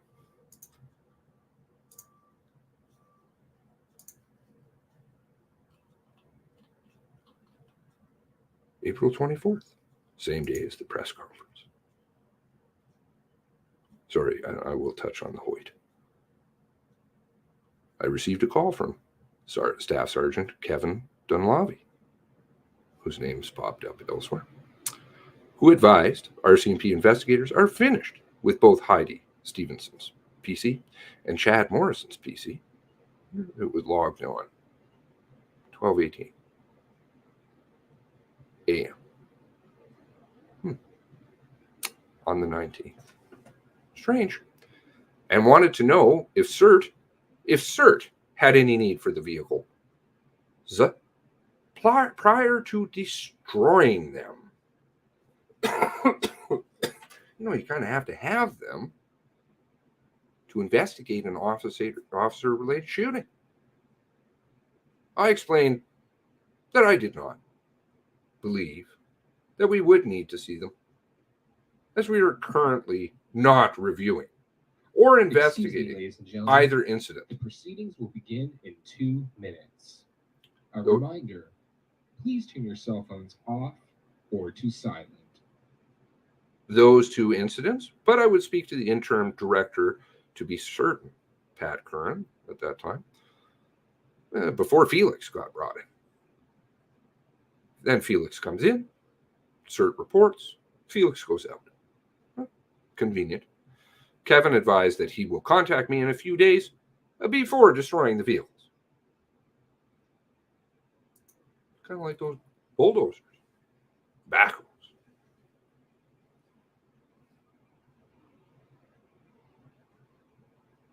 Backhoes. I've said this numerous times. Some people do get it, but Backhoes and bodies, not to be graphic, but just think about that. Backhoes and bodies don't get along well at all. And you can find it in their reports. That's a problem.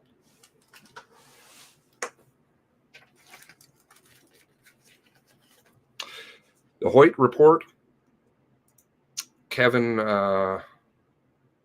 McLaughlin. He has some very interesting ties. That video got banned when I did it. But Cortez Island. And why am I forgetting her name now? But she had some interesting lines in the CERT report about the log of the calls, I believe it was of the RCMP logs, because she transcribed them herself. And they're like, no. Use the one from Ottawa. And she's like, but they're different? What I have written down is, and heard myself and transcribed, is different than what you are telling from the radio logs. Yes, but use the Ottawa ones.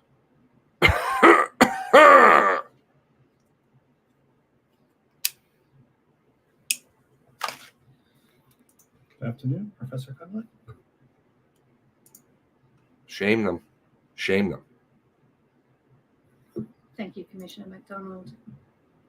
Good afternoon and welcome to this roundtable on contextualising critical incident response, risks and trade-offs. As facilitator this afternoon, my name is Emma Cunliffe. I'm the Director of Research and Policy for the Mass Casualty Commission. I'll be asking questions and directing follow-up. Could I ask all roundtable participants please to speak slowly for the benefit of our assistance partners? The core themes for today's roundtable are as follows. The question of whether there's a risk that increasing the focus on critical incident training and preparedness will have unintended consequences for other aspects of the police function, and if so, whether this risk can be adequately addressed or mitigated. How competing priorities for emergency services training and resources might be resolved. And finally, to consider the role of civil society in police training and resource allocation decisions. To get us started today, I'm going to ask each of the roundtable members to introduce themselves, and I'll start back in convention with our virtual participants. Kimmo, if I may ask you to start, please. Thank you very much, Emma. My best regards first from Finland for you this afternoon session here. It is 8 p.m., so it's a nice evening session for me. I retired at the beginning of this year from the position of rector at the Police University College after having served for more than 30 years in various managerial police positions in the Finnish National Police. I believe that not many of you are familiar with my native Finland, so I'll give you a brief introduction. I live in a relatively small country, at least in terms of population, which is located in the northeastern corner of Western Europe, bordering Russia. Finland has a large geographical area, 340,000 square kilometers, and a small population of 5.5 million. With the exception of a few larger cities, the entire country is relatively thinly populated. Admittedly, Finland is a relatively peaceful country, which perhaps is also indicated in the fact that our police service is small in size. There are approximately 7,500 police officers in the entire country. And as you can imagine, it means that in larger parts of Finland, it is quite normal that the geographical distance between two police patrols can be several tens of kilometers or 100 kilometers, which also means that support patrols are seldom readily available, which again means, and also our police education, that we have concluded that Finnish police education has to be a generalist, semi-academic education program. All Finnish police officers are educated in a 3-year bachelor program. Bachelor in policing is the degree that they get from the Police University College. The Small Police Service has also concentrated its education and training services, so the Police University College is the only police education institution in the country. Personally, on a personal side, I am originally a natural scientist, and I entered the police service in the forensic area. But later on, as I said, I've served in other managerial positions, and later also studied criminal justice management in the UK. I believe that during this session I will have an opportunity to give you some insights into Finnish policing, which relies into strong research base and the strong and extensive education, not only the degree education, but also intensive continuous training to all police staff. Let's return to those aspects later. Thank you, Emma. Many thanks, Kimmo. Hunter, if I may turn to you next. Yeah, so Hunter Mardell, I work for an organization called ALERT, the Advanced Law Enforcement Rapid Response Training Center at Texas State University. We're equidistant between Austin and San Antonio in Central Texas. We're a grant-funded organization that provides active shooter training for law enforcement, fire, EMS, and civilians. And that entails the active shooter response part of it, but it's also medical response, integrated response, and a few other topics as well. So my job here is the director of research. So I oversee our research program, and that takes a couple different areas. One is descriptive analysis of the events they happen, and we use those to help inform our training and what we're training and how to adapt.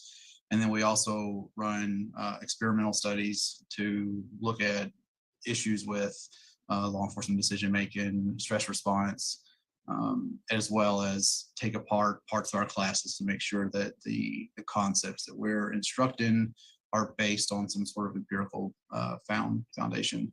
So if we ever get asked, why are you teaching tactic A instead of B, we have some sort of foundation to point to and say, this is why we're teaching this. And then we present all the options. So everybody has the ability to choose what works for their individual jurisdictions. So happy to be here. Looking forward to talking about the kind of the US side of it. I know it's very different from the Finnish side and probably slightly different from some of the Canadian issues, and happy to share. Thanks for joining us again, Hunter. Ben, please go ahead. Thank you very much, Emma. So my name is Benjamin Gould. I'm a professor at the Peter A. Allard School of Law at the University of British Columbia in Vancouver. Prior to arriving at UBC in 2010, I worked at the University of Oxford in the United Kingdom for about 7 years, and prior to that, the University of Niigata in Japan, and then, or before that rather, John Jay College of Criminal Justice in New York in the United States. I work primarily in the area of policing, with a focus on surveillance technologies, privacy, and human rights. My research also focused on the role played by institutional trust in the relationship between frontline state agencies like the police and the public, with a view to improving transparency and accountability when it comes to delivery of core policing functions. I'm also the author of a report on police discretion for this commission. Thank you very much. Elle, if I may turn to you next, please. Good afternoon. My name is Elle Jones. And before I say anything, I do want to say that I recognize that we are here because of the tragedy that families experience. And I want to keep that in mind as we speak, that we are not solely here to have an academic discussion. We are here because people lost people and are in great pain. And I hope that we hold that with us throughout the afternoon as well. I'm in the Department of Political and Canadian Studies at Mount St. Vincent University in Halifax, but I come to this work particularly through my research and advocacy work with communities facing policing and state violence at multiple sites, including, of course, street policing, but also borders, prisons, the mental health system, child welfare. So all the various sites in which people are engaged with policing, and then trying to work with communities on advocacy around that, including work on defunding or reducing the scope of police. So thank you. Many thanks, Elle. Paula, if I may turn to you next. Good afternoon, everyone. I'm Dr. Paula Dinota. I'm a postdoctoral, postdoctoral research fellow in Dr. Judith Anderson's lab at the University of Toronto, Mississauga. I completed my PhD in visual neuroscience in 2017, where I studied how expertise shapes brain activity, specifically in ballet dancers, but now I study police officers who also have to perform very complex behaviors, little margin for error, and investigating how, together with Judith, how stress impacts not only their performance, but also cognition, and as well as their health. I had the pleasure of conducting a field study in Finland with Rehtori Himberg there at the time in 2018, where we looked at the potential impact of resilience training on critical incident managers relative to today's discussion. And from there, I was also fortunate enough to forge a collaboration with Chief Inspector Juha-Matti Huhta, who is the use of force and IPREP instructor there. And together we've investigated the cognitive basis of situational awareness and other pedagogical aspects of training situational awareness and use of force in police. And relevant to our friends in BC as well, I also completed a postdoc at the Justice Institute of British Columbia. And there I investigated more the mental health aspects related to police and other public safety personnel, and understanding different coping mechanisms and training interventions, post-incident services that might be useful in preventing the development of post-traumatic stress injuries. So I'm very privileged and happy to be here today. Thank you. Thank you very much, Paula. Judith, please go ahead. Thank you, and it's an honor to be here again. Appreciate it. I'm an associate professor at the University of Toronto, Mississauga, and as I mentioned, I do study the psychophysiology of stress and stress-related performance among first responders. But in relevance to this table, I've also done quite a bit of work on use of force training and policy, and the focus of developing models of use of force training and models of de-escalation training, and how do those models of training actually impact behavior in the real world, and how do they impact how people learn, and so and how that can shed light on the conversation today. I'm hoping I can. Thanks. Many thanks, Judith. Kimmo, I'm going to turn back to you and to something that you picked up on in your introductory remarks today, and also mentioned in your participation in a roundtable yesterday. Finland, of course, has shifted from a model of police training to one of police education, including a 3-year degree program for police recruits.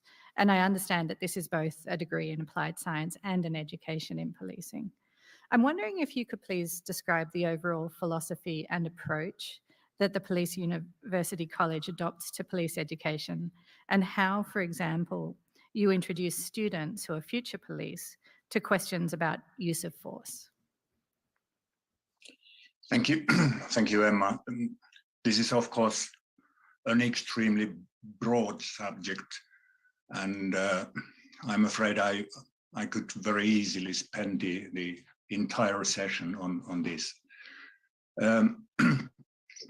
I'll try to be concise, however.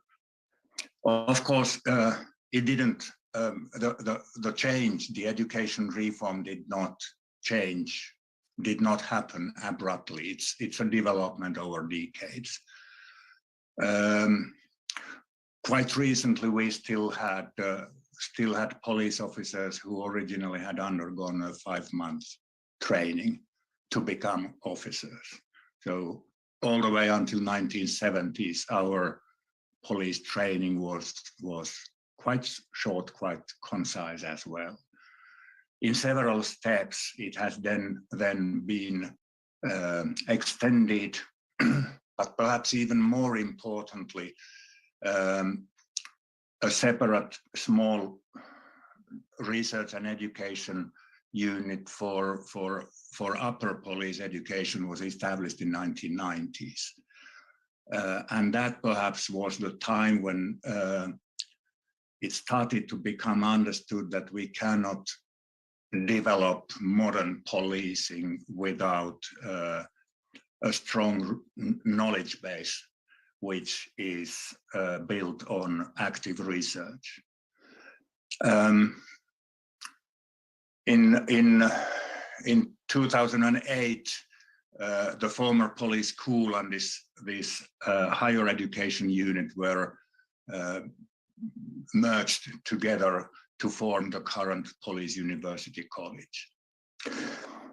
From an organizational viewpoint, let me emphasize that the Finnish police is a national organization. The whole country is divided only to only 11 regional units. And on top of those, we have 2 so-called nationwide units, Police University College being one of them. So Police University College, or POLAMK as we colloquially call it, it's an abbreviation of the Finnish name. It has an ambivalent role. It is simultaneously a University of Applied Sciences, but it is located organizationally within the National Police. And when I was rector, my supervisor was the National Police Commissioner. This also means that the research that we do is very often based on research themes and ideas that we have obtained from the operational units, because the cooperation between POLAMK and the operational units, it's an everyday activity.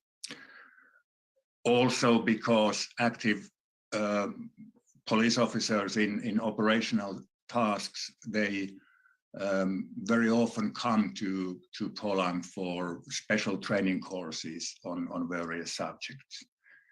So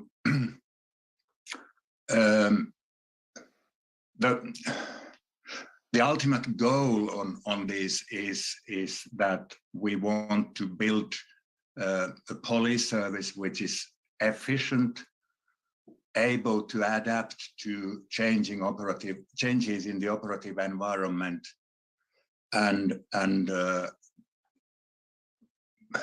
police service which enjoys high-level trust by the citizens. I wouldn't like to boast with this, but according to several international studies, citizens' trust towards the police is the highest in Finland. According to latest figures, 91% have strong trust on the police. It of course also involves not only the professional competencies, but it also involves a strong value base and continuously emphasizing the importance of the attitudes of the police. I hope that satisfies you at this stage. It does. Thank you, Kimmo. And I do have a follow-up for you, so perhaps it doesn't completely. In a recent conversation, you said to me that use of force training in Finland is built on a prior understanding of ethics, of law, and of the mindset of use of force. I wonder, first of all, did I capture that correctly? And secondly, could you explain, please, what that means? What you are referring to serves as an example why we don't particularly like to talk about police training, but rather about police education. We believe that modern policing as a profession is such a complicated spectrum of skills and knowledge needs that we need to have an extensive education which combines theoretical and practical aspects. I wish to mention that we are also extremely careful in selecting our students through several psychological test sets and interviews. We definitely do not want, as an example, Rambos, Rockies. We want young people who are able to take initiative, make independent decisions, who have the characteristics for these, so that we can build the education on those characteristics. But once again, I would like to emphasize the importance of research-based knowledge here. And as Paula and Judith indicated, we have a number of these kinds of also international research projects which go down to the basic operative skills of police officers. Thank you, Emma. Many thanks indeed. Elle, I'm going to turn to you now. You recently chaired a subcommittee of the board of the Police Commissioner for Halifax Regional Municipality, and you were a lead author on the report Defunding the Police, Defining the Way Forward for HRM Commissioners. That's P001908 for your records. The phrase defunding the police has arguably been widely misinterpreted, within public discourse in particular. The subcommittee adopted a definition that was first put forward by an Edmonton-based community safety and wellbeing task force, that to defund police means, and I quote here, to allocate money in preventative and community building ways rather than in reactive and militaristic ways. Do I have that right? Yes, that's correct. Okay, great. And so now I'm going to turn to your contributions. You're quoted in the report as describing the most complex aspect of defunding the police as being the work of, and this is a quote attributed to you, finding consensus around what roles belong to the police, what exists to replace police services, and ideas of safety and risk. So my first question is, how do you in your work approach seeking that consensus? So for people who aren't familiar, this was a subcommittee commissioned by the Board of Police Commissioners in the aftermath of 2020, when there was a large international interest, but particularly in the US and Canada, around police violence, and particularly the impact of policing on Black and Indigenous communities. And so out of that emerged, at first, the Board of Police Commissioners was looking for a simple definition of defunding. But those of us who were working on the report, who were in a group called the Nova Scotia Police Policy Working Group, which is an informal group really formed to examine the shortcomings in police policy, both in not having access to them and then also trying to really engage with those policies. We felt that that wouldn't be adequate to get to the question. So in the context of today, for example, I suppose many people would say, well, this is exactly why we need to fund police. The police are very necessary and they have to be very well equipped in case these kind of events happen. But of course, when we see expanding police budgets across the country and huge portions of municipal budgets that are going into policing, one, it's not clear that it's actually effective in reducing crime. Two, we know that it has a large impact, particularly on marginalized communities, Black and Indigenous communities in particular, and housed people, people who use drugs, sex workers, queer and trans people, people experiencing mental health difficulties, who experience the brunt of policing, the brunt of arrest, the brunt of violent policing, surveillance, and all forms of policing. But So as we were developing a definition, we wanted that to be part of community work, not simply saying, okay, well, this is what defunding is, but really looking within our communities, how do people experience policing? Where do people feel that we could remove policing, especially as police roles have expanded? One consensus was around mental health, for example. Everybody, including actually the police that we talked to, agreed that the police are inappropriately involved in mental health calls. They are not equipped and trained to deal with that, and has negative effect, both on, of course, people who are experiencing mental illness, the stigma around mental illness, and also around how the police actually experience those calls as well. So we wanted to have a communal process that would look at how people experience it. Where are people thinking? Where do people understand the roles of police? What would people like to see as alternatives police? And also, how do people experience safety in their own communities beyond policing? So everything from recreation to lighting to crime prevention to housing, to all of the things that make up the social world in which policing takes place. And out of that emerged a report based on public consultation, based on input from a number of community and social service groups, and also based upon best practices in other municipalities, particularly around things like decriminalization of drugs, civilianizing mental health, treatment of unhoused people, and also the experiences of racialized communities.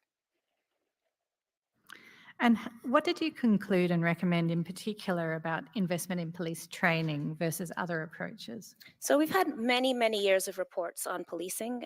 Most recently in Halifax would be the Wortley report on street checks.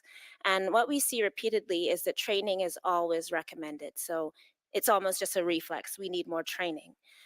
Right now, often that training is focused either on cultural competency training or unconscious bias training. But when we actually went looking for the report, there's surprisingly little data on what training is taking place. So we know, for example, that the Halifax Regional Police train in blocks, but we don't know really what the content of those blocks is. And there's no follow-up on the actual programs that are being undertaken. For example, the Wortley report recommended cultural competency training. It turned out it had only been offered once. It was supposed to be mandatory. It wasn't being offered on a mandatory basis. In fact, officers had been requesting this training and had not been able to take it. And then, of course, there's little review of the efficacy or practice of those trainings. So we could only find one review of a training program, which is a course called Verbal Ninja. And it seemed that the only improvements they saw were on basic communication skills, such as introducing yourself, but it had no real impact on other forms of communication. So despite all the resources that we often want to put towards training and say the number one thing we need is more training, we have no data on it. We don't evaluate the training. We don't actually have any process for externally reviewing that training, for tracking that it's being taken. And there's really no evidence that any of the training that we recommend actually has an impact. And what it does do, of course, is further put resources into policing, and we end up with more and more resources going unaccountably into the police. So that is why in our report, you'll see that we actually did not recommend more training for those very reasons. And instead, we wanted to focus on other areas that could deal with a lot of the social challenges that policing is called upon to respond to. Thank you, Elle. Ben, in Elle's remarks, she identified a lack of research base with respect to the aspects of police training that the subcommittee was reviewing in Halifax. I'm conscious that you've lived and conducted police research in England, in the United States, in Canada, and in Japan. And first of all, I'm wondering if you could please describe, for the benefit of those who may not know, the research methodologies of ethnography, field studies, the research methods that you've used at times in your research. So thank you, Emma, for the question. When I think about police ethnography, I think primarily about having some connection with the day-to-day work that police are doing. So a classic sort of ethnographic technique, which is one that I've used, would be to spend time with police officers in their workplace, observing them, where appropriate, speaking to them, where appropriate, interviewing them in various forms, and essentially seeing the work from a sort of 360-degree perspective, as opposed to sort of other research designs where we might say, for example, provide them with a survey, interview them formally, etc. So, for example, in my early work on closed-circuit television surveillance in the United Kingdom, I think I spent well over 400 hours just being in police stations, watching police officers do their work. So you get a very different perspective than if you are simply interviewing officers in a very constrained situation or the like. So that sort of ethnographic work, I would say, is increasingly rare in police studies around the world. I think it was something that was a staple of some of the really good police studies that were done in different jurisdictions in the 1970s and 1980s. But it becomes less and less present as you move into the 1990s and 2000s. I think it's right to say now it's extremely difficult to do ethnographic research on policing, be it in Canada, the United States, the United Kingdom or elsewhere. And there are good reasons for that. I think we are more thoughtful about some of the ethical challenges involved in doing that research. But I would also say that I think there's a challenge in terms of getting access to police organisations to do that sort of work. So in that sense, I think there is a gap. I think it's very difficult for us to understand the day-to-day workings of policing if we don't have access to them and an opportunity to see them. Albeit, of course, with the caveats that go around it about the type of work they do and privacy and confidentiality concerns, and also the collateral intrusions that we might engage in terms of the people they are policing. So there are some quite significant issues there as well. I'm just forgetting the second half of your question, Emma. So sorry, if you could remind me. No, you've answered it fully. Thanks, Ben. And I do have a follow-up planned, which is, given that you've worked in a number of jurisdictions and sought to do work with police, research on police in each of those jurisdictions, I'm wondering if you can share what you've observed in the various jurisdictions that you've worked in with respect to openness to research of the kind that Kimo's described, or to work such as ethnographic work, and whether police cultures, national police cultures, particular services differ in the degree to which they're open to partnering with academics for that kind of research. So thank you. So I would say that my work in Japan and the United States was very much theoretical work. So I wouldn't describe. I didn't do what I would consider to be empirical work in those spaces. So although I learned a lot about the policing systems that I observed in Japan and in the US context, certainly around what was happening in New York City and New York State, I wouldn't describe my work there as being original empirical work. In the United Kingdom, somewhat different. As I said, my early work was on CCTV surveillance. I was also involved in an ethnographic study of covert policing practices in the United Kingdom, where two researchers who I was associated with went out on essentially covert operations with police officers and were able to observe them doing that work. And we've written about that extensively. So I think the best point of comparison for me is with the United Kingdom. I would say in my time there, and I'm conscious that it ended in 2010 when I moved to Canada, there was a considerable openness to academic research. It wasn't always easy to get access. It would often involve long processes of negotiation, ethical sort of questions being raised on both the university side and obviously the policing side. But my sense was there was an openness to that relationship. And certainly I observed a respect for academic research in many of the police services that I worked with. Even if I wasn't always confident that they would take what we were writing on face or necessarily adopt the recommendations we might make, there was an openness to the possibility of independent research. And again, I can't speak to what the current environment is in the United Kingdom. It's been a little while since I was there. But I would say I was struck when I came to Canada that didn't seem to be the culture, that it was my observations as when I arrived here was it seemed to be very difficult to get access to police services in Canada to do the sort of work that I had come to see as sort of crucial when I was working in the United Kingdom. Thank you. Judith, you've also conducted policing research in multiple jurisdictions, including Canada and Finland, for example. What observations can you share about the research culture within policing in each of these jurisdictions? Yeah, thank you. When we started wanting to do research, very, research with objective outcomes and measurable. Does this training work in the field? How can we measure this and look at this in different ways?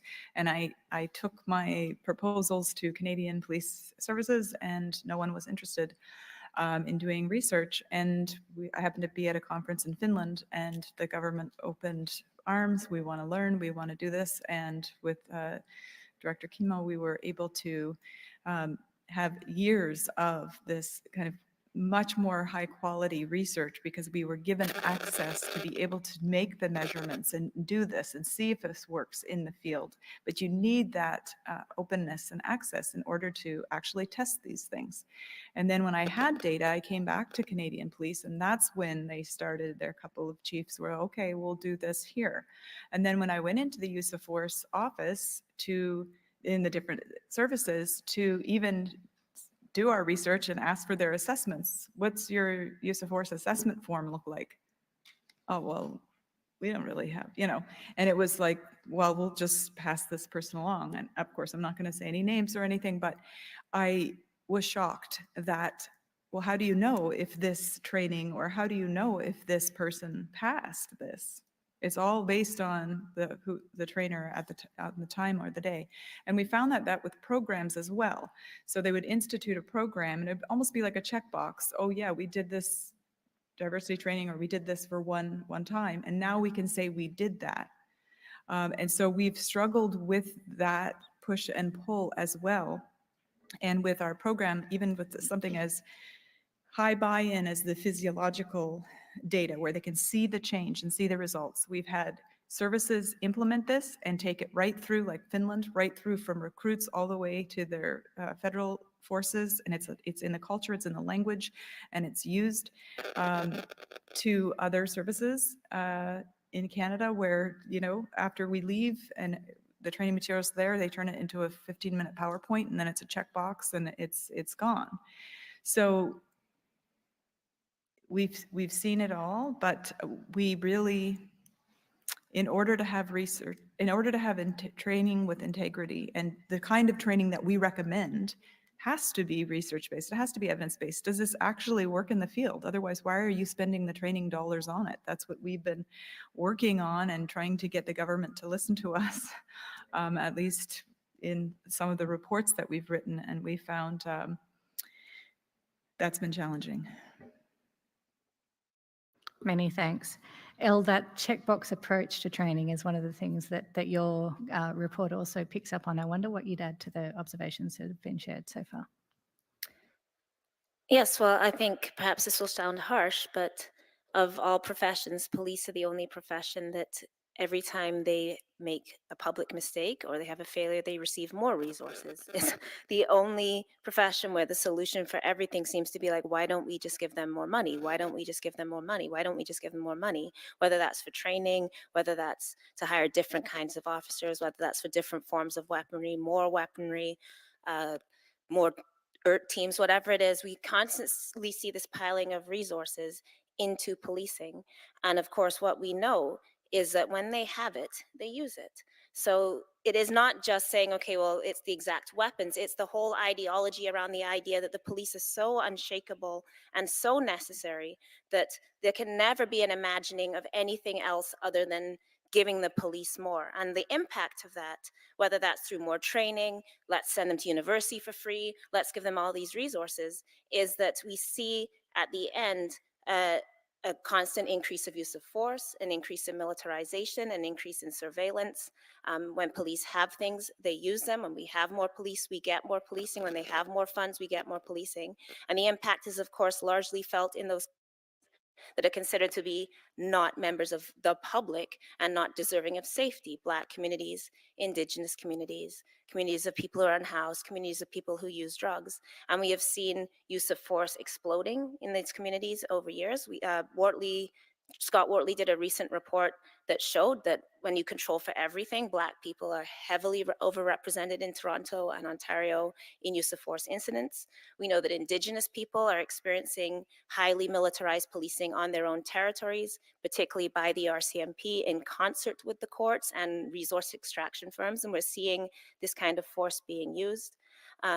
So the question here isn't just around sort of narrowing it down and saying, well, which boxes are being checked? It's to say, what does it mean when every time there's a failure, when every time Black communities or Indigenous communities come and say people are dying, our communities are being surveyed, we're being criminalized, this isn't working for us, there's mental health calls and people are dying. Over 50% of deaths in Canada by police are people with mental health crisis. And instead of actually going to the root of that, we just take a superficial approach to leave the status quo in place and then just add in this box or that box? Or what if we had more Black officers? Or what if we say a land acknowledgement before we go out on shift, or whatever it is?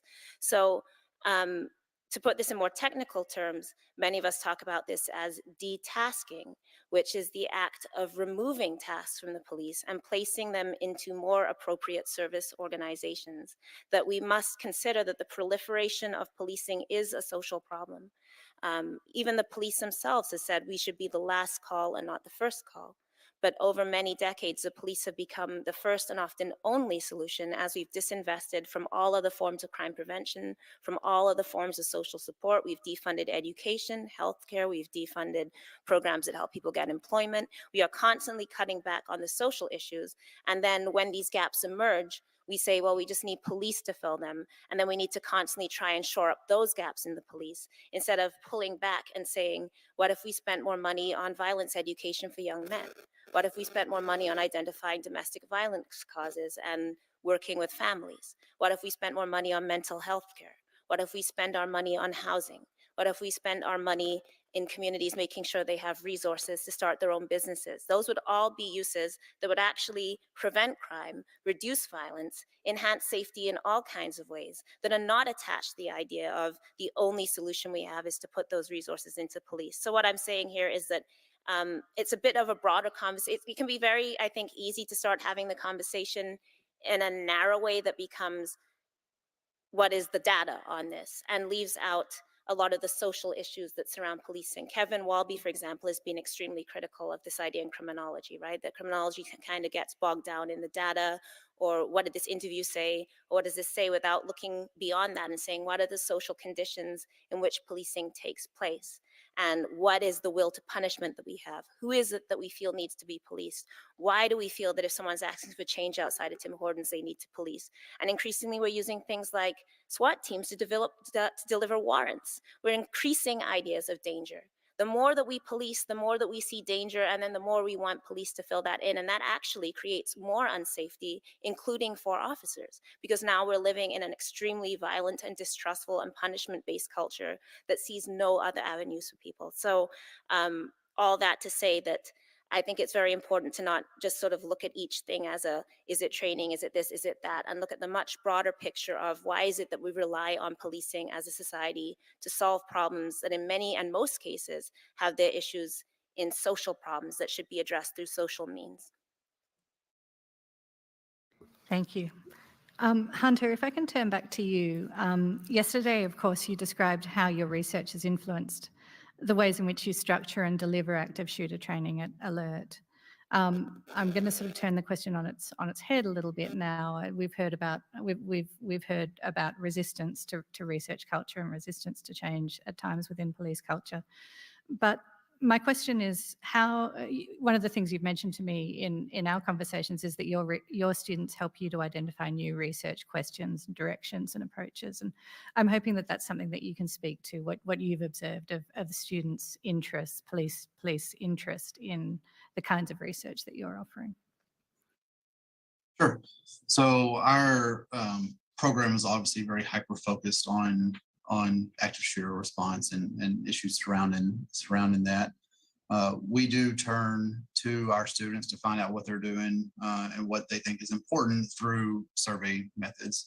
So we have trained in all 50 states. It's about 180,000 officers. 9,000 agencies have had at least one officer touched through our training program. We maintain that database and we update as new students come through. And obviously this is over a 20-year period, so we don't have 1,000 current officers, but we do send surveys out to past course attendees a couple months after they're finished. One, to see, are they able to implement anything in their normal job? Understand that very few people are ever going to experience an active shooter event. Are these skills being used some other way? Are you feeling more confident? Are you how's this impacting your everyday job? And then we'll ask them, are there other things that you experience in your day-to-day job that you think need some sort of data behind them, basically? And we're different than that, obviously, but we're just asking, are there questions that we could help answer? And we get a lot of different responses. And they're mostly tactics based, because we're obviously a tactics type of program. And so we can then take those questions and turn them into projects and figure things out. I guess I could start talking about one such project. It turned into my dissertation actually, but we had some people respond and tell us or point out the issue of seeing in the news when officers misidentify an object as a weapon, as a gun, and then they apply the wrong level of force. And they wanted to know if there was anything simple that could be done to help officers make that decision more accurately. And so a lot of planning went into that. And if you don't mind me burning a couple seconds, I'll go through that study really fast. But we wanted to know if we can have some sort of short intervention that can help officers quickly and correctly identify if an object is a gun or it's not a gun. And I'm sure everybody's seen videos of an officer approaching somebody and then an object comes out of their pocket and it ends up being a cell phone and the officer misidentified it and applied the incorrect level of force or force at all. And so we took the concepts of deliberate practice, which is just that you have increasingly complex training, you get immediate feedback so you know how to correct it, and then you have a lot of repetition. So we took that concept and put it into what I'm going to call a vision training program. So broke people up into two different groups, one test group, one control group. The test group would get training media related to firearms. So they would either have to say there is a gun or there's not a gun in this image, still image with a little more complexity, and then a video where somebody's presenting the item. And the control group got it, but without firearm related media. They had to find a vowel. So is there a vowel in this image or not a vowel? Split them up. They only got about 20 total minutes of training in its entirety. Their pre-test, there was 0 differences between the groups. And then in the post-test, the test group made 1/3 the number of misidentifications. So they correctly identified the gun much more accurately than the control group. They were able to find it visually. We had them all wearing a vision tracker. They were able to find the item. I think it was 16 to 20% faster than the control group. But the interesting thing was what they made their decisions at the exact same amount of time.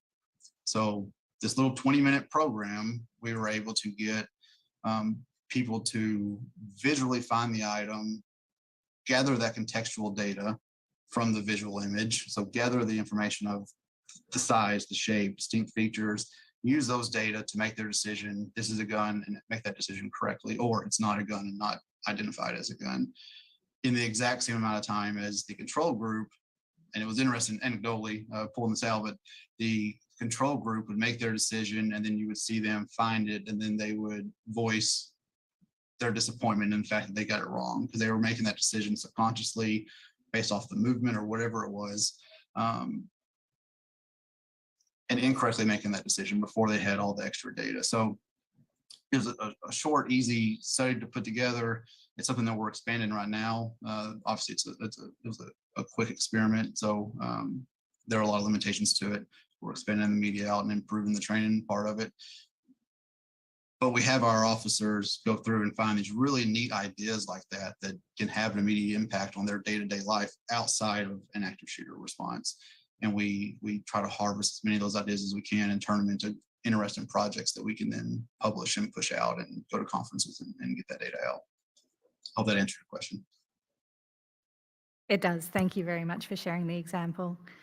Judith, I'm going to turn to you now. One of the questions I believe you've thought about in your research, as has Paula, and I'll come to Paula in a moment, is how implicit messages about the degree of risk out in the world can be conveyed through how training is organised and delivered. It's, as I understand it, frequently the case that scenario-based training for use of force, for example, trains scenario after scenario where police are being attacked by civilians. How does police training impact police understandings of their role, and in turn, how might it impact how they act when they're acting as police? Yeah, there's some great data coming out of different studies in the US, and then I'll speak to some in Canada. But typically when use of force training, the 1 or 2 days of training that police officers were getting per year was focused only on weapons and tactics, how to use the weapon, how to use defensive tactics, and so forth. There was more of a tendency to rely on use of force options at every call. So it became more likely that they would go to a use of force option right away and then use it.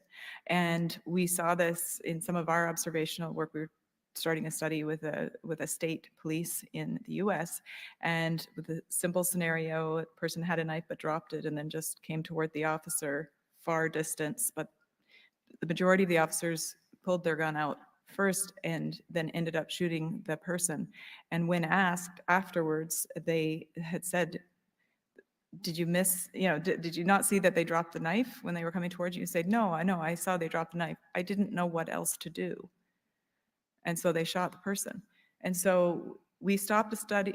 We went back and talked with the school, and they were not doing transition drills. They were not doing other kinds of, de-escalation scenarios. And the weapons and focus, the focus on that, weapons and tactics, was creating a situation where they thought every call was going to be about use of force.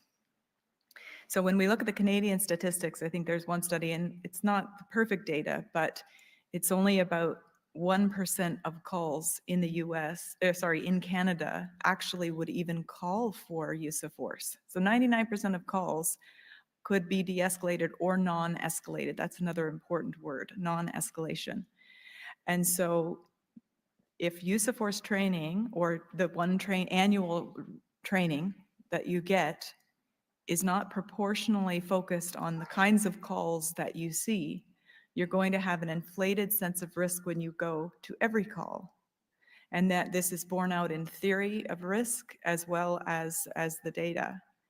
And so there's a whole groundswell, and I know Ella's speaking to that, to the kind of approach to policing, even in the training that, without even talking about adding more training or more dollars, but just what is the focus of what's going on right now, and is it matching the demands out in the field? And that's not to say that critical incident training isn't important, of course, as we know.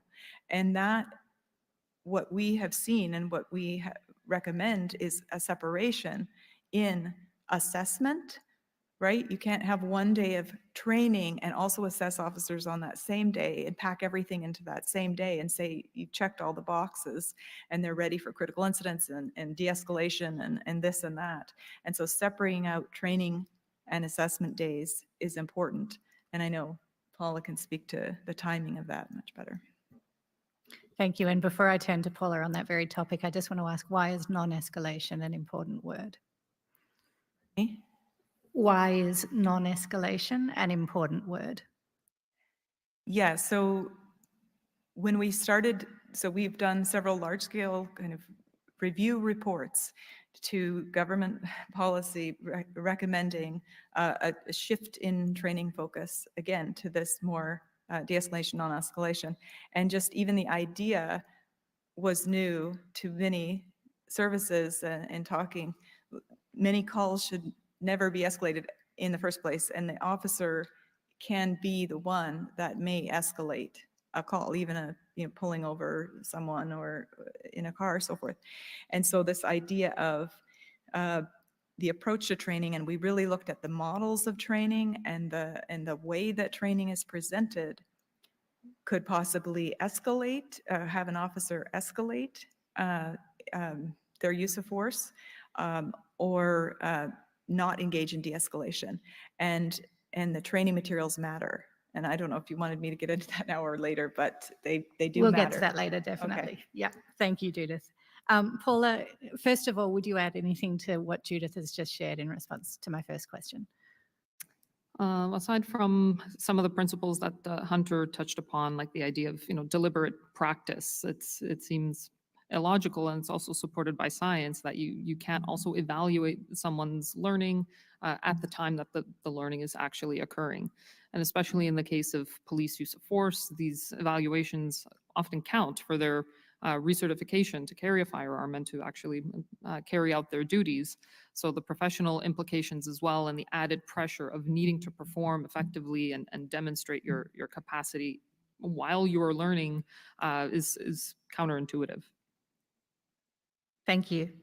And so now I will ask you to get a little more deeply, as Judith prefigured for you, into the questions you've studied about how the timing, the sequence, and the format of training can impact both recall of key principles, but also understanding of the overall context of the skills being taught and the work that police do. So what is known or believed to be true, whether from your research or that of others, about trade-offs in training, and what does the research tell us about how training should be structured? As touched upon already by some of the other speakers, there's such a lack of this information because there's a lack of access to what the current training practices are and how effective they are, access to data and these types of things. So to our knowledge and in the comprehensive reports that we've put together, we've had to look to other literature, to other areas of research, and in complex motor learning and training skills related to what police use, and specifically related to use of force and critical incident response and management is what I'll speak to today. But as again Hunter had mentioned, there's a vast literature in expertise, so studying how individuals develop these expert performance. And what my dissertation research also focused on is how that actually shapes brain activity to facilitate more effective performance. So learning faster, performing more accurately, being able to perform effectively under stress. And that stress component is what we spoke at length about this morning in this morning's session, but critically weighs into how police are trained, because it's necessary that the training incorporate this element of stress, because those are the conditions under which officers are needed to perform these skills that they're trained upon. So we've examined kind of the spectrum of stress, as we know that there are moderate levels of stress that can be adaptive, that can heighten your attention, your awareness, and your vigilance. And that can be conducive to promoting learning as well. But kind of going to more extreme levels can actually be preventative for learning. So putting a rookie officer into a critical incident scenario and you're responsible for managing what's going to happen, that's going to stress them so much that literally the parts of their brain that are responsible for encoding and retaining that information are not going to absorb it. And so that means they're definitely not going to exhibit those skills then when they need to. So just understanding these fundamental neuroscientific principles of how the brain learns and how it performs under pressure is really critical to informing how police are trained for these various skills.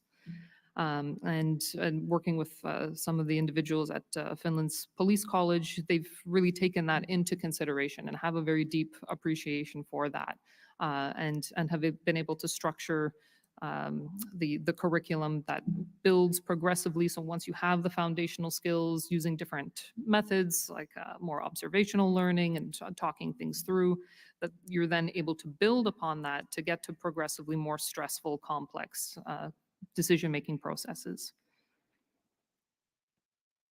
Thank you. I'm going to shift gears a little bit now and turn back to a theme that Elle touched upon in her remarks, which is the question of public trust in police and community trust in police.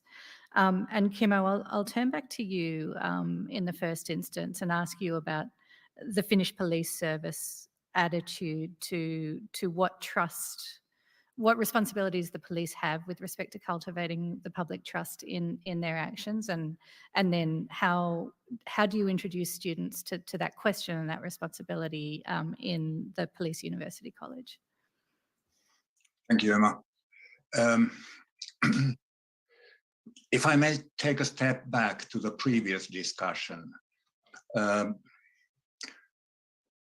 we always want to avoid taking a standpoint to the practices and policies of policing in any other country. And I wish to emphasize that I am not doing that when I say the following. I'm always a little bit bothered when the discussion of police use of force, and especially the police use of firearms, concentrates on the technicalities, on the technical skills. The spectrum of techniques of using force that the police has access to is wide. And use of firearms is the extreme form because their evident lethal danger is immediately present. And for us, the police should always be able to avoid using lethal force. I'm sorry that I will go a little bit into statistics, but I want to illustrate what I mean. According to our statistics, a Finnish police officer has to warn a target person of the use of a firearm approximately once every 2 days. So those 7,500 police officers in the country, one officer every 2 days has to warn about the possibility of the use of firearm. Last year, 2021, in Finland, the police shot 7 shots altogether. In 2020, 2 shots to a target person. No persons were killed in these incidents. Why is this? As I tried to indicate earlier, use of force is built on police ethics and police legislation and National Police Board orders. So the technical skill comes somewhere very far after we have gone through several stages of teaching the theories of ethics and law. Emma, you used, in your question, you used the word responsibility. It is important to emphasize that the responsibility of acting properly is on an individual officer. And if you allow me to refer to Finnish Police Act, which is the most important piece of legislation that we have, immediately in the beginning of the act, of course, the law emphasizes the importance of respecting fundamental and human rights, and the law says that in exercising police powers, the police has to choose from all reasonable options the course of action that best asserts these rights. And then the law presents 3 important principles. Principle of proportionality, so that the police action has to be proportion with regard to the importance, danger, and urgency of the duty, the objective sought, the behavior, age, health, and other specifics of the person targeted by the action, and other factors influencing the overall assessment of the situation. And this evaluation has to be made by the individual officer, depending on the nature of the case and the incident, and depending on the character and behavior of the person that the police confronts. Next principle, second principle, is principle of minimum intervention. The law says that the police shall not take action that infringes anyone's rights or causes anyone harm or inconvenience more than is necessary to carry out their duty. Once again, the law states that the police has to keep calm and to use a minimal amount of action, a minimal amount of power. And once again, the responsibility is on the individual officer. Third principle is principle of intended purpose. the police may exercise their powers only for the purposes provided by law.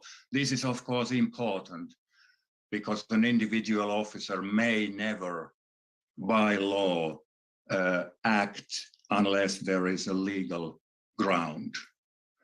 And the individual responsibility is so strong that in a case of misconduct, an individual officer may end up with criminal prosecution because of breaking these principles. I don't want to bore you, but I will read one more sentence from the Act. The police shall seek to maintain public order and security primarily through advice, requests, and orders. This illustrates that the purpose, the aim of policing in my country is to avoid using force always when it is possible to avoid the use of force. And if there is a situation where there is no alternative, then use a minimum amount of force. Now you understand that the calmness, the ability to make decisions in stressful situations, it cannot be trained in short training courses. It has to be built step by step so that also the attitude and value basis is strong enough in the young police officers.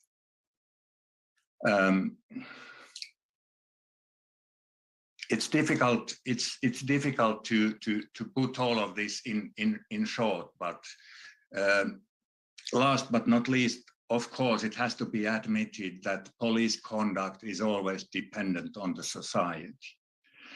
If a police officer has to be prepared always when confronting a citizen, if a police officer should be prepared to a situation where the citizen is actually carrying a gun or has a gun in the car, of course, the stress levels of officers would be higher. And of course, the risk of misconducts and excessive uses of force would also be higher. Finland is a country of forests. Hunting is a very common hobby, and there are approximately 1.6 million registered guns. So a person carrying a gun is not a rarity in Finland, definitely not. But the starting point is that also for the police, that the target person in a regular policing situation will not carry a gun. But then again, your question about trust, of course, building the trust will take a generation or several generations. It cannot be built with a snap of fingers. And the trust, in my belief, the trust is based on the behavior, on the professional competence, and the way how an individual officer confronts a citizen. Also those citizens who have alcohol problems, drugs problems, mental health problems, who are agitated because of some particular reasons. As the law implies, it is the police who has to bring in the calmness into the situation. I will add one last thing. You use the term de-escalation. To me and to us, de-escalation is a very curious concept because it contains the idea that the situation has escalated and then it has to be calmed down. Our way of thinking is the opposite. We try to avoid the escalation of the situation at all cost. If the target person or persons behave in a way that the police has to progressively increase the level of intervention and perhaps enter using force, officers should first select physical force, handcuffing, perhaps pepper spray, then taser, and only in an ultimate situation or in an emergency where immediate threat to life and health is present, then to enter into using firearms. I hope I somehow could illustrate our thinking. Thank you. That's very helpful. To play devil's advocate, I suspect there may be many people listening to the conversation today who would say, well, that's all very well and good, but when you're faced with a critical incident or a mass casualty, surely that goes out the window. And I wonder if you can provide an example of how the Finnish attitude to use of force plays out in a critical scenario. A critical scenario or a critical incident is of course an extreme policing situation, and all the principles that I described will apply. But admittedly, of course, when there is a school shooting, for example, we talked about them yesterday. When there is a school shooting, firstly, there will be a number of officers on site very rapidly. Well, in some places in Finland, not very rapidly, but anyway, this is an extreme type of incident, and certainly a high priority. Depending on the situation, I tried to point out yesterday that for us, there can and there may never be a situation where it is unclear who is leading the situation, who is leading policing at the situation. It's when the first patrol enters, one of the officers takes the lead. When there are more patrols on site, it will be what we call a field manager, typically a sergeant. And very soon, the leadership will be transferred to a command center. And then the situation leader is not anymore necessarily present on site. He or she may be tens or hundreds of kilometers away, relying on the information that flows in from the site. When it comes to use of force in a school shooting case, yes, definitely, then the police will have a high risk of having to enter to using a firearm to stop the criminal activity. That's for sure. But even then, once again, depending on the situation, the police will first start to try to stop the criminal activity through orders, unless the target person is met in the situation where he, for example, is pointing a gun at the police officer, and there is a specific guidance in the legislation for these kinds of situations. It's difficult to translate the Finnish term, but it's something like emergency protection situation, where the police has the right immediately to use a firearm to avoid the immediate threat to life.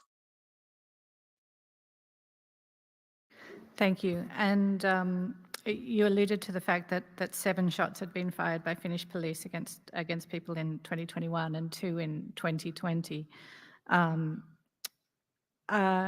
How are Finnish police trained to aim, and what is the objective that they're trained to seek when they do discharge their weapon? The aim is to stop the criminal activity, quite simply. Officers are trained to aim, if possible, to aim at a limb, because we know by experience that in most cases that will be enough to stop the activity. In most cases, it is enough to shoot one shot, sometimes two. I can give you an example. In 2017, a young Moroccan man made a knife attack against members of the audience in the market square of Turku, which is the third largest city in Finland.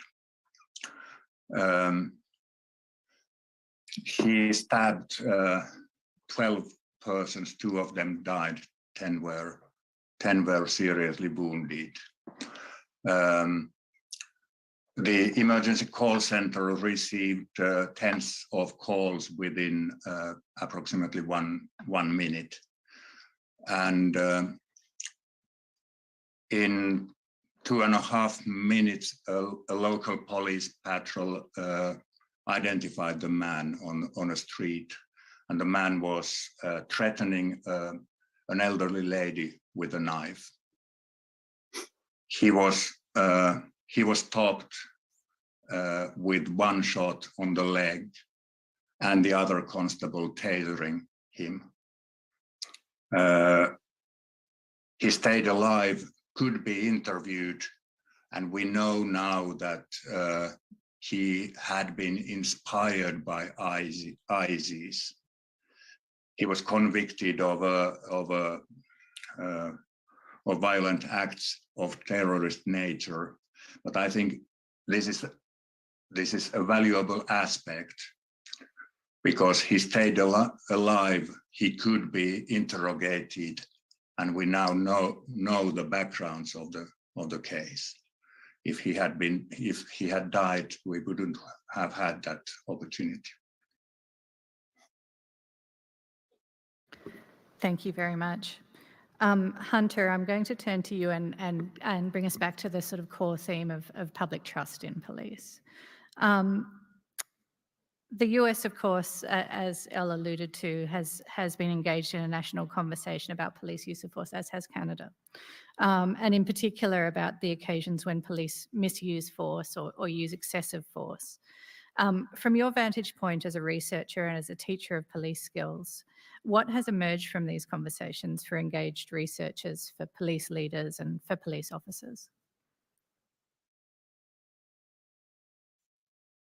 I was getting a little outside of my realm of research and what we do specifically here with active shooter training. There are 18,000 different agencies in the States, and I can tell you that the NIJ, National Institute of Justice, just released a grant proposal, one that we actually just applied for, to get a better understanding of what agencies are currently doing in response to the last couple of years of this call for change.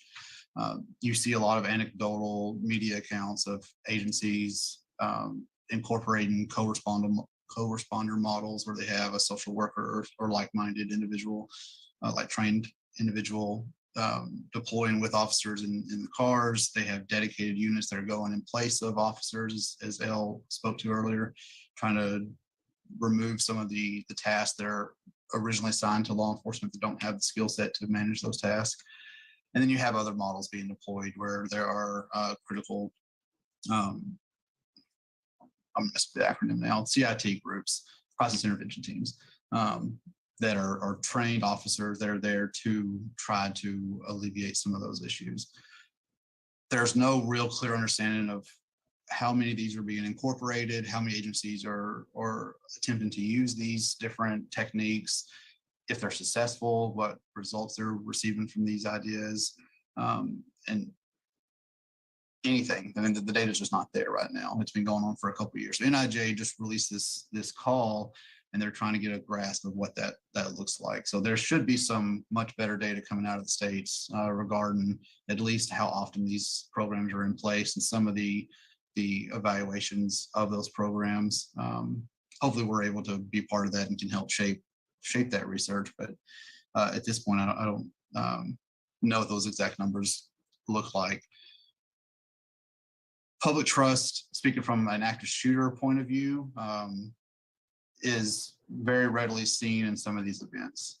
So the easy example is the Parkland attack a few years ago in Florida, where the school resource officer failed to intervene. He stayed outside the building and he didn't intervene. It was a very swift, obvious issue of public trust that was not what was expected of that officer. And it was a situation where the officer was indicted and charged.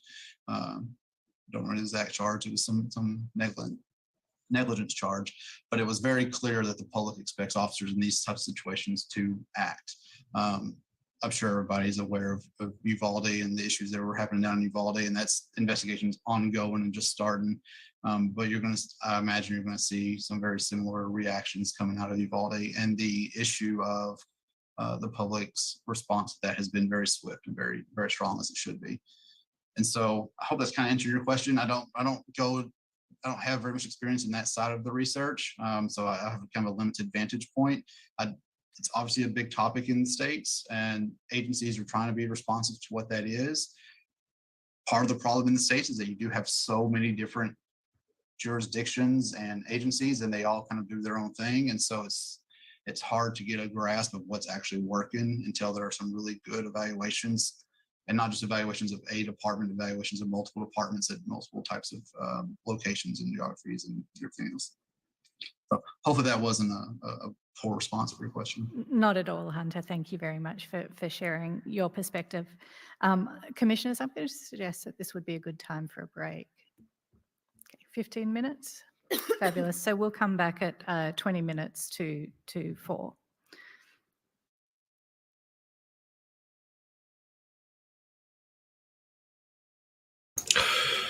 Too bad about them. See why they take breaks? You know why they take breaks, right? I would say definitely they're watching, and it gets them. That's a trauma. Got to keep it up. They're talking to family members in here. They're laughing at them. But then, certain comments hit home with them. And if it was their families. And I was thinking about it whilst this is going on. And I think I'm going to try and see if I can get something together, kind of a video message, maybe, to the people that participate in this, and just send it to them. It's going to be calm and peaceful, very calm and peaceful, and I expect it's going to be very emotional with family members, and send it to them, and just ask them, kind of say, this is where I'm at. This is my life now.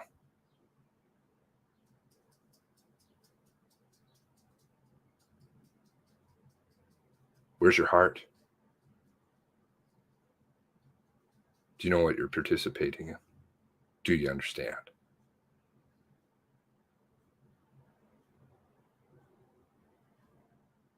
Is there something I can reach in there? Please, because I'm trying.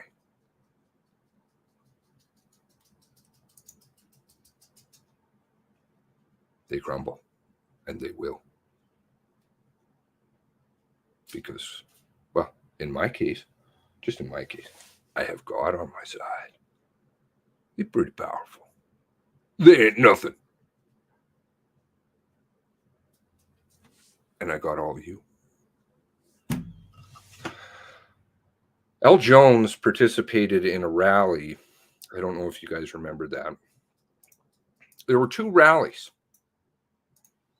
back in the day because things were starting to gain momentum.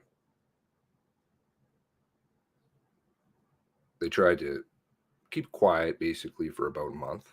Certain characters rolled in, started talking then, really.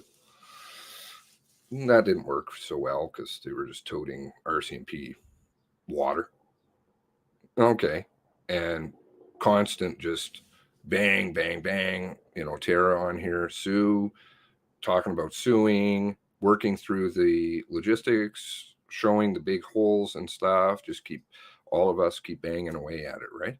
And so, you know, then the rallies did come about for a inquiry. And that took a long time. They sat around, fucked around about that. And so then there was the first one, which resulted in a well-drafted review that had no power. No power to subpoena, no power to tell the truth, no power to issue a final report. It was just a huge joke, much bigger than even what we have now. And so obviously that was bad news. And they had the plan in their back pocket because they knew that there was going to be an outcry. And so they pulled it out right afterward. After there was a second one in response. But the second rally, on that day, they planned two. There was a family rally that was up in Bridgewater, July 27th, 2020. And I remember saying to people, do not go to the rally down in Halifax. Don't. Stay away from that one. It was feminist. Some people in this story, actually, who are still here, have ties. Not just L. Jones. And interesting places they have ties too. If they're watching, they know. Brown envelopes. That could come out.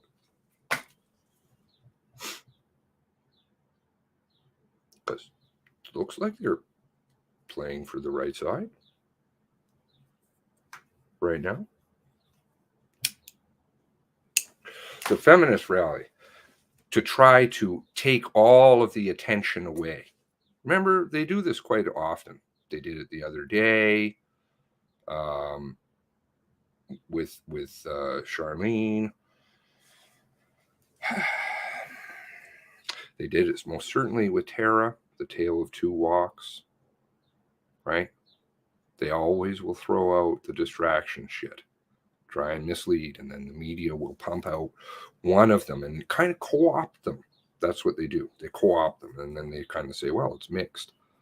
No.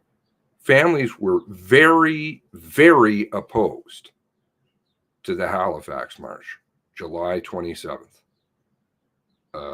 Third house transition. Helped organize it. Bunch of feminist groups. Femicide. You know, you had articles coming out like L. Jones. Maybe her views on this have changed. I have no idea. Mass murder isn't senseless in a culture that excuses the violence of white men. Okay? Went on about talking about Gabriel Wortman, etc., etc. It's over in the Halifax Examiner where Brenda first appeared. You know, and then of course you had Linda McDonald and Gene Sarson, RCMP Gene Sarson, NST, who were the major water carriers for, there was the Femicide Observatory running around in the background. But Linda and Gene, who got the book, of course, right afterward, that were pushing the white men femicide thing too. I wonder if I still have that quote.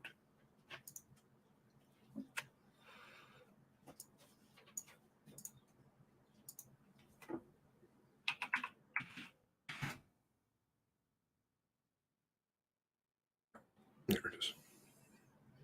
I don't know. I don't think I can share the audio for some reason. Still, they've done something so that I can't do that. Let's see. I'll try again, but no, won't work. So I can try and play it over my microphone and see if it works. Sorry about.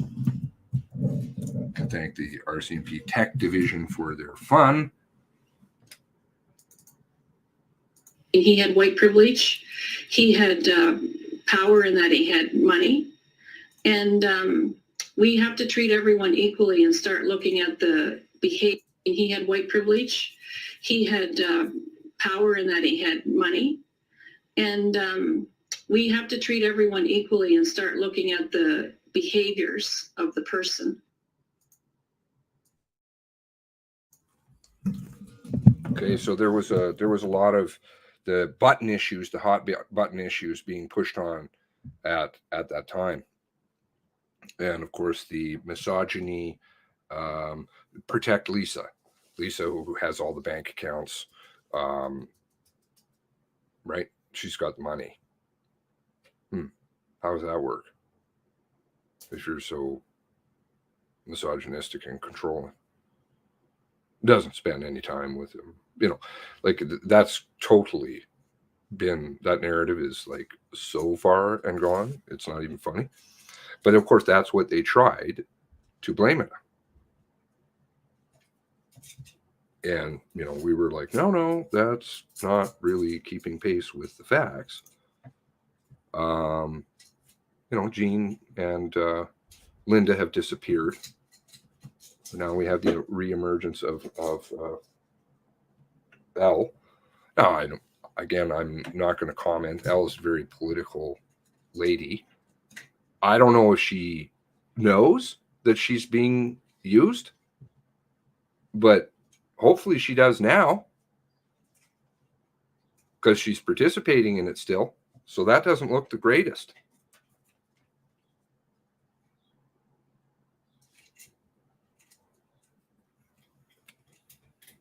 Yes, I have a miniature pincher named Nova, thanks to all this process. So the distraction techniques we're rolling out, they always are. You have to keep apprised of everything that's going on. Some of these articles had the most ridiculous titles. We knew right away that it was a case of femicide. Really?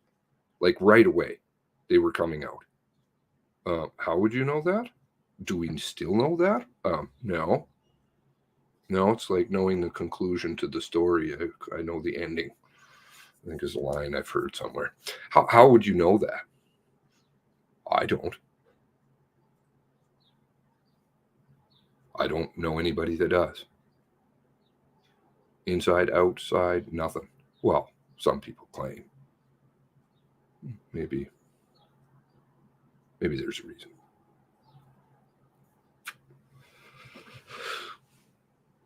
But it's grating on them, to ask them questions about how would they feel. How do they feel about participating in this process? Shame,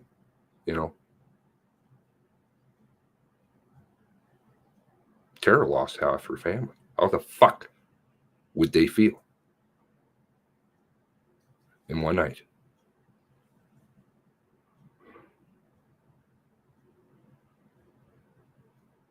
Babies that will never be born. I mean, this is people lying dead on the side of the road for hours. And these so-called academics who all get grants and are connected, very much applies to what I was reading. How can I get up higher on the list? How can I get what I want?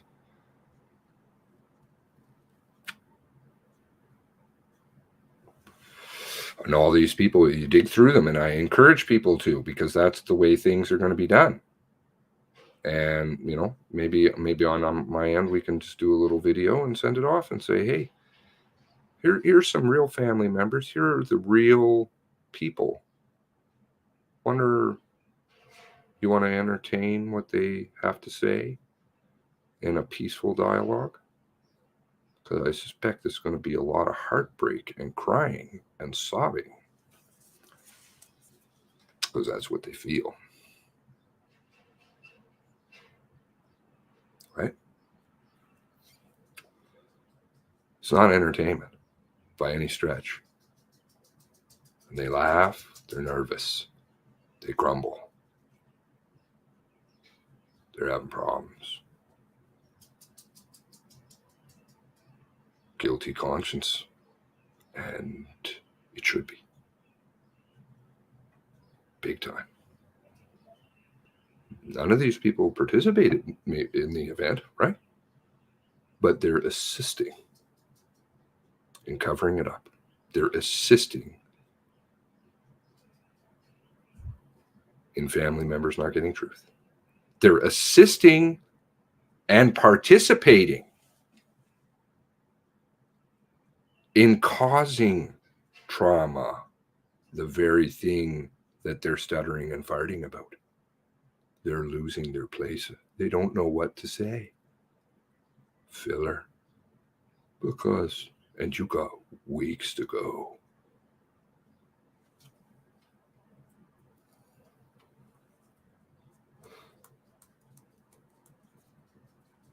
You're going to go home at night to your cozy bed and your family. And you're going to look at them, and then you're going to wonder, what's that man, what's that woman doing out in Nova Scotia? What about all of them right now who will never have pieces of their lives? And I, this being them, I helped hurt them.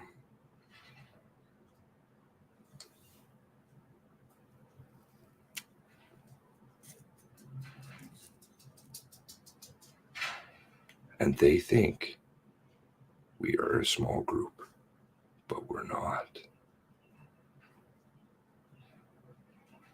And we will only grow. And that trauma that you're feeling right now over there in your kitchen, meaning people who are participating in this goop, you ain't felt nothing yet. And that's only what's on this world. Just wait. You got a lot coming your way. Excuse me, ladies and gentlemen. The proceedings will resume in 2 minutes. As a reminder, please turn electronic devices off or to silent. I don't need a break. I can keep going. Why is it you think they need a break?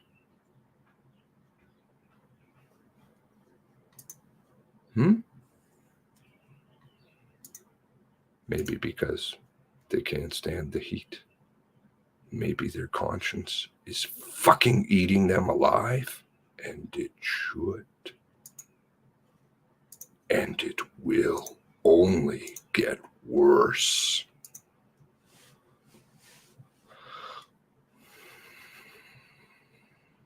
Put Lily on the morning? Yes.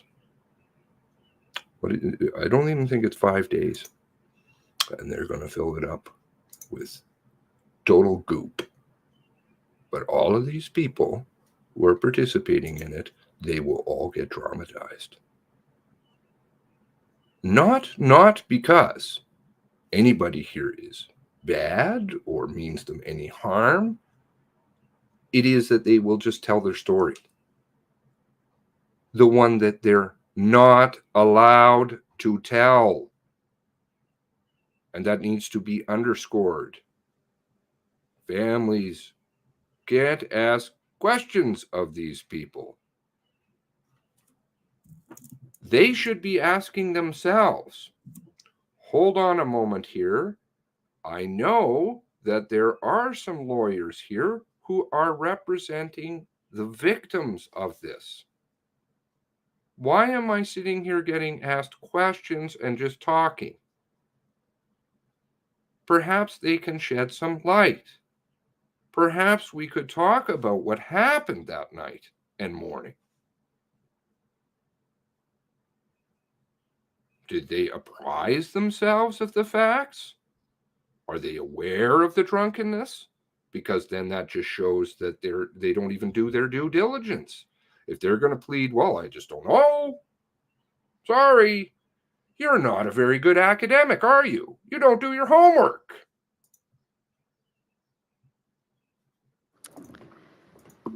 Thank you, Commissioners. I have one last question on the public trust topic that we were discussing before the break, and then I'll move on. Elle, if I can come back to you and the Halifax report. The subcommittee surveyed community members about their experiences with police and, as one would expect, received a range of responses from very positive to quite negative to very mixed. What have you learned from your work about the conditions that either foster or diminish public trust in police?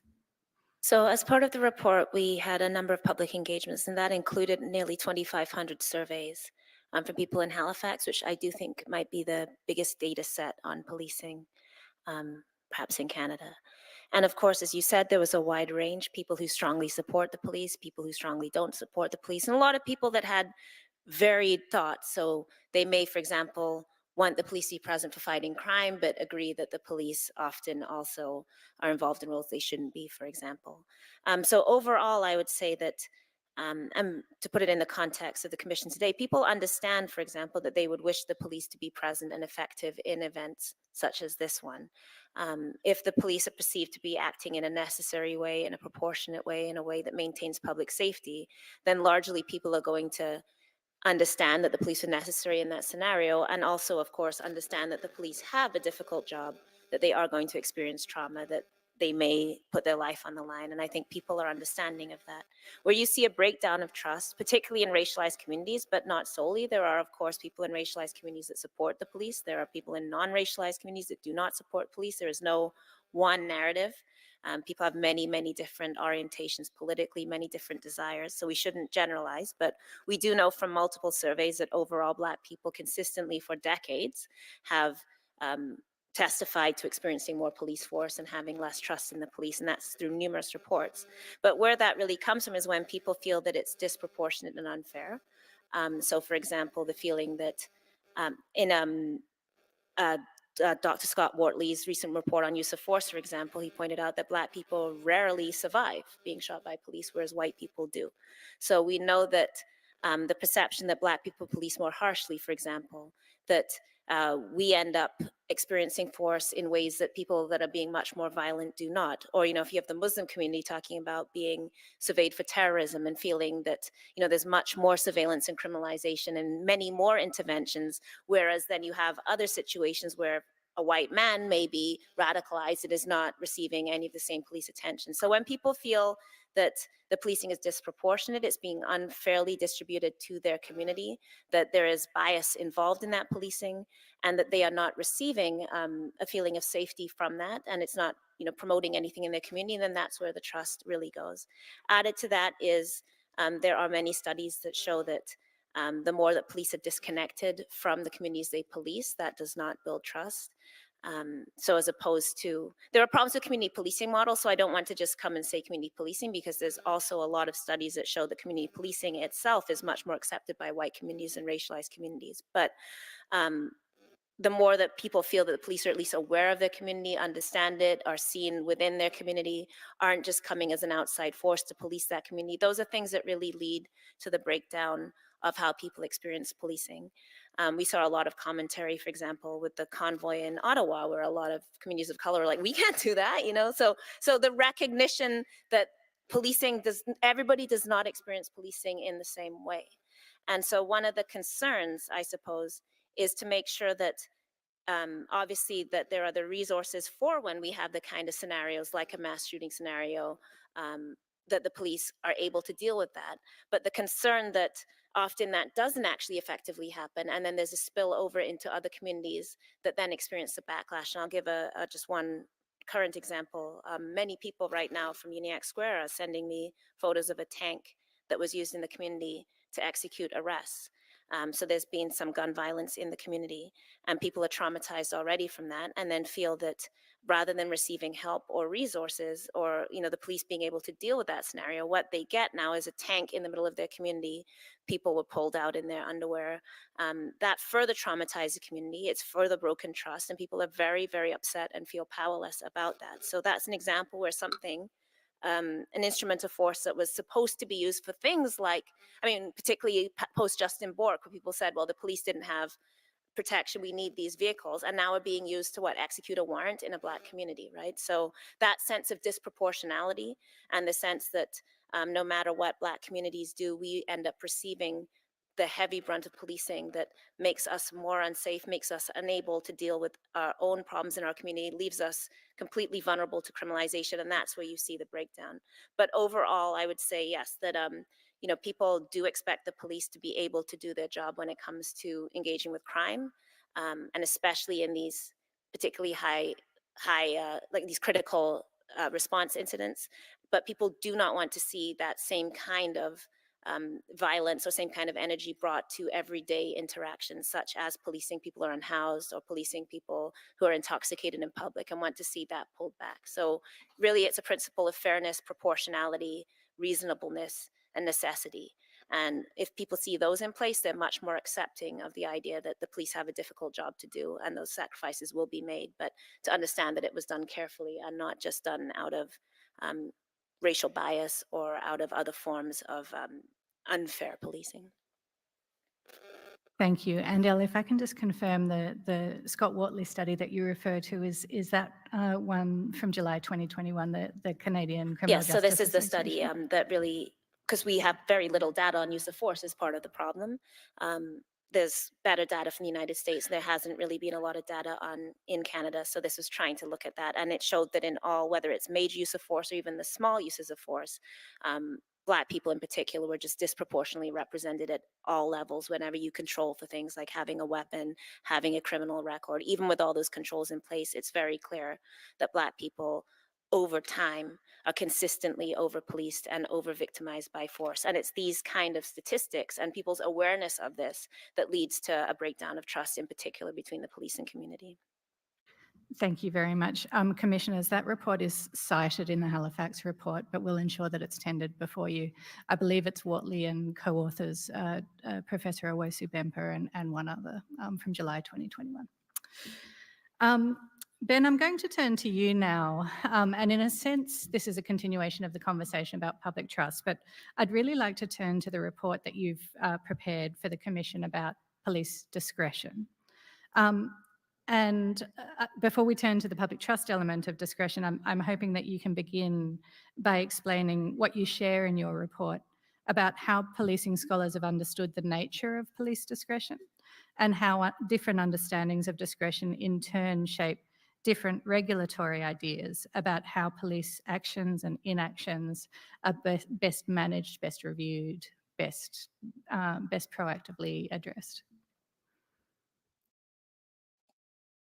So thank you for the question, and I'll do my best to summarize the core arguments of the report. The report begins by observing that, and these are not my words, these are the words of others, that police discretion is really discovered by scholars in the 1960s.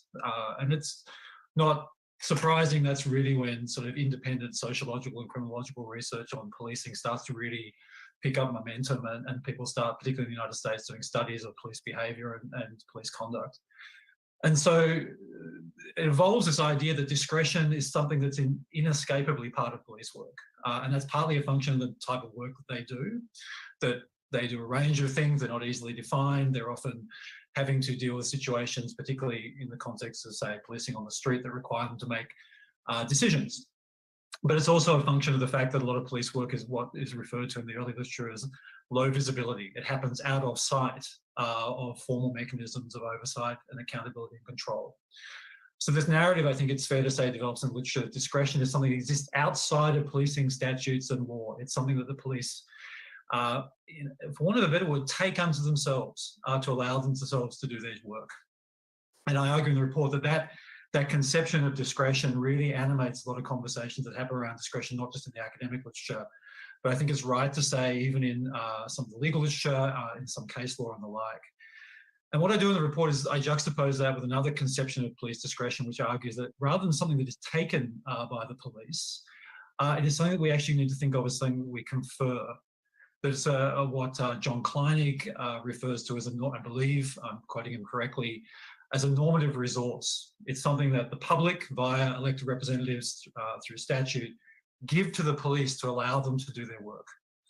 And what I argue in the report is that that's a very different way of thinking about discretion, because something that can be conferred can be withdrawn, or can be conferred but with very particular boundaries around it.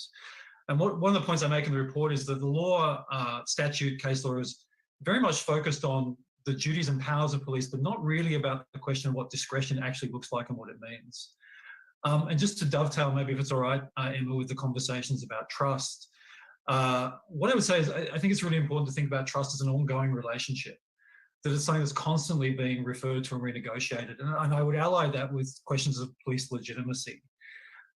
If we think that police operate on our behalf for us through a sort of policing by consent model, that we confer upon the police these quite exceptional powers, not least of which is a legal monopoly on the use of force or violence, that should be seen as something that's constantly having to be renegotiated, that legitimacy and that consent is something that the police should not presume. And so what I would suggest is that actually, if we think about legitimacy, trust and consent in this sort of collective way, allied with a conferral of discretion model, if I'm being blunt, it places the onus on the police to keep explaining to us why we should continue to consent and why we should continue to confer discretion and why we, the public, should continue to allow them to exercise the powers that they do.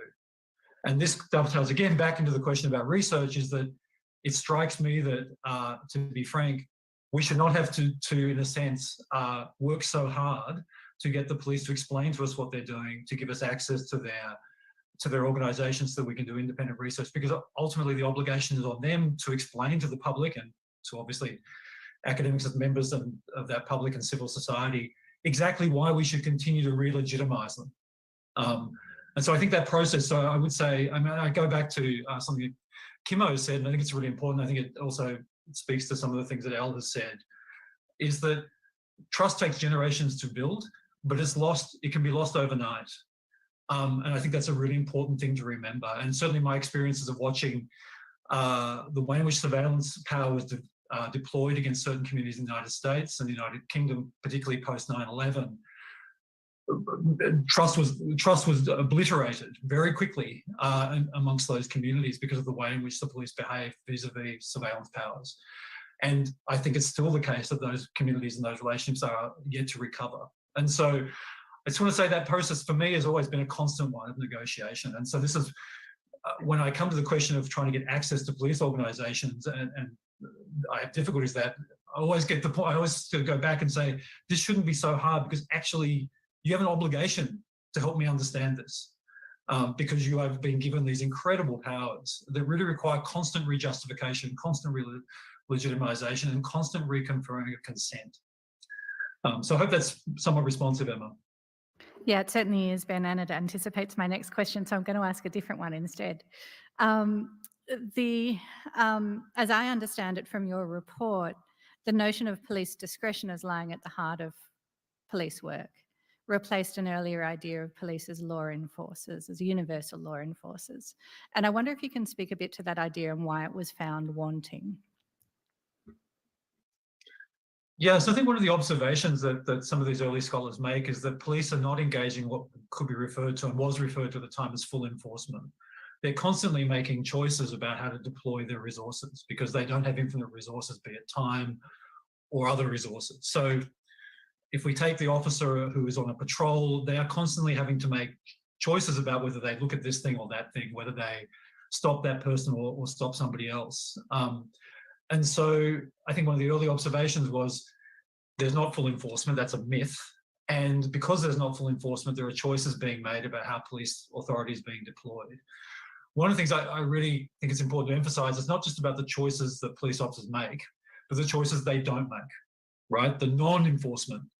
And we see, and I think there's a wealth of evidence that both decisions are subject to all sorts of biases and systemic problems.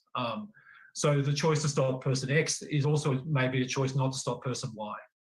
The choice to respond to one behaviour it may also be understood as a choice to respond, not to respond to another. And that discretion influences that. One thing I would say is that I was struck in the process of preparing the report in Canada how little Canadian research there was on just police decision making and the like. I think there have been some really, really important studies, but they're few and far between. And so going back to this again, it's when you think about how important discretionary decision making is in policing and how little we actually know about how it operates in Canada, there's a real disjuncture. But I would also this I think one of the real insights is the non-enforcement, the non-response, the non-decision is in many cases as important as the decision. It's more difficult to study because it's not observable in the same way, right? The decision to walk past something and to do nothing, there'll not be a record of it in most cases, right? There'll be nothing to indicate that happened in the way that there might be, for example, if the officers actually decide to stop someone and question them. So there's also an evidential problem, and this is another argument for doing ethnography, is you can actually pick up, you can actually see the non-decision in a different way. Thank you very much. Judith, one of the things that Ben said a few moments ago is that it's important that police be able to communicate why they're acting as they are and why they're making the decisions that they do. And that's a theme that you've picked up in some of your work, particularly about visual models that are shared with police to help them guide their use of force decisions and then communicate those decisions to the public. I'm wondering if you can please share with the commissioners a bit more information about that work that you've done, and commissioners, for the record, that's exhibit P001884. Thank you. Yes. So we were tasked with looking into responding to the Ombudsman Dubé's report on a matter of life and death in 2016, where there were a lot of SIU investigations for shootings and use of force incidents and recommendations from hundreds and hundreds of surveys of families and all across Ontario of asking for changes to the use of force model and asking for changes to police training and de-escalation and just transparency in what it was. What are you actually training? And the lack of public understanding of the use of force model. I'm not sure if you're familiar with it. It's a circle and it has a lot of colors and acronyms. And so we dug into the literature on actually how the brain works when you look at training models and how the information is presented, accessibility issues, and the way that the model is actually presented, how might that translate into actual behavioral action? And so we've written that up and engaged even cognitive scientists and visual graphic scientists to re-envision a model that's in plain language, that explains to people what de-escalation, non-escalation, and if possible use of force, and what would that mean, and the relationships between, in a way that the brain can function, with the focus on the sanctity of life. And I think one takeaway point from that we were shocked after we handed that in and we gave that that was 2017, 2018 were 2 reports, and they were buried. Nothing was done about it. I had to publish it on my own website in order to get this information out. And I think it just was a smokescreen. I felt like this was a smokescreen so that there was no transparency, and that they hoped that the public would then start talking about something else and some other issue would come up and they would never have to return to changing the use of force model in that way. Now, since then, there has been a huge debate, and now even CACP and other places are RCMP is starting to look at the national use of force model, but the resistance in changing even the accessibility standards on the model is shocking to me, and I think it's shocking to some other many people, that even changing things like fonts, colors, the way things are designed so that people could understand them, and so that it doesn't set up if-then contingencies, like if a knife, then a shoot, for sure, that we've known. There's resistance to change that. And so I know when Emma, when you called me for this committee, I was just going through this stuff and I was so frustrated about who is actually holding these change organizations accountable. Because we as researchers, we do this work, community gathering, surveys and community work, and there's response, and then where does it go? And, how can we kind of hold the hand to the fire, I guess. So that was one of the what I'll add to Ben's talk about the lack of transparency in that. Thank you very much. Paula, I'm going to turn to you if I can, and actually pick up on something that Judith has just shared about the importance of uptake of research and of research conclusions. And I know, and Judith has alluded already to the fact that you've had mixed experiences. You've had very positive experiences with the Finnish experience, and less positive experiences at times in Canada. I am hoping that you can speak a little bit to the uptake of your work on design of training programs in Finland, and any experience that you may have had with respect to that here. With respect to Finland, I believe that legacy was began before I started working with Judith. So I came into kind of this very open team environment where the police practitioners, use of force instructors were an essential part of that team in informing the development of training, and were very receptive and very open to listening to what we have to say. And specifically Harry Gustafsberg and Juha-Matti Huhta that I'd mentioned previously, like they were both also pursuing PhDs and so-called pracademics, that they're practitioners and academics also trying to just pursue the betterment of their situation, and directly translating that into improvements to police education. So again, not training. I really respect Rehtori Himberg's stance on that it is truly an educational model and not just training. And some of these challenges that Judith just described, where there's like a break in the chain somewhere between the evidence base and then the implementation of that into practice, seems to be broken here, largely not just in Ontario, not just in Canada, but also in the United States. So we have such an appreciation that in Finland it's such a fluid process. It just makes sense that no, this training works, we've tested it, it's effective, so now let's implement it, let's roll it out for everyone. So I think we really have a lot to learn from our partners there, and just having these partnerships and being able to ask these experts, hey, like what is it actually like me sitting behind a computer, and I can study what policing is like all I want, but I don't have that lived experience. And the same with Elle, like you have valuable lived experience that needs to be brought to the table and to these conversations. So I don't think that moving forward is possible by siloing information, that it's exactly these types of activities and events where we're sharing this information together, that's really going to help drive more effective training forward. Many thanks. And if I can just really focus for a moment on the stakes of that. Judith, you alluded in passing in an earlier response to a research finding that suggests that use of force training, if poorly done, can potentially lead police to use more force and potentially excessive force. I guess I have two questions. First of all, have I understood, have I characterized that correctly? Let's start with that simple question.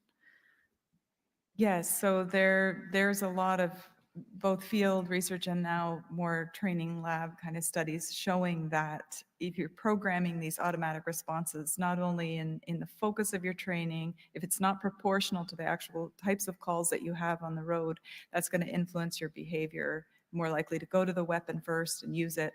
But also just these automatic responses, again, as we look to the physiology, we want to reduce unease. It's a physical embodied issue. We're asking these officers to go toward a potentially conflictual situation, and then we arm them, and then if depending on how the training is focused, if it is focused on weapons and tactics, they go there first, and then the automatic kind of training kicks in and to take the situation down, to take the unease down, to take that then they're more likely to use force.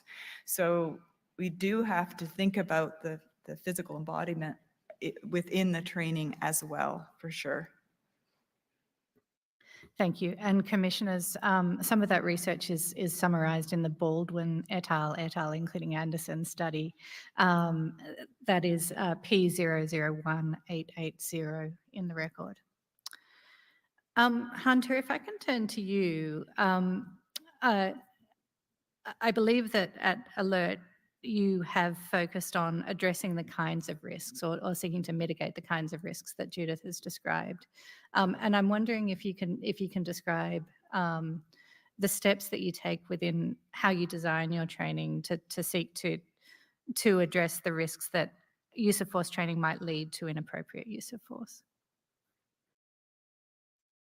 Yeah, so within the active shooter training world, these scenarios and this training is very specifically and hyper-focused on an active shooter event. And so you are putting officers in a situation where they know they're going to use force. They know they're more likely going to draw their training weapon and fire the training weapon. And it's just this kind of siloed training that we get stuck with, especially in the US, where there's finite amount of time and resources, and you get really focused. Outside of alert training, and just to kind of speak broadly about police training in the US, the academies are incredibly siloed. There is Taser Week, there is Defensive Tactics Week, there is Driving Week. And so that week you are going to do these things. And so every solution, not every solution, a lot of solutions in Taser Week are to use my taser. I'm going to be given a scenario, and ultimately I'm going to need to use my taser. And so you run into this siloed type of training that happens kind of across the board. And again, 18,000 agencies, they all train differently, but you do see a lot of that silo throughout those. For our trainees, to try to help break that, we have a different series of scenarios that they'll go through. They're not all shoot scenarios. We will try to get them to start thinking about the contextual issues around what they're seeing. I talked about this yesterday, so sorry to repeat a little bit, but you have shootings that have happened in the US where somebody responded to an event that they thought was an active shooter. And the one that I always talk about happened in 2014 at a Walmart. The call came in that a man was walking around with a rifle. The caller said that he was pointing it at people. And so the first responding officer went to that scene thinking he was walking into an active shooter event. That officer quickly approached where he was told the individual was. Mr. Crawford was his name. He turned the corner, he said, drop the gun, and before he finished the gun, he shot. And he was wired to think this guy was walking around Walmart trying to kill people. What he failed to do is think about all the context. I hate to say failed, but what he didn't do is think about all the context. He didn't see any wounded people. Nobody was panicked or running from the location. There wasn't the smell of the after effects of gunshots. There were no gunshots being heard. Trying to find out it was a BB gun, and he was walking around for some reason holding it while he was talking on the phone. But that officer didn't have all these other clues that could have told him this probably isn't an active shooter. I need to slow down and see what's going on. And so we really try to reinforce in our training this idea of slow down, see what's happening, gather as much data as you can, and use that to inform your decisions as you're going through the process. I can talk about a kind of a side project that we've been trying to help some other agencies with for training purposes and in trying to reduce the impact of force. There are agencies that are turning to different techniques, and one of them is Brazilian Jiu-Jitsu. So they're teaching their officers really just how to physically control somebody and not turn into their weapons, as people have talked about, right? So if you're trained on to use your firearm, to use your taser, once you have this, your embodied perception of what's going on, I'm not going to win this confrontation. I'm going to turn to my tools, and I'm going to use my gun. I'm going to use my taser. So they've taken this kind of very different approach, and they're trying to teach their officers control techniques so they don't have to go to their weapons. And it's hard to compare because they don't have great before after data, but or comparison data around other agencies, they've seen a dramatic drop in the injuries to civilians, the uses of force and weapons, injuries to officers. And so it's trying to get officers outside of that mindset of you only have your tools. If you have somebody that's trying to fight you, there may be some ways to control them without having to go to your tools. And that's building up that confidence and trying to flip the switch on that embodied perception of what they're capable of doing and how they can hopefully control the situation without having to use an escalated level of force. Thank you. Ben, if I can sort of circle back to where this conversation began, which was with the idea of discretion. If we understand discretion as a privilege that's extended by civil society to police, and which for that reason can be bounded, can be structured, can be supervised by civil society in the manner in which it's exercised. What does that mean with respect to policing organisations and the kinds of conversations that we've been having about how use of force is trained and the options that police are trained in and the understandings that are conveyed about the use of force within their roles? Yeah, so I think that question raises some really complicated issues. I guess my initial response would be there just has to be greater transparency and flow of information between police organisations and those responsible for regulation, oversight, and the public writ large. I think I'm going to go back to the question of trust, is when you don't have that transparency, what effectively the police are saying to the public is you have to trust us that we're doing things responsibly. Right. And I think already a number of people have spoken to the fact that that trust has broken down in a number of communities. And so that answer isn't really adequate. And so I think the provision of information is really important. And it also has to be structured in a way that's seen as a constructive relationship, that in fact, I'm always struck by the fact that in many respects, the sort of somewhat defensive attitude that many police organisations take is really counterproductive for their own aims, right? That in fact, having independent oversight, having academics or researchers rather, and members of society coming into organisations and providing another perspective, or at least critical reflections on what you're doing, is a healthy and positive thing, right? There's a rich literature on why police organisations are generally resistant to that sort of relationship. And one thing that I think comes out in a lot of that literature is a belief on the part of the police that people who are not police cannot understand what they do. And at the sort of sharp end, they can't understand the sort of difficult decisions that they are required to make in high pressure situations, for example, use of force. And one response to that, just being blunt, is the onus is on you to help us to understand it.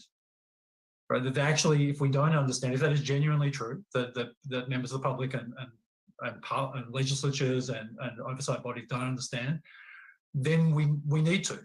Right, and however we get there, and I think one answer to how we get there is better data, better studies, more independent review and oversight.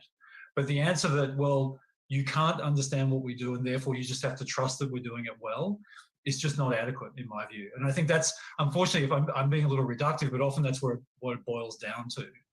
And so I do think that when we're talking about discretion, we need to know more about how it's being exercised.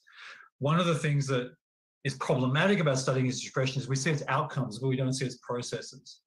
So we can see, obviously, the decision to arrest somebody is a function of discretion, that a choice was made at some point to stop that person or to respond to that person, and that led to an arrest. But we're only seeing the outcome, we're not seeing the process. And so the only way we understand that is to actually, for example, speak to officers and get them to explain how you came to that decision. Or in some cases, actually be able to observe them in field making those decisions. And that's the sort of research we have very little on. And so there's often we talk about, you'll see that sometimes in the literature discretion is referred to as a black box process. We know the input, right? We know it's the police officer, and often training can be seen as an input. And we know the outcome, be it an arrest, a use of force, etc. But we actually don't know a lot about what's going on between them. And as a consequence of not knowing a lot about what goes on in between, we're somewhat in the dark in terms of how to regulate it. And so we tend to talk about duties, responsibilities, and the like, but we're actually speaking about discretion, often somewhat working in the dark. And so I do think this is, and I know it's a standard thing for academics to ask for more access and research. I think I think it's not surprising that's what we call for. But in this one, we just really know very, very little about how police decision-making works. And I would think it's in the police's interest for us to know more about that for the reasons that Hunter's describing. I think that police want to do better, I would hope. And so the more information and the more independent review that one can have, the better. Thank you. Elle, in the Halifax report, you identify 4 pillars of community safety and set out that these pillars rest on a foundation of trust and accountability. What are those pillars and why is it important to think about them together? Yes, so when we were asked to define defunding, we really so the 4 pillars really work from the inside out. So it begins with stuff like transparency and accountability, access to police policies. Then we move to things like detasking, like the actual tasks that police do. Then we look at things like legislative oversight. And then finally we end with things like municipal engagement, like participatory budgeting. How are people involved in their city? How are people involved with public safety? So just to add to this conversation on transparency, particularly around use of force, and I'm going to quote Commissioner Harry Critchley here, is that part of the problem is also the relationship between policing, police governance, and the courts. And in Canada, we don't have, our police oversight agencies aren't doing the work of making policies transparent to the public and accountable. And they're also not doing the work to create policy, to do things like constrain use of force. And that tends to be deferred into the court. So we wait until we have a court decision, which tend to defer to the police. So when we're talking about things like use of force, those tend to be very conservative decisions. The principle is whether it was reasonable, and then how do you determine reasonable in the context of policing. And so there isn't really anybody that's creating strong lines saying, no, you can't have this tank and use it in this way. No, if you're going to use tasers, you can't use them on minors. That's not, like, that isn't happening.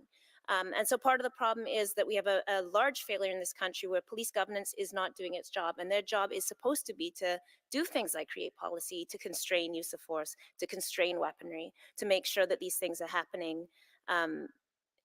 So, for example, with risk assessment, it wasn't until we really got R versus Lee that it was officially acknowledged that Black people run from the police because they're scared. Now, that is usually part of police threat assessment, right? If somebody runs, that is part of, oh, they're a risk, and therefore I might shoot them, or I might consider them to be more criminal.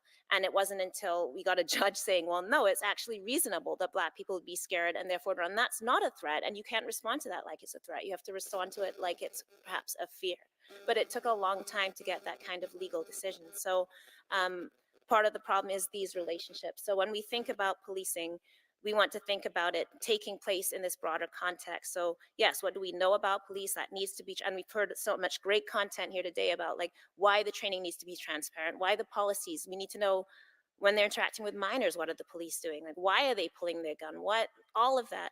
But then also moving up the levels of what tasks are they doing? How is the public allowed to respond to that? What is the legislative framework that allows us to get access to this? And then because the police are a part of provincial, federal, municipal like structures, what is happening there, and how do we as people actually have some kind of power and way to engage with that, whether that's our democratic engagement, our financial engagement, or otherwise. So those were within our 4 pillars. We were trying to look at the totality of how we experience policing and the totality of how we can make the police accountable to us.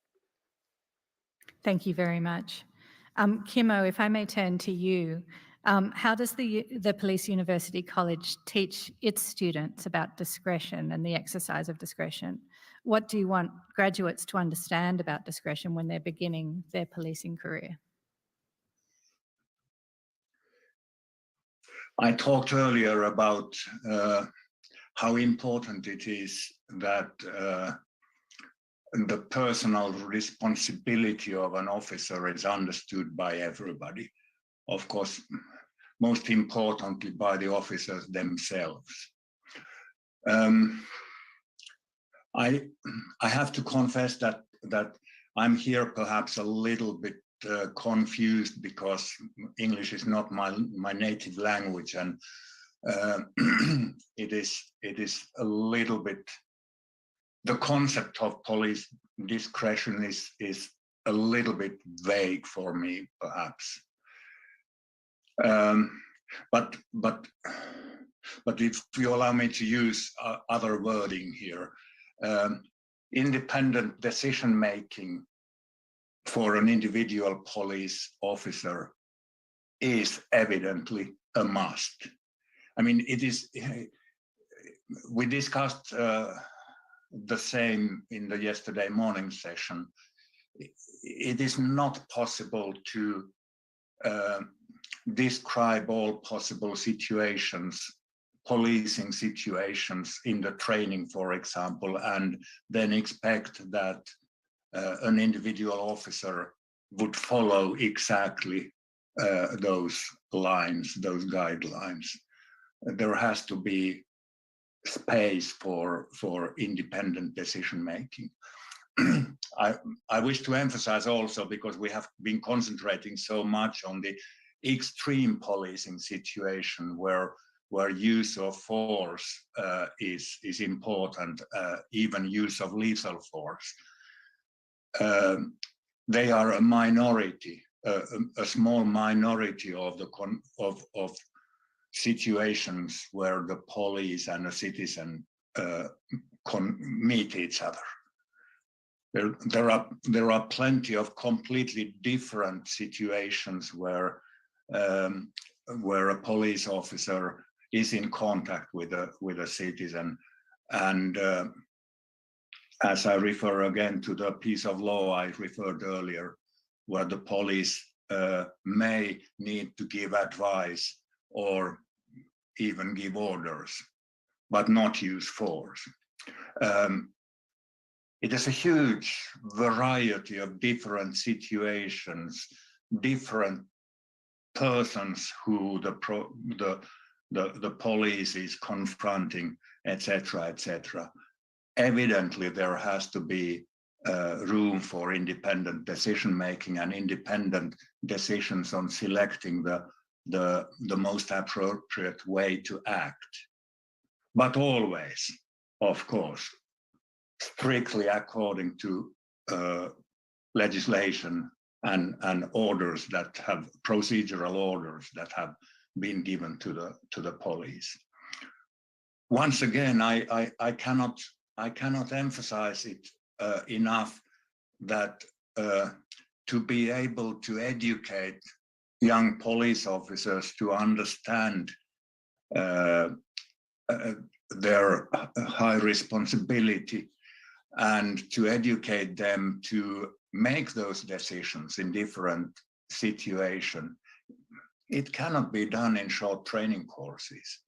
It will take time, because it involves also combining theoretical knowledge with practical exercises, adapting the theoretical knowledge to different kinds of situations. It involves a process where the ethical thinking of an individual develops to the required level.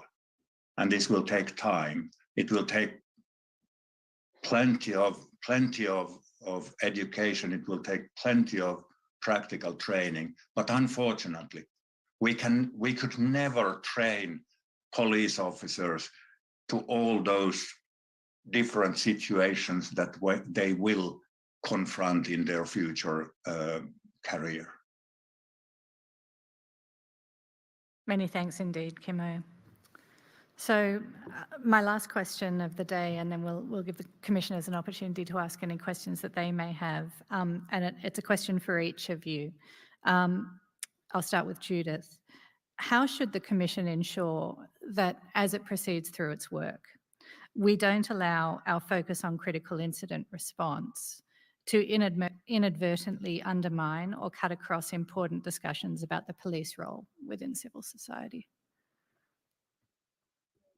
If I think I'm understanding you correctly, so there really are two things we're talking about here in this session today. There's the majority of police training that is for the 99% of calls that they get in Canada that does not require force, and then there is the critical incidents. And so what we've seen in our observations and our embeddedness in Canadian policing is that often they're trying to combine training and assessment into one day or 2 days. So what we know for sure from science is that you can't, if you have an assessment on one day, a big test to see if are you allowed to be out on the road, a field officer, and we're going to test you on this, but we're also going to try to teach you how to respond to a critical incident that day. Like, we would never do that in university training. We would never do that in other professions. Think about a surgeon who, is learning all of these a neurosurgeon is learning all these techniques. No, there's many training for the intricacies of that. And then that's training, and then there's testing days. So obviously we need both. So we're saying that critical incident training in itself is so important. It is, if this is what, and even the public, the legitimacy of police is seen to respond to these events.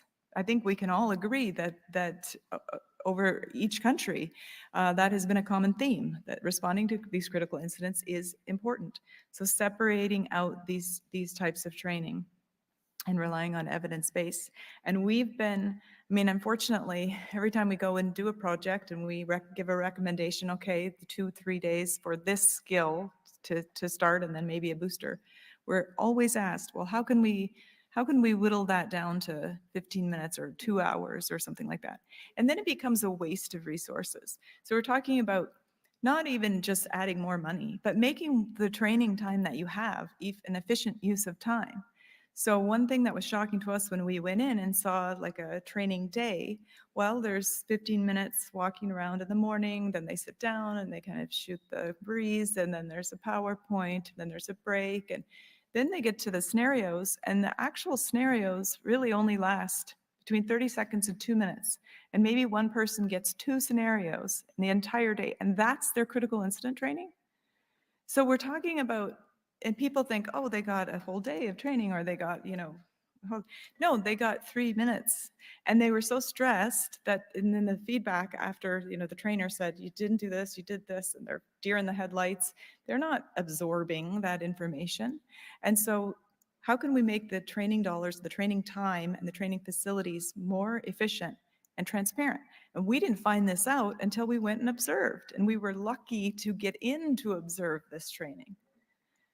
So I think more transparency and just like, how are you using the actual dollars that you're using, and then not combining those trainings. I think those are my 2 points. Thank you, Paula. I'll turn to you next. I think Judith kind of stole everything that I was going to say, but yeah, those are the critical points, and then especially dealing with what we're here to talk about today, dealing with critical incidents. Those are inherently the most stressful situations that any officer will ever face if they're unfortunate enough to face that in their career. So coupled with the separation of training and evaluation, there has to be attention paid to modulating your physiological response to stress. So we've shown, and other researchers have shown, that this will not only benefit their performance, but their mental health, their physical health. So just by the addition of this one facet of training that is not additional training, it's something that can very easily be incorporated into existing training protocols, can have a multitude of benefits, because we know that when your brain is stressed, you're acting on these muscle memories or implicit biases, including racial biases. So it's maybe not so, I know that's a separate issue in dealing with unconscious biases, but once again, by being able to modulate your physiology, broaden your situational awareness, rely on the skills that you've been trained to use and not muscle memory, which might be to react in a way to result in a more severe use of force, which again, us and many other researchers have shown that attacking that stress response in a way that's adaptive, that's going to help them pay attention, but also act effectively, would be the best course forward. And I hope we've been able to share evidence for that here. Thank you very much. Hunter, I'll turn to you next.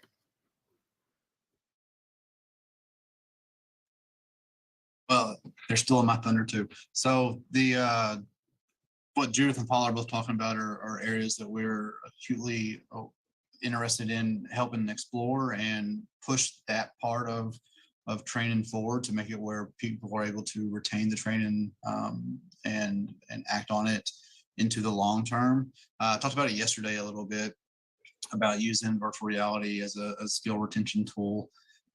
It's an area of evolution in our training where we're hoping that once we go out and touch an agency, we can leave some very specifically built VR tools and have them have the ability to get 5 minutes here, 5 minutes there over a long period of time, and continually be exposed to the different principles of what we're training, and observe that and evaluate it over a long period of time, and see if they're retaining those skills that are very specific to what we're training them. And what Paul was just talking about, helping modulate some of the physical responses. We've got a couple of projects running right now where we're hoping to see that we can show that in practice in these high stress active shooter scenarios that we're putting people through, because they do get a very limited number of touches because there's only X amount of time and X amount of training hours. And so we're trying to make sure that we're able to capture them and help them as much as possible, because they all just want to improve and get better for sure.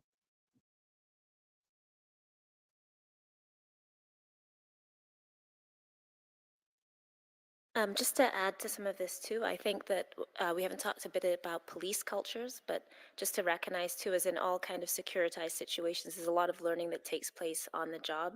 And that obviously takes place in everyone's job, but is particularly enhanced when we're dealing with things like policing or prisons or those kind of environments. So part of the problem is also interrupting the idea of people will say, well, we've always done it this way, or, I came into the job and this is just the way it happens. So there's a lot of kind of implicit or received training, and that can help perpetuate some of these problems, because people aren't actually learning in the training blocks because they're so small. They're learning from each other, they're learning from veterans, and that can set a culture where you come in and you're told immediately, oh, you have to be careful when you're doing this, or, when you go into these kind of neighborhoods, these are high crime neighborhoods, be on alert. So that kind of shared knowledge sets cultures that also need to be addressed and understood, and I think interrupted in training often.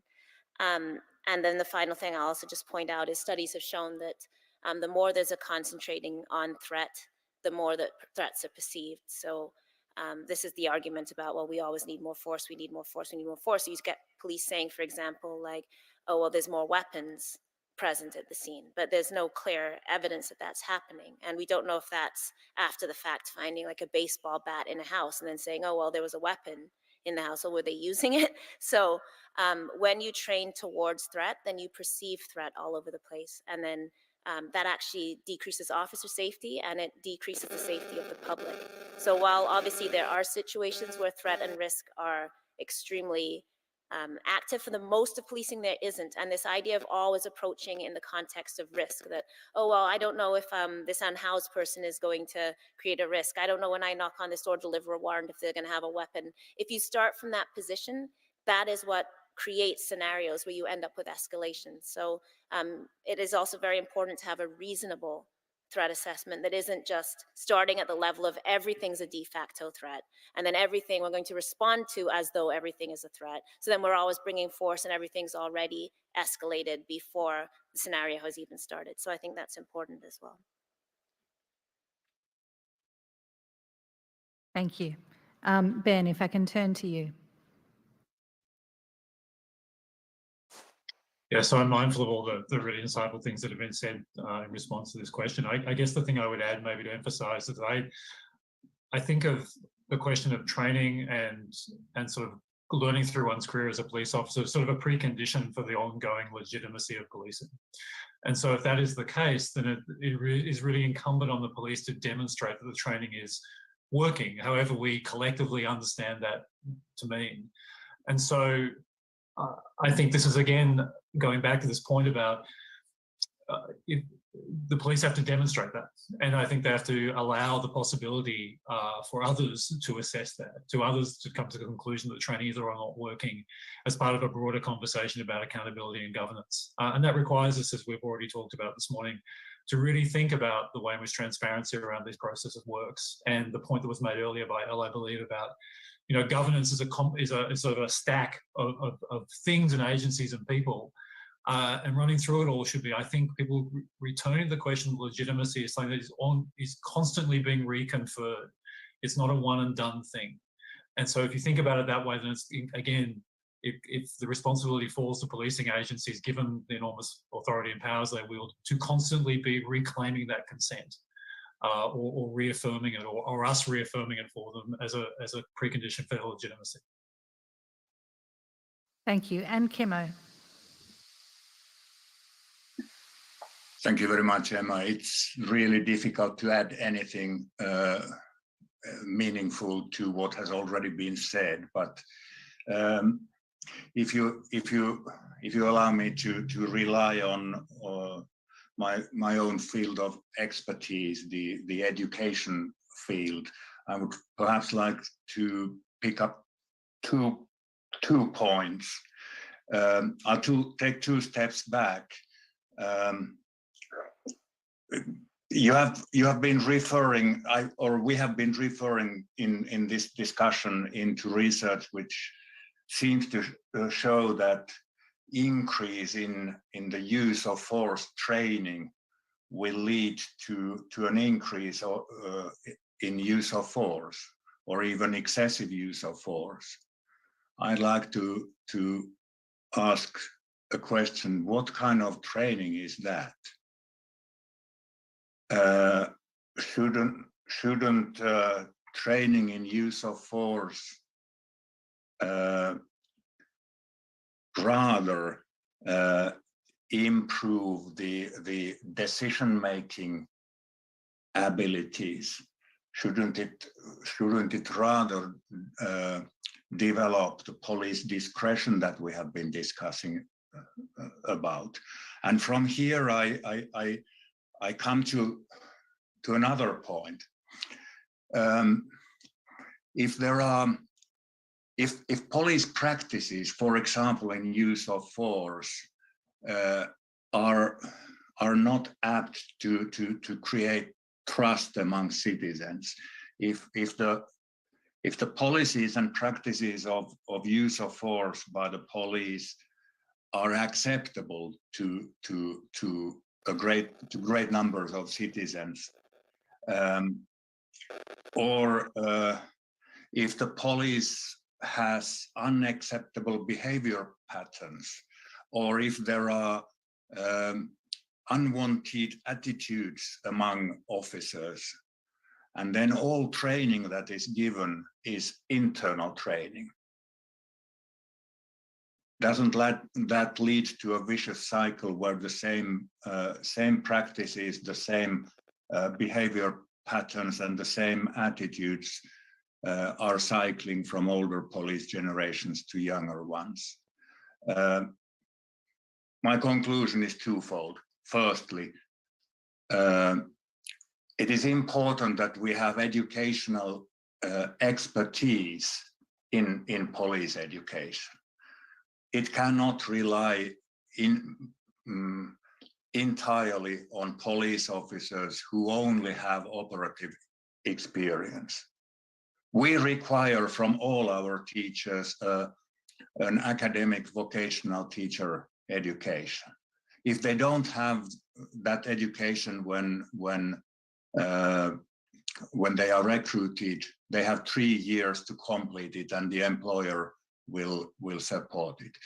It is, of course, a very big investment, but on the other hand, we are educating people who will work as police officers for 30, 40, 45 years, perhaps. The cost of education is marginal in comparison to the cost of the officer as a whole. Pedagogical and education expertise in police education, essentially important. And secondly, we have many times been referring to the importance of transparency, which partly can be achieved through legislative oversight, a possibility for citizens to put in complaints to independent bodies, etc., etc. Those perhaps are my last conclusions. Thank you, Emma. Thank you very much. Commissioners.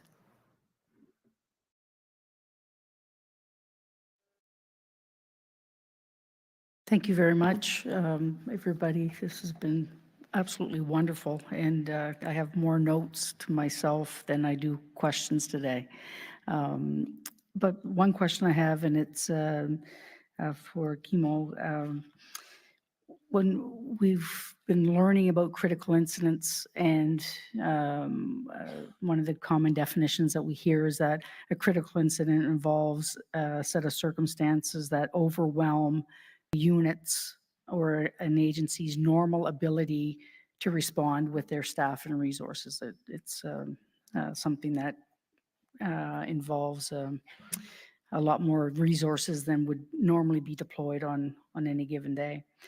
So I'm wondering, in your training, pardon me, in your police education, which I like and I am now adopting into my new language, along with detasking, two favorite words that I heard today.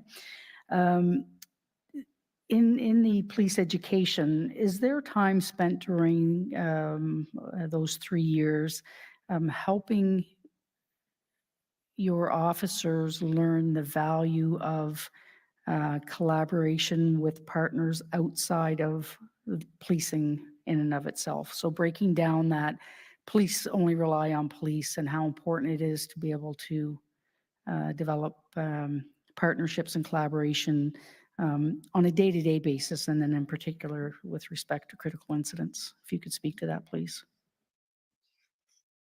Thank you for the question. This is essentially important.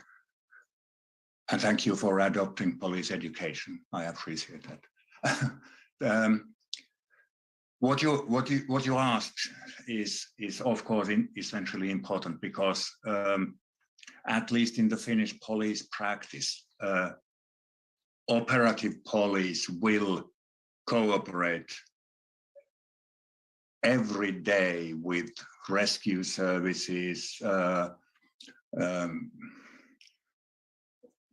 emergency ambulance services, social services, child protection services, and also with several third sector actors, for example, from various ethnic groups,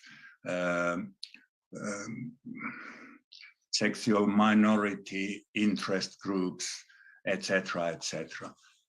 This is an important part of the education, and from a relatively early phase of the education program, we have, for example, to take a few examples, we have joint exercises with the rescue services. Unfortunately, the Finnish Rescue Academy is located in a city which is 300 kilometers from where the Police University College is located, so it's not easy to arrange joint exercises with the two academies, but we have joint exercises with the local rescue service units. We have social authorities lecturing at the Police University College. We invite groups of, for example, vocational schools and universities of applied sciences, students who come from various immigrant groups to work together with our students. And we invite people from various interest groups, third sector associations and the like, to give lectures to our students. It is essentially important, and it's part of our attitude training, if I could use such a term. Did I answer at all? Yes, thank you very much. To your question. Thank you. Thanks very much. I recognize that it's 11 o'clock at night or approaching that for you, Kimo. So thank you so much for bearing with us in the late afternoon here in Nova Scotia. Yesterday, we heard from Deputy Chief Stephen McKinnon of the Cape Breton Regional Police about the importance of building relationships in communities between police and civil society. And in your paper, Dr. Gould, you mentioned there's a limited body of research on the use of police discretion in rural police departments, and you cite some research about how community relationships are more likely to play a role when it comes to police decision-making in rural areas. I wondered, Kimo and Elle as well, if you would be able to comment a bit on, because in Finland the rural context is the prevalent context from what you've told us with respect to policing, how building relationships in community factors into police education and police operations.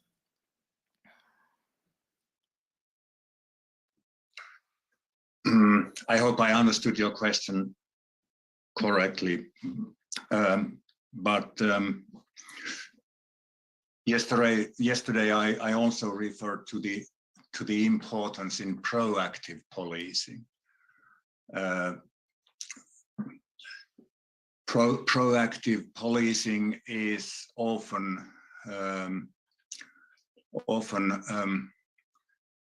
bit difficult because especially with limited resources, the police will easily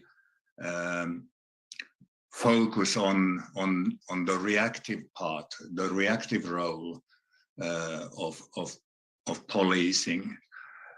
This happened in Finland in the past also, and luckily we were woken up with that, and we have now returned to an active, proactive policing mode. Every regional police unit has a separate proactive police unit, and they work together with various interest groups, and especially put a lot of effort into meeting young people, and they work together, for example, with third sector organizations who try to meet children and youngsters who seem to be having problems with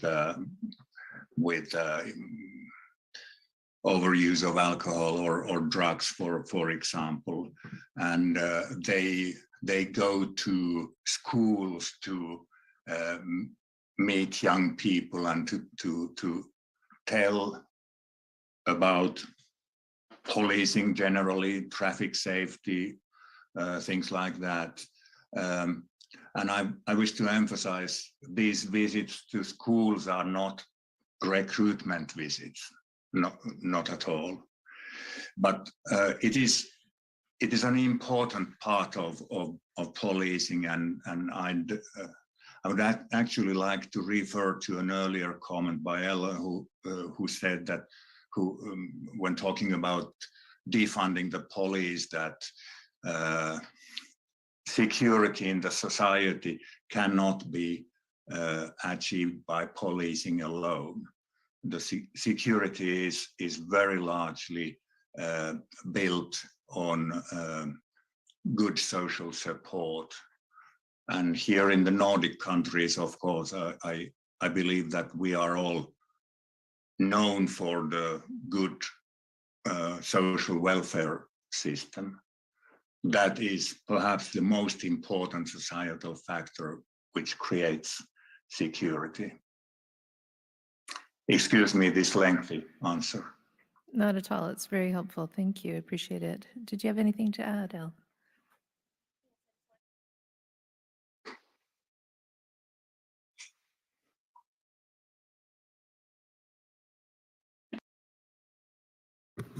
We killed the microphone at 5 p.m.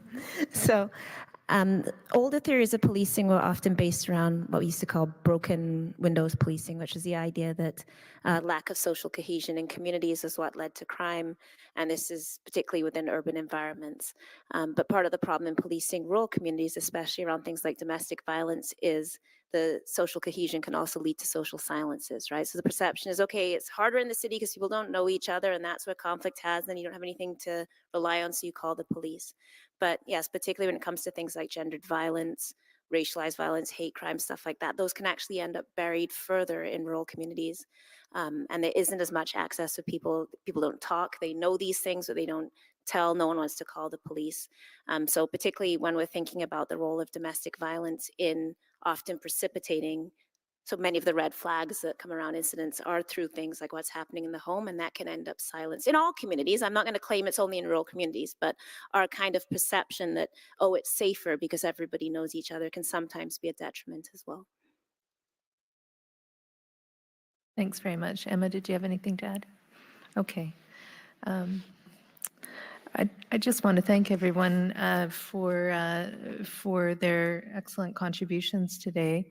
I really do want to also recognize our research and policy team, Krista, who facilitated the earlier panel today, and Emma Cunliffe, who's here, and one of her team members, Emma Ronsley, who's done a tremendous amount of research in order to find these people who have so much to tell us that directly relate to our mandate. And just for people who may not be aware, the orders in council that set out our mandate require us to consider issues including police actions, operational tactics, response, decision-making, and supervision, and police policies, procedures, and training in respect of active shooter incidents.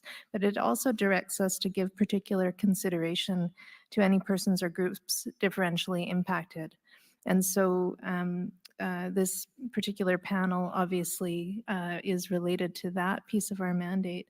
The mandate is extremely broad, and the words on the page don't quite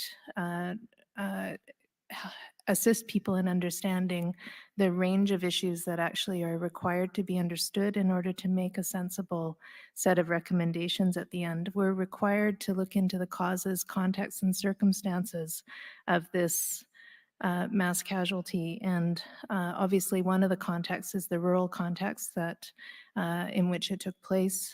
But there are other considerations to try to make recommendations that are actually implementable. If we look at the phase one work that we've done so far, it does provide us with many of the circumstances and we're starting to dig into the causes, of course, but the context is also something that needs to be understood. And past reports have made many recommendations that have not been implemented. And so in order to make recommendations that actually can be implemented, we do need to hear from people who have thought deeply about each of these aspects of the work that is set out for us. As you've heard from each of the people today, they've all spent a lot of time doing research and also practical studies to really understand various aspects of what look like small words on our page in terms of the orders in council. But there's a wealth of knowledge that it's important for us to access in order to make recommendations that are going to be meaningful in that they can be actually implemented at the end of this process. So just to say that it's been tremendously helpful this last couple of days for us to have been able to hear from people who have such a wealth of experience and have thought very carefully and deeply about the issues that we're required to consider in our mandate. So we have learned more about how first responders and others tend to respond during critical incidents and how they could be better trained and prepared. But we've also heard about the kinds of considerations that we need to have when making recommendations about, for example, training. It's just to say there needs to be more training. There's obviously much more that needs to be thought about with respect to making a blanket statement like that. So thank you again to Superintendent Gosson, who was here this morning, Doctors Allison, Anderson, Denota, Gould, Himberg, Jones, Martindale, McAllister, and Shortland for taking part in today's roundtables. We do trust that your insights will assist us in shaping stronger recommendations through our work. Next week, Commission Council will be sharing more foundational documents to build our understanding of what happened, with a focus on the interactions between different first responder and emergency services organizations. We do plan to hear from more police and civilian witnesses next week. And as we move forward, we'll continue to uncover and share a large volume of information with the public through the foundational documents, witnesses, reports, and source materials. These are all available on the website. We're making progress in sharing information that can begin to help answer some of the questions the public will have about what happened, how and why it happened, and building the understanding we need to develop the Commission's final report, which will include our findings and recommendations. We remain grateful to all the people who are contributing to this work in a constructive and collaborative way, including the participants and their council, witnesses, roundtable members, community organizations, the media, the Commission team, and of course, members of the public. There are many ways that the public can help share the coming recommendations and be ready to help implement them, including reading the many resources being shared by the Commission on our website, including the foundational documents, source materials, and the commissioned reports. Watching and listening to the public proceedings, including hearing from witnesses and through our webcasts, and sharing information you think may be important to our ongoing investigation, or making submissions about research you believe is relevant or a change you would like to see in your community. You can make these submissions through our website. Your engagement is much appreciated and very important to us. And when the Commission's work concludes, it will be up to all Canadians, including policymakers, public institutions, community groups, and members of the public, to take actions based on our findings and recommendations that can help make our communities safer. And through all of this, of course, we are grounded by the memory of those who were taken, and appreciate that Elle has acknowledged that again this afternoon. It is what grounds our work, and we do hold that with us each day. It's a very long process, I know, for all of the folks that are coming along on this this journey with us, but we do want to stay focused on ensuring that meaning comes from this, and we'll work to ensure that our recommendations are worthy. So with that, I want to thank you all, and we'll see you here again on Monday. Thank you.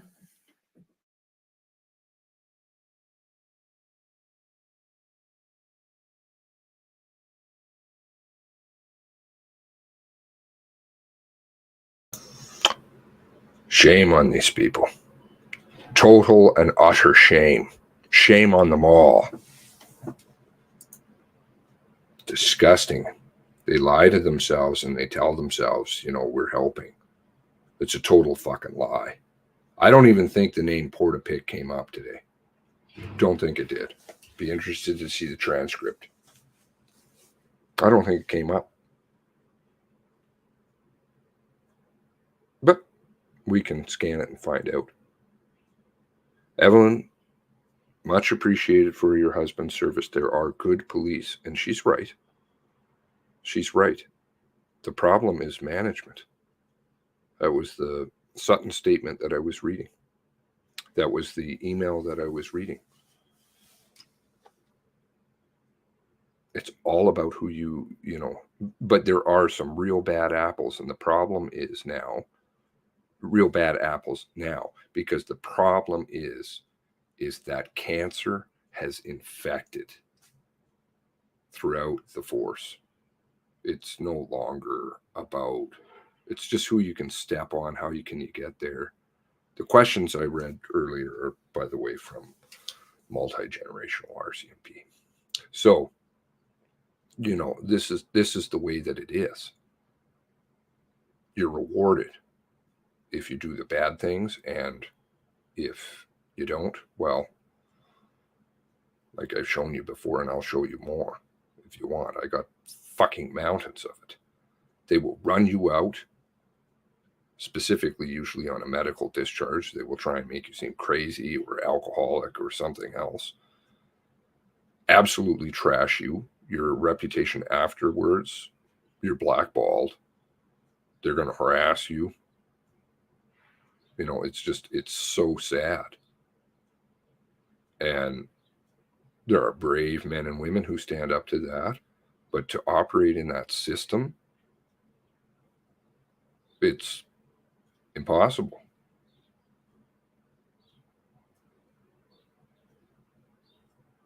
We are watching, like, that's why the Amber Heard stuff, I mean, there should be everybody in this country paying attention to this. We are watching our society go down the drain. Not just here, but worldwide. You can see it. These people haven't probably even apprised themselves at all of what happened. RCMP officers who don't even know the names of who died, driving by homes while people are lying inside. And I bet you dollars to donuts, some of these people weren't dead. It's a tragic thought. You've got backhoes being used on people. This is horrific. Victims being carted off to tow lots and just stored. Like, I mean, there is no other word for it. Like garbage. This is the way that they regard people. They regard their own force like that.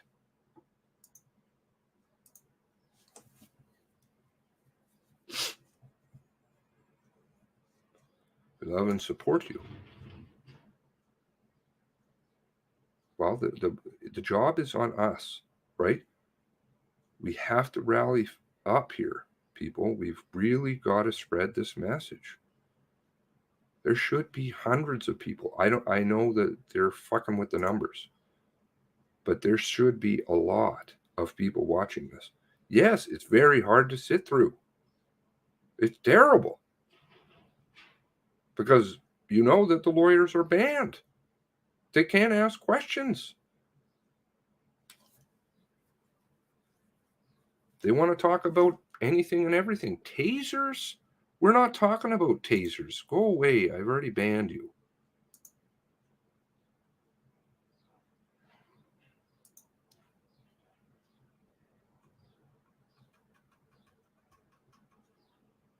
And they're sullying so many people, including themselves, like these academics who go. Really? I mean, I know that there are a lot of them have bought in, been, you know, they take the lucre, they take the promotions, they take the grants. I don't know what has happened to this world where people are like, yeah, I'll take that. Like the short-sightedness of these people, it's utterly mind-boggling, and their lack of compassion. I mean, where are you coming from? 7 hours 27 minutes. Work was 4 hours 47 minutes. Break 1 hour and 39 minutes. Start time 9:34 to 5:01. I mean, why did they run over? Half of them were like, well, we don't have anything to add. We don't have anything to say. It's not related. I don't know. They take the book deals. What the fuck are you going to get? I don't know what you get. I've driven nice cars. I've lived in nice houses. I've taken nice trips. I guess I've been fortunate. It's not worth anything. It doesn't mean anything. You may get a couple of memories, but what else do you have? If you have no reputation, if people look at you and they're like, can I trust you? No. Doesn't mean shit.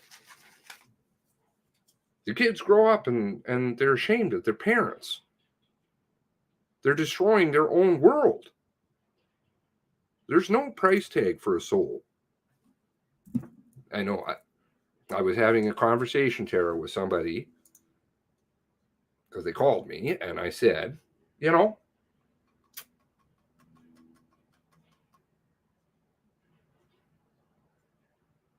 Tara likes to kind of get upset with me. And she's like, you don't understand, Seamus.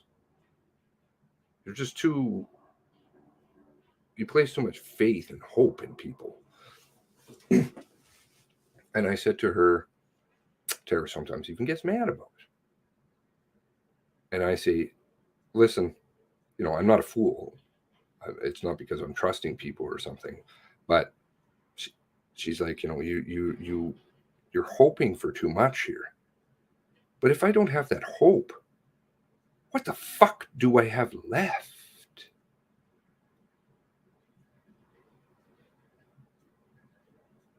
I don't have anything left.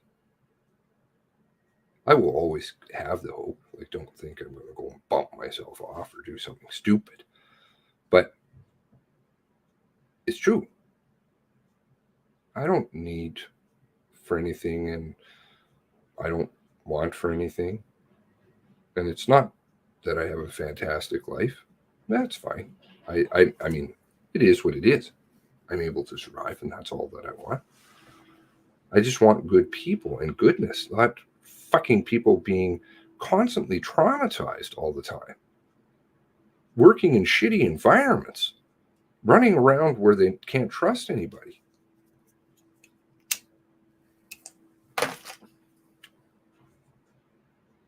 No, you can't lose hope.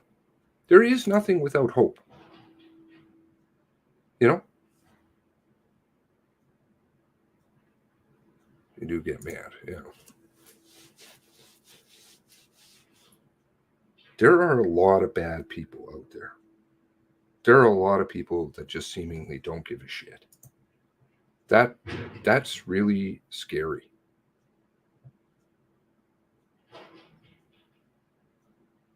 It is. It's a terrifying thought.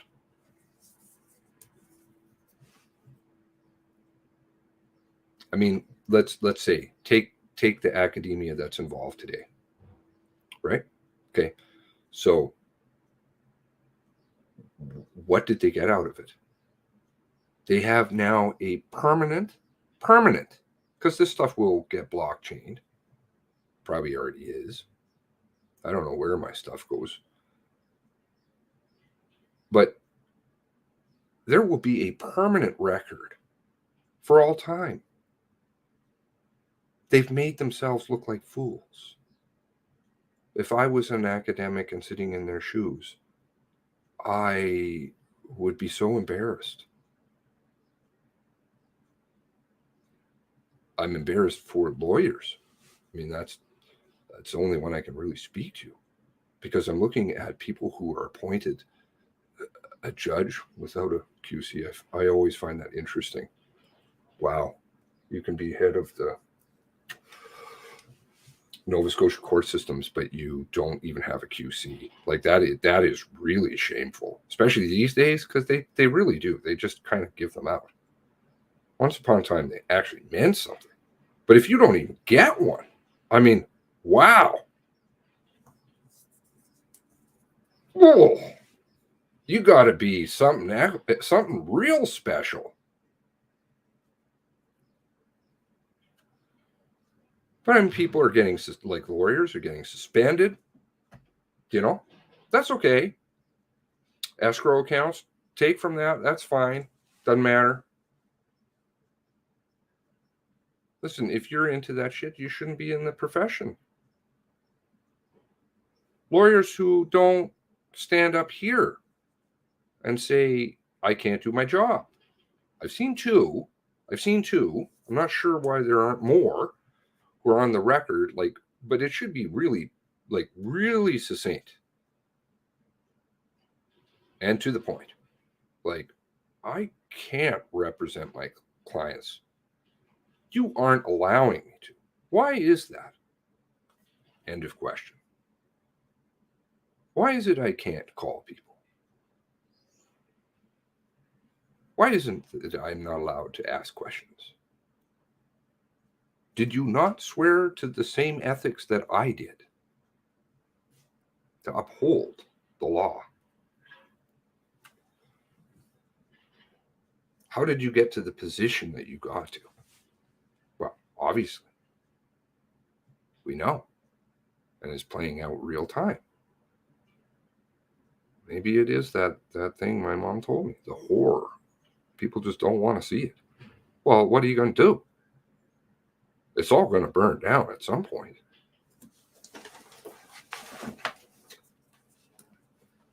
There's something about legalizing drugs now all over the place. Like, that's going to be good.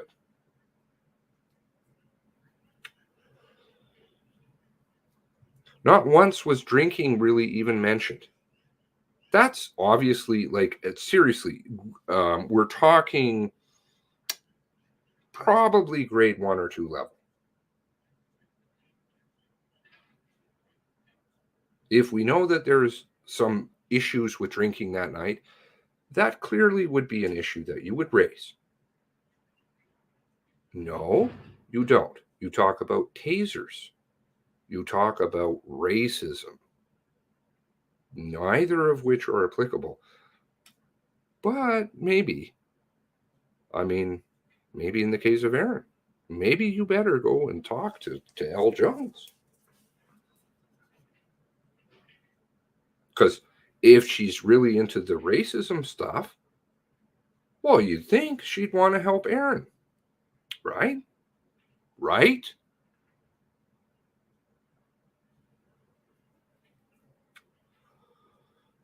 The lawyers do need to stand up and say it. They absolutely do. Those people all sitting around in a room claiming most affected.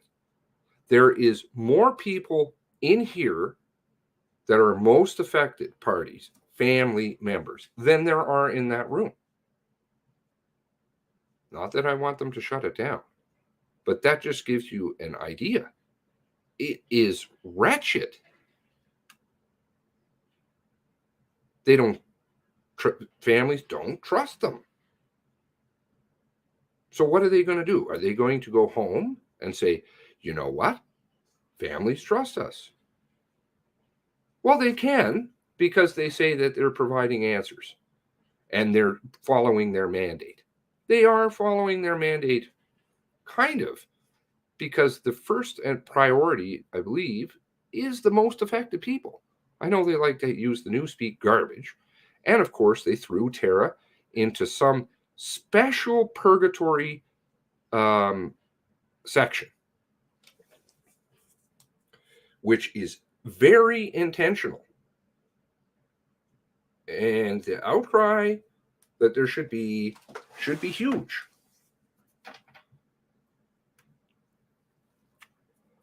She's conflicted between the racism card and the feminist card. Maybe, I don't know. Well, in your case, again, 2 females, 1 by marriage. Right? 3 victims, 2 females. So you got both, you got the double whammy. So then she should just be up there standing up and saying, what the hell's going on?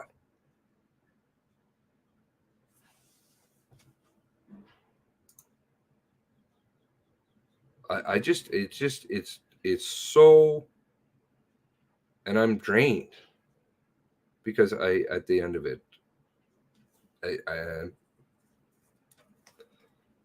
I won't ever stop, because that's not the way I am. But it does take a whack out of all of us to sit and listen to this drivel. It's not only that the RCMP lies to us, and then people come along who weren't involved with 18 and 19, did nothing wrong. Like, it's not like Kim Stanton did anything.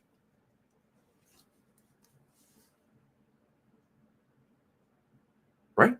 She wasn't involved in any way, shape, or form. But she knowingly becomes a part of it, wrecking and destroying lives.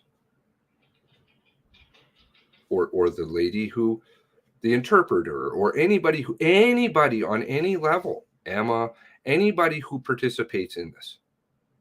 Because at some point they have to sit down and say to themselves, gosh, I have a family, and I see these people and they're really hurt. And I seem to be part of something that's hurting people.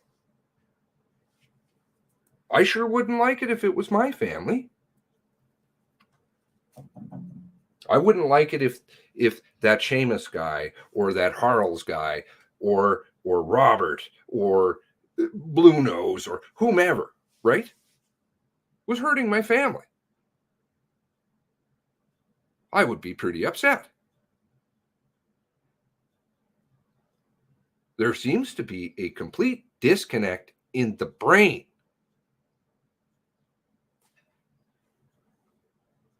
Why? I cannot explain, because money does nothing.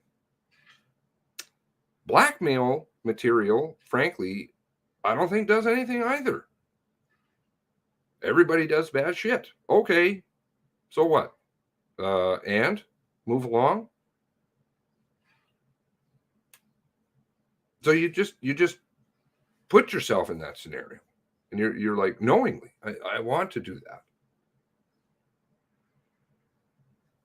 Do they not read? I mean, like, these academics, have they not read one piece of material on this? Not one. Because if they had, A, they're going to see problems, real problems. B, they're certainly going to hear messages of real outcry from people that aren't happy.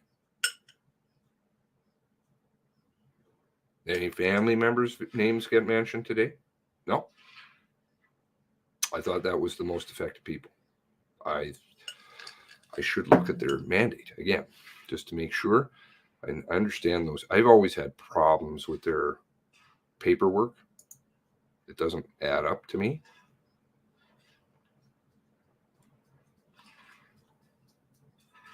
I understand that they're not there to criminally find fault, civilly find fault. That's understandable. But they're supposed to be looking for things to make it better. Okay, well, we know that drinking's a problem. That's an easy one. Real simple. Why has that not really been discussed? Are you saying that you want drinking? That's okay. Is that what you want to put forward? We did a real good job. We covered up drinking on the most basic level, like real grade school. That's what we did. Because there's no way that I could sit down at a table across from Kim Stanton and say to her, listen, do you think that drinking was a problem that night? Did it impair anything? Could it have possibly affected anything in any way, shape, or form? Did it occur? Well, if she's honest, like, in any capacity, she would have to say, yes, obviously there was some drinking. Why wouldn't that even be discussed?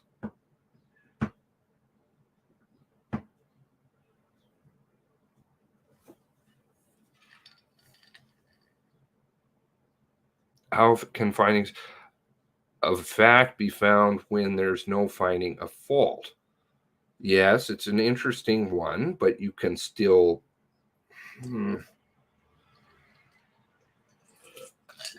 So, oh, that's not what I want.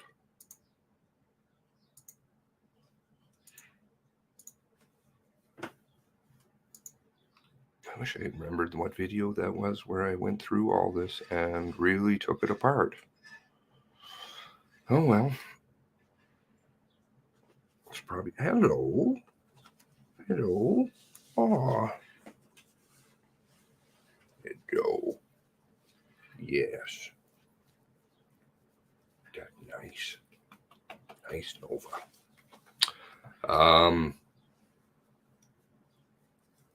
The causes, context, and the causes. Well, cause is fault. What caused it? That's fault. You want to use newspeak, you want to split words and hairs, still, that's fault.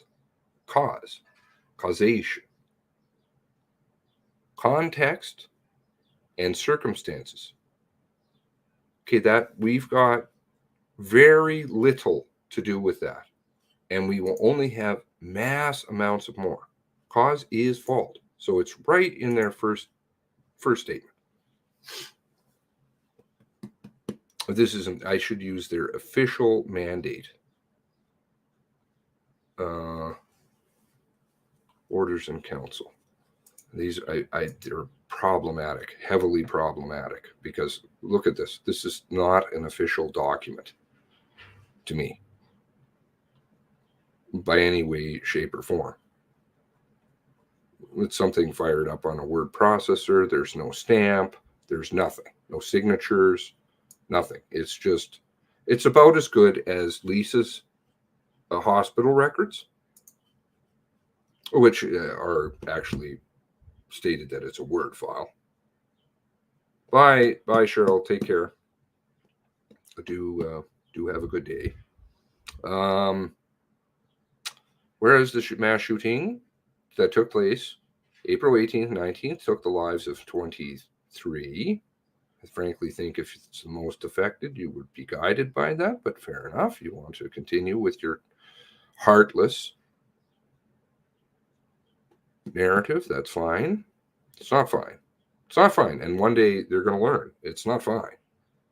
Forever, the lives of countless others. Okay, so you admit that people have been irreparably altered, their lives, whereas the incident, the mass shooting, largest mass shooting in Canadian history, devastated families, friends, and entire communities, and saddened all Nova Scotians and Canadians. Okay, whereas the government of Canada and the government of Nova Scotia have committed to launching a comprehensive public inquiry to determine what happened. Sorry? What's that word again? Or 2 words? What happened? That's fault. That's fault. And make recommendations to avoid such tragic events in the future. There's all kinds of things they're not addressing. Alcohol being the start, all the way through to Balin and his garbage. Whereas the government and how terribly corrupt the RCMP has become. Whereas the government of Canada, the government of Nova Scotia desire the commissioners conducting a comprehensive, meaning very thorough, public inquiry have, in accordance with Part 1 of the Inquiries Act, they're being very selective with the Public Inquiries Act. As I explained, this is not in any way a public inquiry.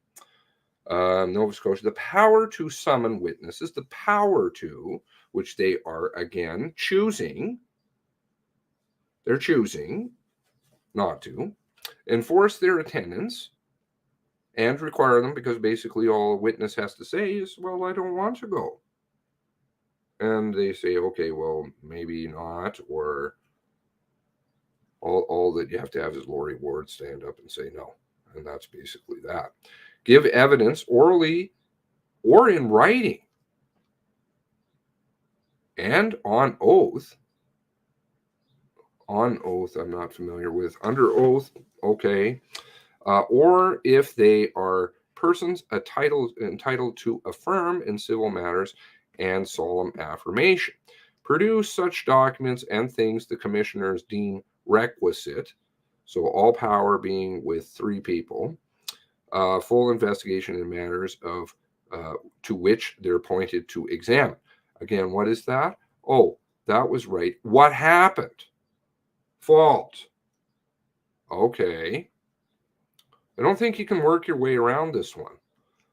Whereas the expectation of the government of Canada, Nova Scotia, is by establishing the whatever that is under the respective authorities, here we go with the psychological warfare, terrible tragedy will be fully examined. Okay. Again, contract law wasn't a huge thing in my house, but for sure.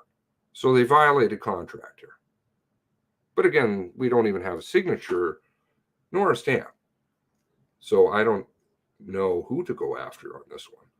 Therefore, Her Excellency Governor General and Council, recommendation of the Prime Minister, directs the Commission do issue for a period ending December 15th, 2022, under a part of the Inquiries Act, even though they were established apparently back in July, right? Under Part 1, only partial, under the Great Seal of Canada, appointing 3 commissioners, namely the, I'll neglect that word because that's not true, J. Michael McDonald, though it is a title only in title, that's all. It's not practical. As Chief Commissioner, together with Kim Stanton and Leanne Fitch, to conduct an inquiry, which is not honest again, because they should just say a partial inquiry under the name of Joint Public Inquiry, under the name. Okay, so they're naming it because you can't call what they're doing an official inquiry. That's why it's in quotations, which commission must direct the commissioners. The commission must direct the commissioners. The commission must direct the commissioners to inquire into. So they're directing themselves. Who's directing that? The commissioners to inquire. They're directing themselves, which the commission must direct the commissioners. Huh? To inquire into and make findings on findings on matters. So again, that findings is fault. It's another fault word. To the tragedy of Nova Scotia, 1819, including the causes. There we go again, fault. Okay, so I see at least 4 mentions of fault so far. Context, circumstances giving rise to this tragedy. Responses of police, including RCMP, municipal forces, have taken steps to inform, support, and engage. Okay, so this one seems to be violated on a massive level. This is contract law, so they could sue and say you violated your contract. Direct the 4 corners of the page, 4 corners. Always. Whoops. Put it in writing, it's a problem. Direct the commissioners to examine. Who's directing the commissioners? The commission? I'm not following. To examine issues as they themselves relate to the tragedy of Nova Scotia, April 1819, including contributing and contextual factors. Okay, contributing again is partial fault, including the role of gender-based and intimate partner violence. Okay, so we have no problem identifying fault with gender issues. Access to firearms. Okay, so again, Not a problem discussing that. Interactions with police, including any specific relationship between the perpetrator and RCMP. I don't believe that's been formally established in any way, shape, or form, or dealt with. My opinion, but. And between the perpetrator and social services, interesting. Okay, I guess that we're talking Canadian Border Services, etc., including mental health services prior to the event and outcomes, the interactions. I'd say that was sewn in there. Mental health services. I'm not aware of any mental health issues. Police actions, including operational tactics, response, decision-making, supervision. Well, we certainly got that one. Communications with the public during and after the event, including appropriate use of public alerting system established under the Alert Ready system. You had 0 witnesses in there, such as Scanlon. Scanlon, very important, Director of Communications, Nova Scotia. Civilian employee, very seldomly mentioned. I think I'm the only person I know of who's even mentioned her. Very important person. Very important person. You didn't call her. I haven't even heard her name mentioned. That's kind of odd. Communications between and within the RCMP, she's got a whole crew. Municipal forces, Canadian Public Services, intelligence. Okay, so we already know that we don't get that. So that's dishonest. Police policies, procedures. We even know that they're using multiple copies, different types of copies. The ones that get filtered through. There's a different copy for the commission. There's the draft copy, which, funnily enough, is before. And then we have the public copy. And one lawyer exposed himself. Well, exposed that fact inadvertently. That they're using different things for different people. Police policies, procedures, and training in respect to gender and intimate partner violence. Well, that's yet to come. I'm sure we will get inundated with that. Yes, he did used to work with. Very interesting timeline if you follow that. Whoa. And to go from one job successively to a worse job. That makes sense. When you don't have money, Karina had to support him, apparently. Opening up dummy denture clinics. Back to Clayfield. Now Masons. Okay. Police policies, procedures, and training in respect to active shooter. Balin, how you doing with your fucking ops? International, though, this goes way out of Canada. Policies with respect to the disposal of police vehicles and association of equipment. Well, I wish they would talk about how they disposed of Heidi's and Chad's car. What date? Without CERT investigation. Very interesting. CERT violated its total mandate. Ouch.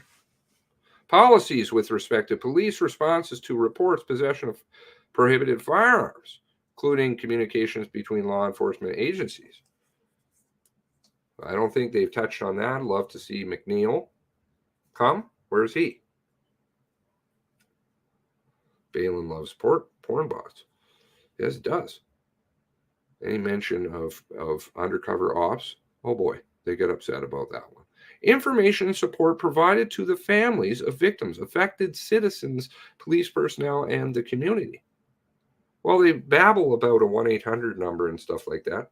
Perhaps they could ask Tara about that one.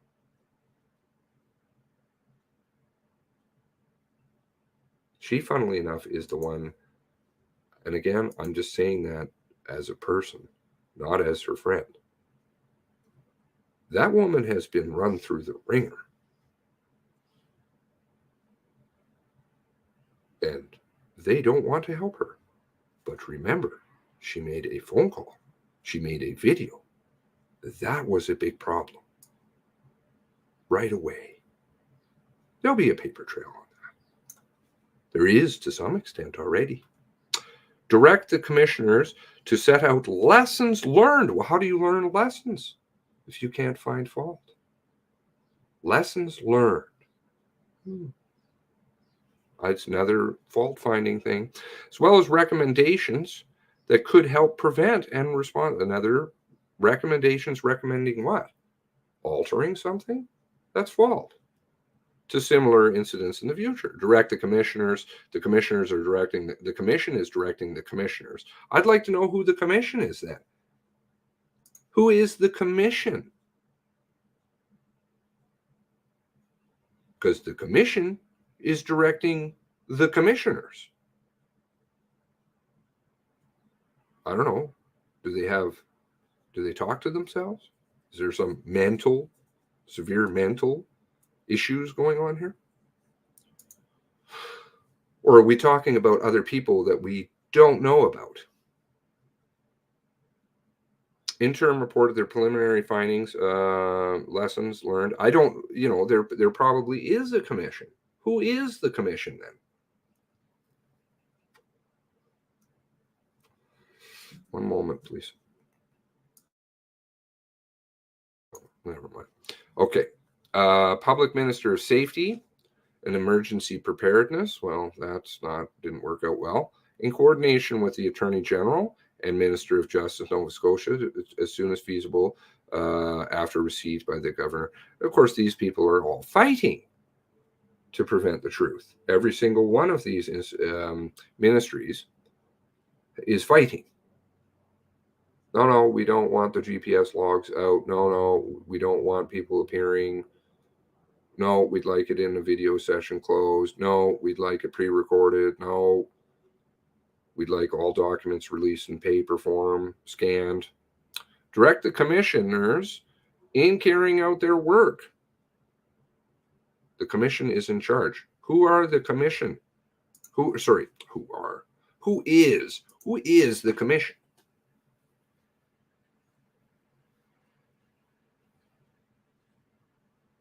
Anybody here know? Because the commission is directing the commissioners. So we have three names, but there's somebody obviously above them, or somebody's. Commission usually infers more than one. To be guided by restorative principles. Oh, good. No further harm or trauma. Oh, that's a violation. I think they violated that on multitudes of forms. I have no problem putting my name down on a piece of paper, and I am just a citizen on a suit, because you have not absolutely traumatized me. You definitely have. It's taken its toll. I can show actual damages too. So, what are you doing here? Not for mental health or anything, but other things. The need of impacts of those mostly affected and harmed. What about the families here? Further traumatized. I think that's grounds for a suit. So they could sue the commission to give particular consideration to any persons or groups that may have been differentially impacted by the tragedy. That's not true. They rooted out people at the beginning. There were 3 or 4 different people, funnily enough, who applied, and they were told no. They had to write essays. I mean, it's so ridiculous. You have to write an essay?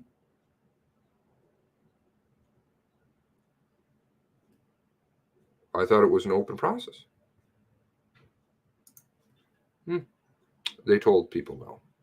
Authorize the commissioners, the commission again, unsaid, adopt any procedures and methods that they may consider expedient for the proper and efficient conduct of the whatever. Again, see, this is where they properly named this in the contract.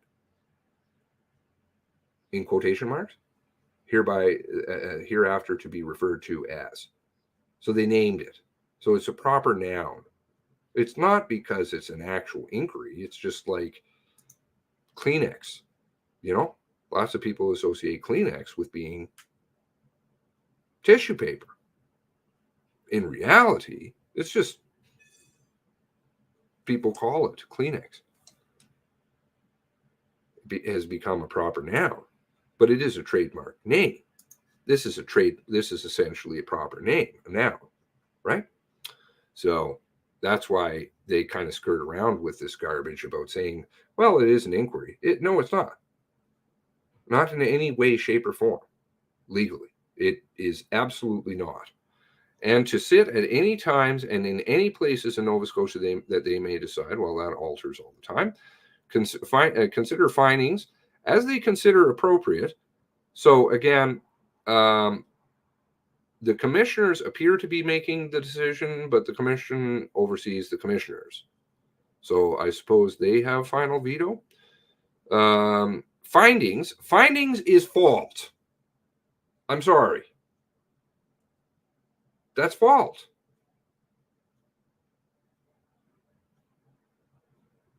That's a decision. It's fault. On previous examinations or investigations that may have been conducted that they deem relevant to the the foulness that they've dreamt up, grant to the victims and families of the tragedy April 1819 the opportunity for appropriate participation. Oh, that's been majorly violated.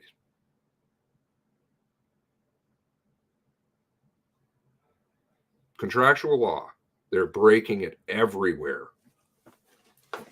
Sorry to be a stick in the mud about law, but law, I somewhat understand. That is a total violation.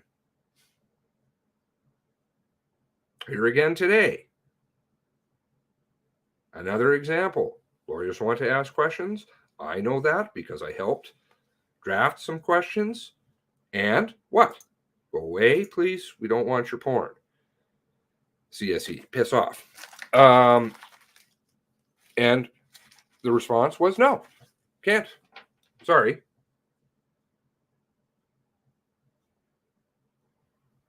Grant to any person who satisfies the commissioners, the three, that they may have substantial and direct interest in this subject matter, joint, the foulness, an opportunity for appropriate participation in. No, they violated that because the first, right away, people applied and they said no. Some people didn't complete the essay, but why would you need to write one? Engage the services of experts and other persons referred to in Section 11 of the Inquiries Act at the Commissioner's discretion at remuneration, meaning pay, and reimbursement, meaning pay, approved by the Treasury Board. Okay, so yeah, all the clowns that are coming who are totally and utterly, and I hope they get that at some point, they have destroyed themselves, knowingly, their reputations. Permanently. People don't seem to understand those kinds of terms. It's on the record. Sad. Recommend the clerk and privy council, so they're all getting paid, funding to be provided in accordance with approved guidelines respecting the remuneration and reimbursement pay and assessment of accounts to any person described in subparagraph 3 or 4 commissioners, if in the commissioner's view, they would not otherwise be able to participate in the joint public inquiry. Okay, so that's going to be special allotments to, say, like the most affected. Hotel, food, allowances, What about Tara? Tara could qualify for that if she were deemed a family member. Then they could pay for, say, daycare.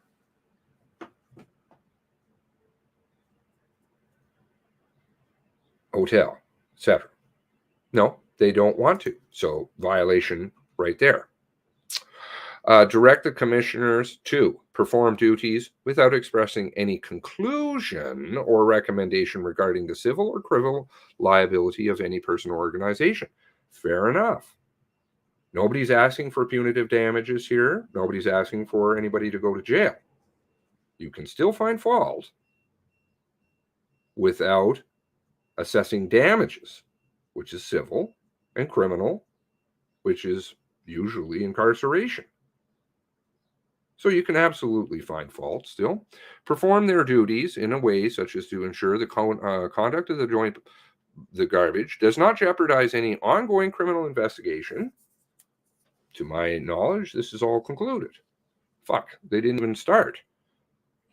Proceeding or any other investigation. The MCC had all this wrapped up by June. That guy, he got his appointment. Of course, he got the promotion, right? Now he's Justice of the Peace. Good. Hope it's worth it. Provide notice of the government institution. Too bad I'm not recalling his name, because I like to be able to recall names so that we don't forget. I can always go back and find it, but and then they're shamed publicly forever. Notice the government institution responsible for an ongoing investigation proceeding about any potential jeopardy identified by the commissioners that that could result in conduct of the GO. Well, I don't believe anybody's causing jeopardy, though I'm sure they'll dream that up. I'm waiting for that one.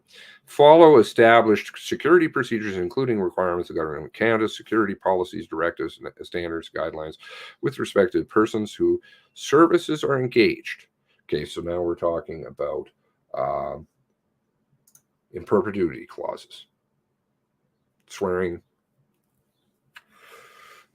signing contracts saying that we will never speak about anything because of a dead man who was abusive. He's dead.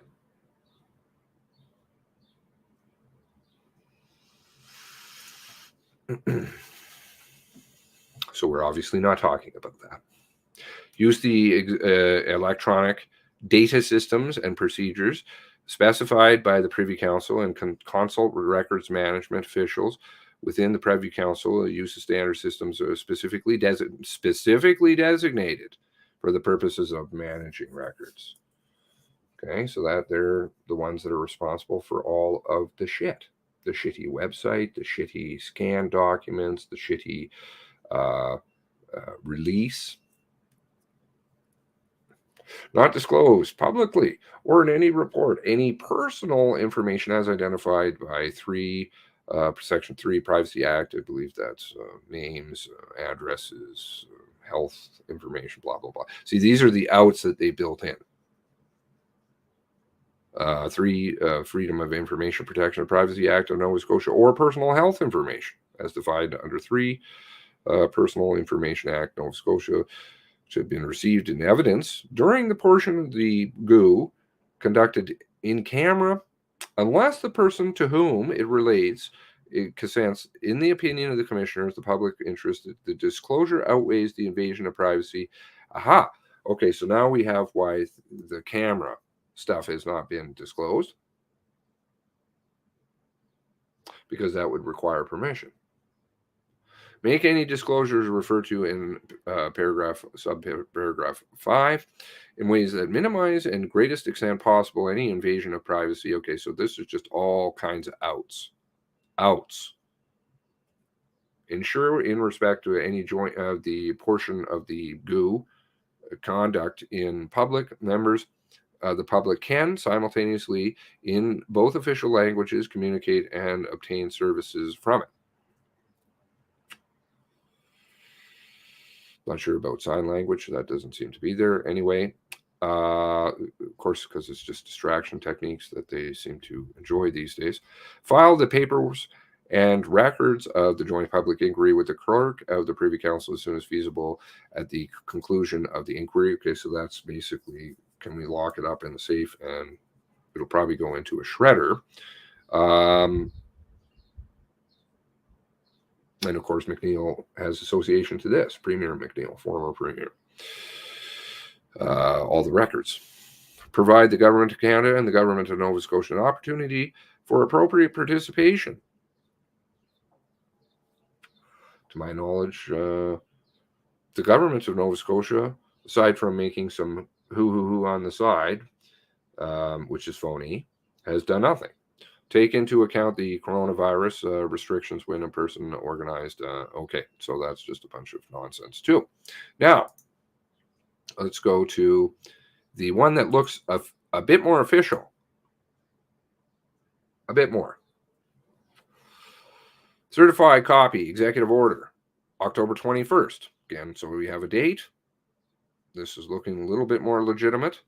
The undersigned has the honor to recommend the Governor and Council to make the order of the following or in the effect. Whereas the mass shooting took place April 18th and 19th, took the lives of 23 innocent people and forever changed the lives of countless others. Whereas the incident, largest mass shooting in Canadian history, devastated friends, families, and entire communities, and saddened all Nova Scotians and Canadians. Psychological goo. You could put pets in there too. Whereas the Government of Canada, Government of Nova Scotia have committed, well, they kind of passed the buck. Nova Scotia fail to launching comprehensive public. Again, this should be capitalized because it's proper, to determine what happened and make recommendations to, though it hasn't been stated here yet. So then they should fall under the Inquiries Act in its entirety, to which it doesn't.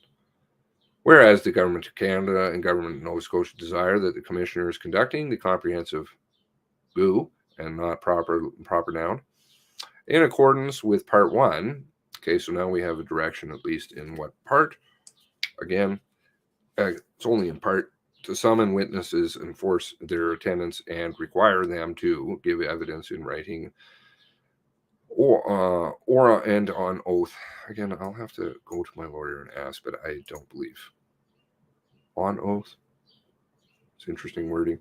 If they are persons entitled to affirm in civil matters or solemn affirmation, produce documents and things. Wow. That is terrible language for a legal contract. As the commissioners deem requisite for the full investigation of matters that to which they are appointed to examine. The commissioners, okay, and where the expectation of the Government of Canada, Government of Nova Scotia establishing the GOO under the respective authorities, terrible tragedy 1819 will be fully examined. Therefore, the Government Council respect to on the report and recommendation of the Attorney General and Minister of Justice dated October 20th, day before this was drafted, pursuant to sections 2 and 3, subsection 372, revised statutes of Nova Scotia, 1989, public inquiries. I believe I reviewed all of this public in that video before, which is unfortunate. I did also review Public Inquiries Act at that point. Is pleased to, on the effective on and after October 21st, 2020. So we had the documents all being signed and drafted, but the supposed investigation was already completed. Lots of pieces of it. They'd already hired people, etc. But it didn't take effect. Direct, still at their discretion. Yeah. They're just committed to use that word. Interesting. Yeah. Contract law is boring, but can be interesting. Direct that the Commission do issue for the period ending December 15th, 2022, appointing 3 commissioners, McDonald, J. Michael. I wonder if his first name is John. I've always wondered that. John Michael McDonald, like John Andrew. As Chief Commissioner, together with Kim Stanton, who's you see all the associations. Regan, Leaf, Fitch, RCMP, Fitch, father, Fredericton, being run by RCMP now, former head, New Brunswick, to conduct an inquiry under the name Joint the GOO. See, okay, now we have the proper naming again, right? Nova Scotia, under the name Nova Scotia, April 2020 tragedy. Again, it's properly named too. The joint quote in quotations public inquiry and approving the pay, basically remuneration of the chief at $2,000 per day, $1,800 per day for the other two. When is that starting? December, goes right up until December 15th. So it would take effect. So you could actually probably do the calculations. They don't seem to be excluding days. I don't know if it's days just sitting, but if it's October 20th till December 15th, you could be talking, what's that, 500 days? $1 million. Could be. Oh, go away. That's a lot of money. Direct the commissioners, well, yeah.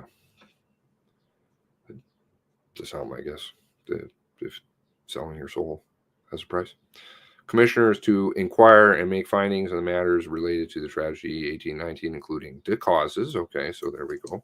Causes, fault, and circumstances giving rise to the tragedy.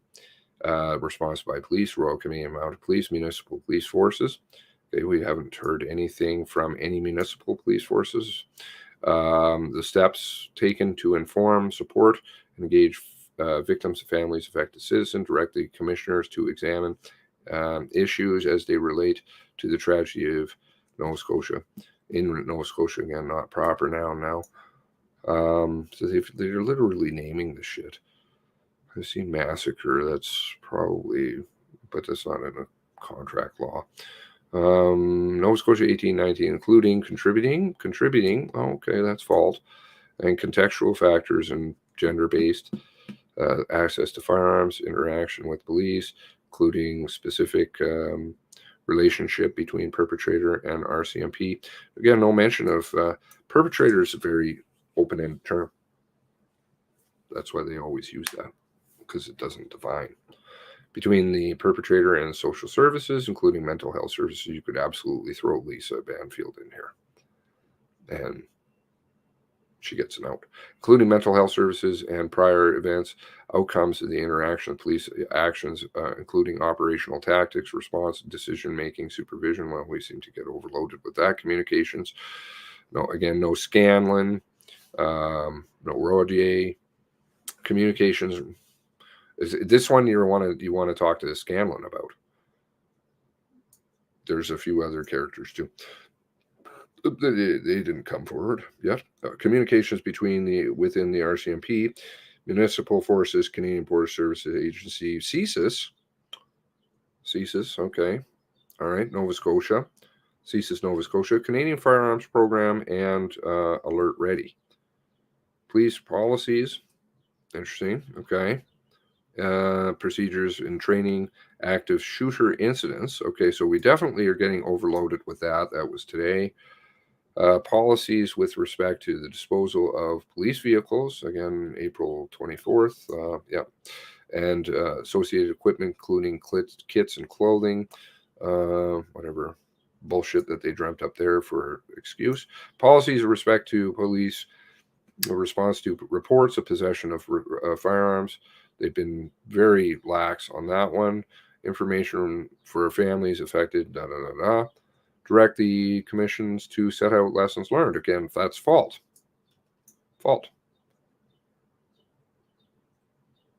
In both languages. I'm just reading through now. Guide restorative. Okay, so it's basically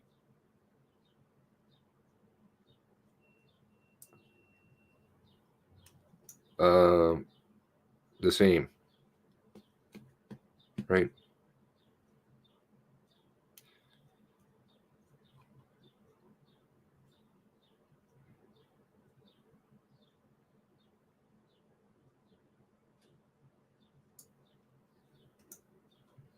But Terry can't qualify because, well, they won't consider her family. But they won't also discount her. What does state live in? Purgatory. Engage the services of experts and other persons in accordance. Funding will be provided to any person. Funding will be provided to any person described. Okay, that's very, again, it's just totally by their whim. Direct the commissioners to perform their duties without expression. Civil regarding, okay, without expressing conclusion. But in order, you can't have this because you've already repeatedly said that there's fault finding of any person or organization. But again, it's civil and criminal. So fine, you can still find fault. Perform duties such a way to ensure conduct not jeopardizing any ongoing investigation, which we don't know about. The outs that they get for all the witnesses. Authorize commission to exercise in Nova Scotia the political provincial powers that are ancillary or incidental, so that their powers as to provide to them by the Inquiries Act Canada or by any order in council issued under the Act for purposes of joint public inquiry. Okay, so an order the portion of such remuneration expenses and other costs payable by the government of Nova Scotia. Okay, so we got double funding here going on, and with respect to, we don't know the breakdown. Joint public inquiry be paid out of general revenue fund for the province. Governor and Council is further pleased to announce, pursuant to Section 19 of Chapter 24, Acts 1998, Public Archives, to direct the provincial archivist shall not be required to have care and control of the records of the commission. Oh, push it all off. To transfer all records in accordance with the order of council. So never keep a copy. Laura Lee Langley, signed, certified true copy. Okay, so it's real. That to me is the real deal. The other one isn't. Oh, more porns? Okay. No. So they just go through and destroy anything. One moment, please.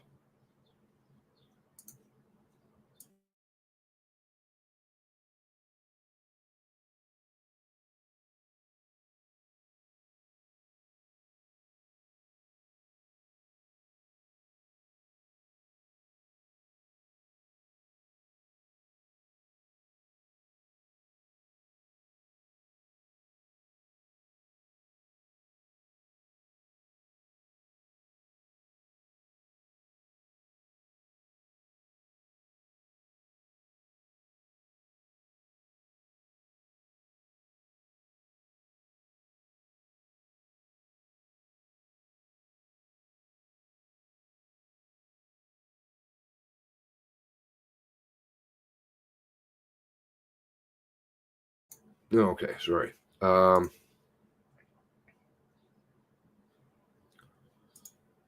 don't think I'll do too much more here, other than maybe just mention this, which is not directly related, but in a way, to the destruction of our country. Canada trials decriminalizing cocaine, MDMA, and other drugs. I'm not sure if the government's mixed up in stuff. This may present loss of revenue, but whatever. They'll just make it through taxes. Canada announced that it will temporarily decriminalize the possession of small amounts of illicit drugs in BC. That's worked out well. East Side, Vancouver, not very great. Limited 3-year trial. They're allowed to possess 2.5 grams of opiates. Cocaine, methamphetamine, and MDMA. Nice. Okay. Great.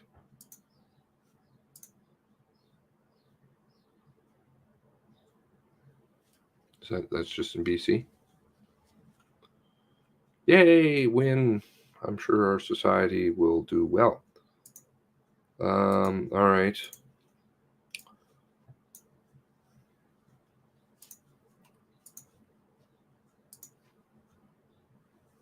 They all lie.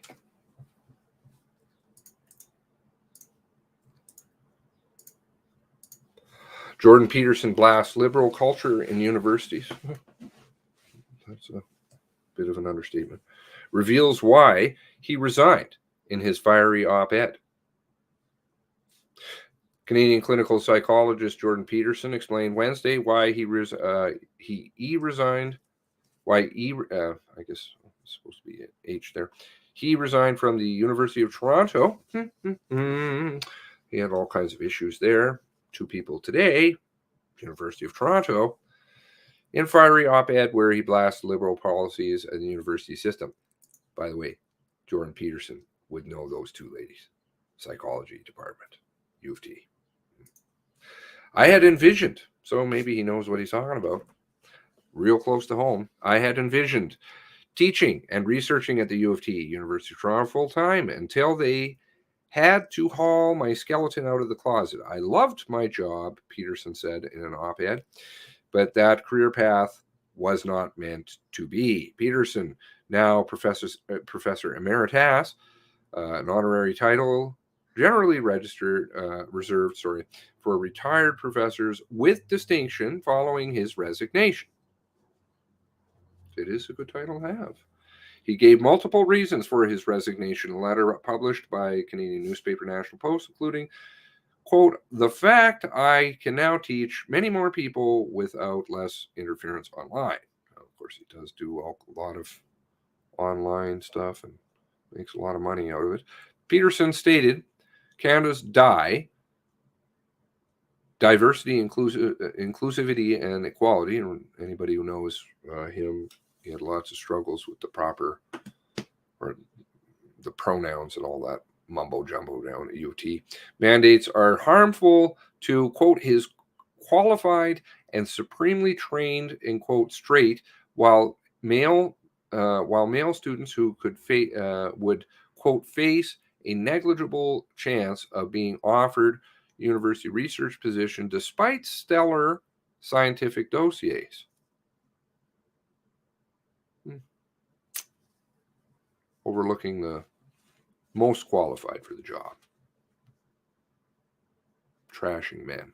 Peterson is also worried that because of his status as, quote, academic persona non grata, that would be due to all of his trans issues, due to his, quote, unacceptable philosophical positions, and, quote, his students could be greatly impacted in their career aspirations. True, very true.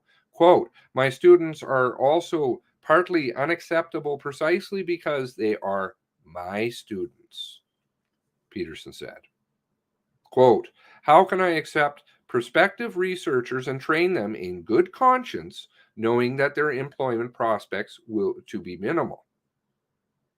Peterson said that the environmental social governance scores are worse than DIE, the diversity, inclusive, equality, and compared them to the Chinese social credit system. Marxism heavy in universities. He blamed people in positions of power with, quote, so-called privilege, end quote, throughout academia, medicine, law, psychology, and Hollywood for being, quote, blind and supporting both mandates. Okay, now I'm not trying to venture off into political areas. The point is that later, Robert, take good care.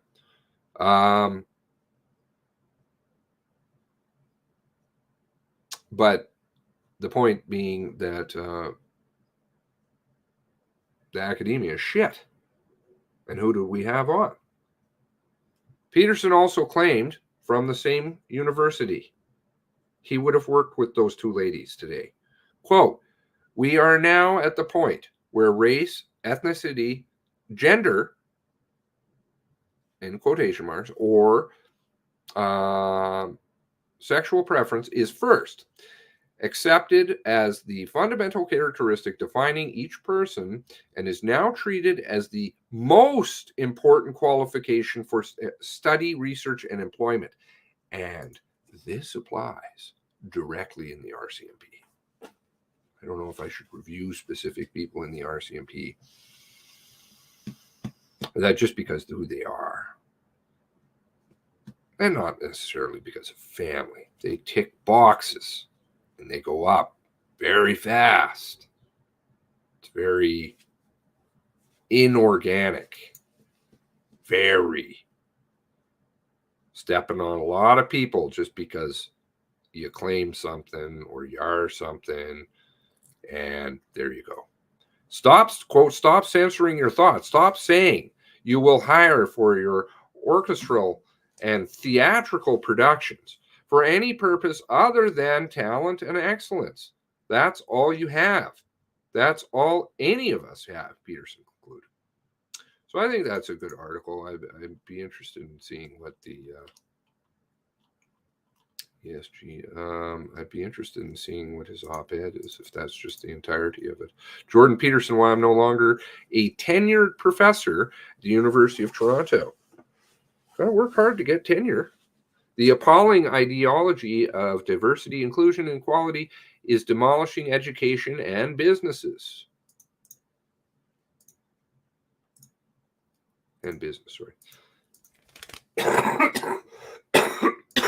Pardon me. I recently resigned from my position as full tenured professor at the University of Toronto. I am now professor emeritus. Before I turned 60, emeritus is generally a designation for the superannuated faculty, albeit those who have served their term with some distinction. I had envisioned teaching and researching at the U of T full-time until they had to haul my skeleton out of the office. I loved my job. My students, undergraduates and graduates alike, were positively predisposed towards me. Having a great professor there's nothing like it in the world. You learn so much. And those are the ones that stick with you, right? I ran into one of my old professors the other day.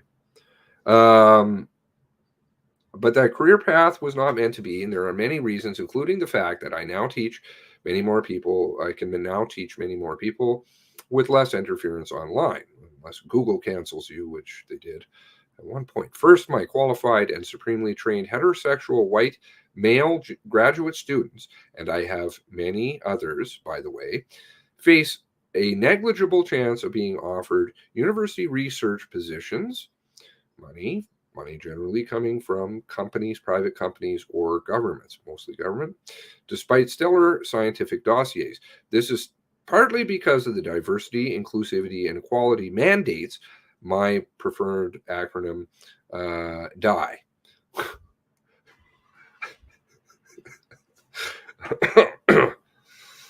You gotta like the humor.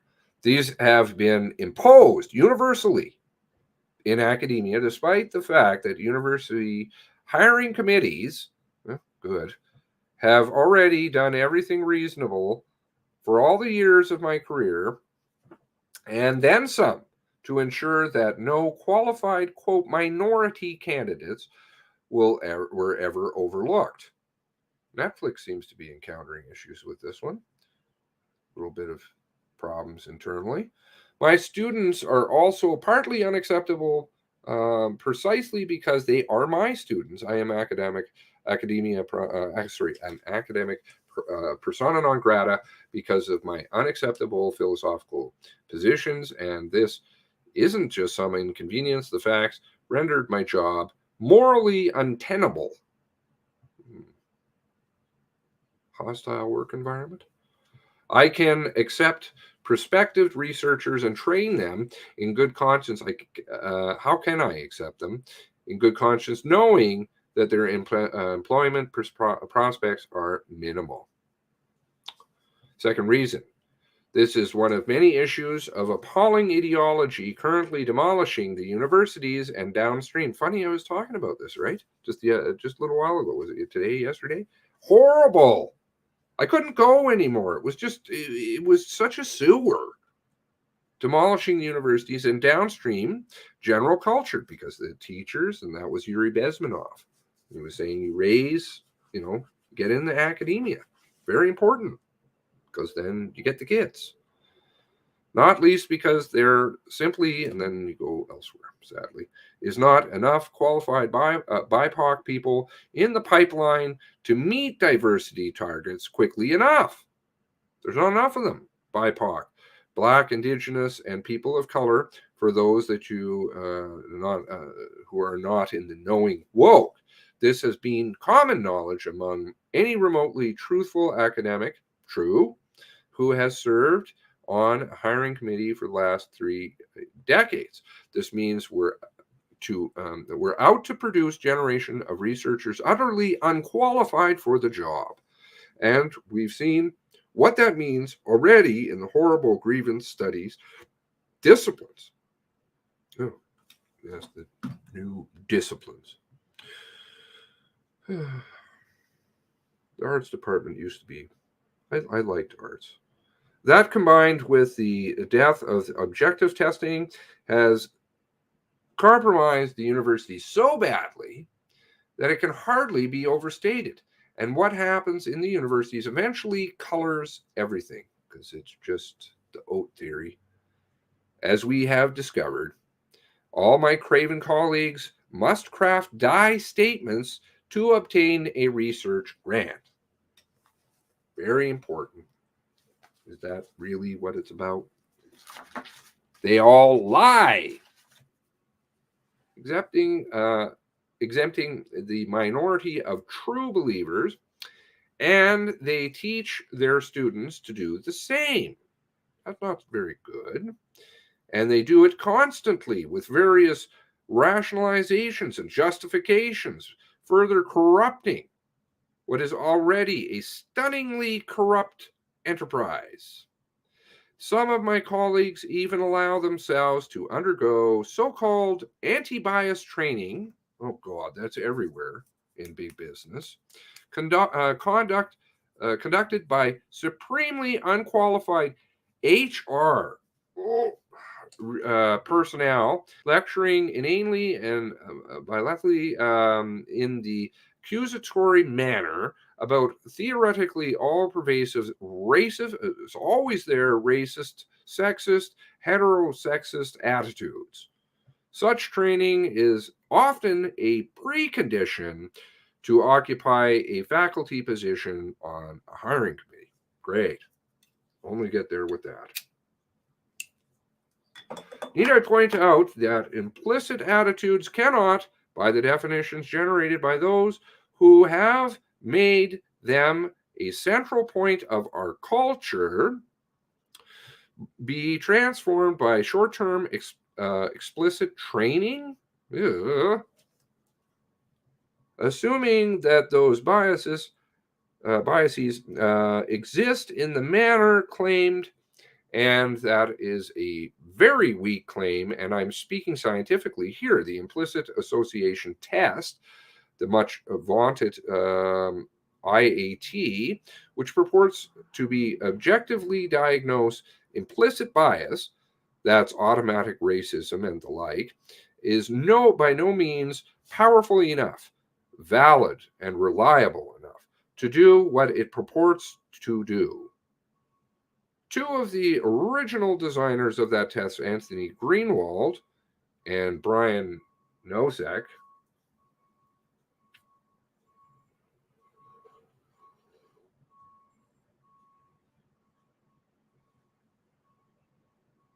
I'm sure Todd's having a laugh, have said as much publicly. The third professor, Mazrin Banerjee of Harvard, remains recalcitrant.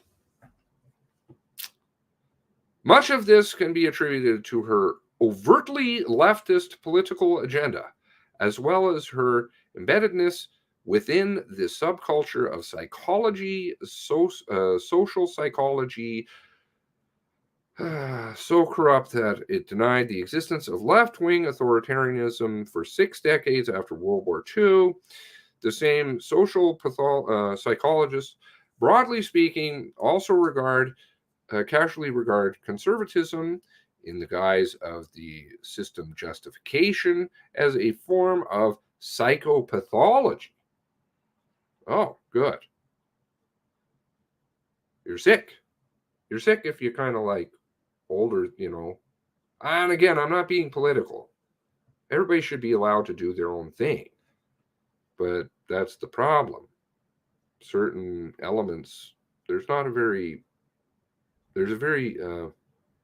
imbalanced in certain positions. Analogies continued countenancing of the misuse of her research instrument, combining the status of her position at Harvard is a prime reason we will still suffer under the Dye yoke, with its baleful effect on what was once the closest we had ever come to truly meritorious selection. You get the job because you deserve it. Sound familiar? There are good reasons, not a goldfish. This is goldfish. Dion, goldfish. There are good reasons to suppose that the Dye-motivated eradication of objective testing, such as the GRE for graduate school admission, have deleterious effects on the ability for students so selected to master such topics as statistics, all social sciences, and medicine, for that matter. Well, Jesus, it's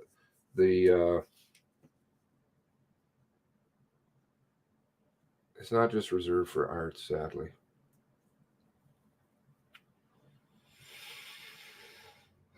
Rely upon completely for their validity.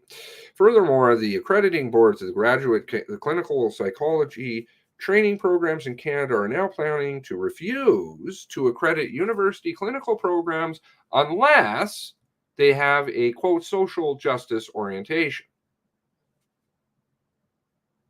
That, combined with some recent legislative changes in Canada claiming to outlaw so-called conversion therapy. Okay, I don't want to weigh in, and maybe perhaps I should stop reading at this point. Everybody is entitled to their own views. I have my own views on this stuff, but the point is that's the only way you get somewhere. Who we are. And it's true. And then these are the people that come in, and if they want the grants, they got to do that. And then if they want the grants are from the government. So you're beholden.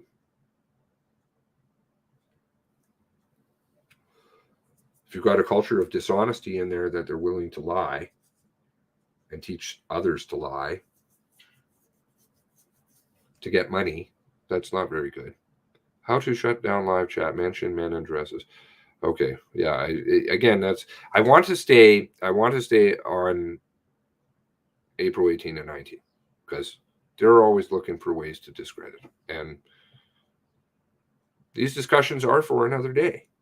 But to point out academia's role in what is going on down there, how academia has affected the RCMP, infected them cancerously with all of this goo, Marxist goo,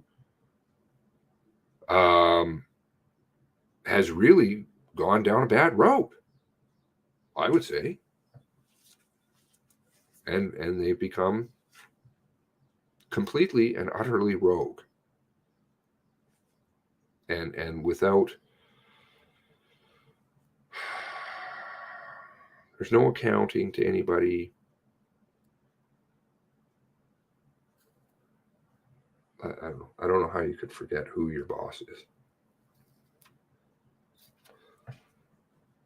I'm not talking like, you pulled me over for speeding, I'm your boss type boss. I'm talking about, this is our organization, we pay the money. And you don't do that. You don't have 23 homicides on your hand and treat people this way. All right, so I'll leave the article copy. Oh, this is select all, and I will call it today. 9 hours. That's not bad. Imagine a country pedo professor resigns private school, becomes prime minister. Oh yes, point grading. All big stories for another day. Right? Hello. All part of the bigger picture. One day we'll talk about bigger things. It all has a role. All right. Do take care of each other. Hopefully I screened out most of the porn bots. And keep it up. Keep up the pressure. I think, there's still good people out there we can reach who are in some powerful positions. So keep sharing the message. We're making progress. We really are making progress, even though it seems like we're not. Because there never even should have been this. So do take care. Based on what you highlighted, it should be getting our money back for today. Okay, anyway, do take care. God bless you. God bless the 23.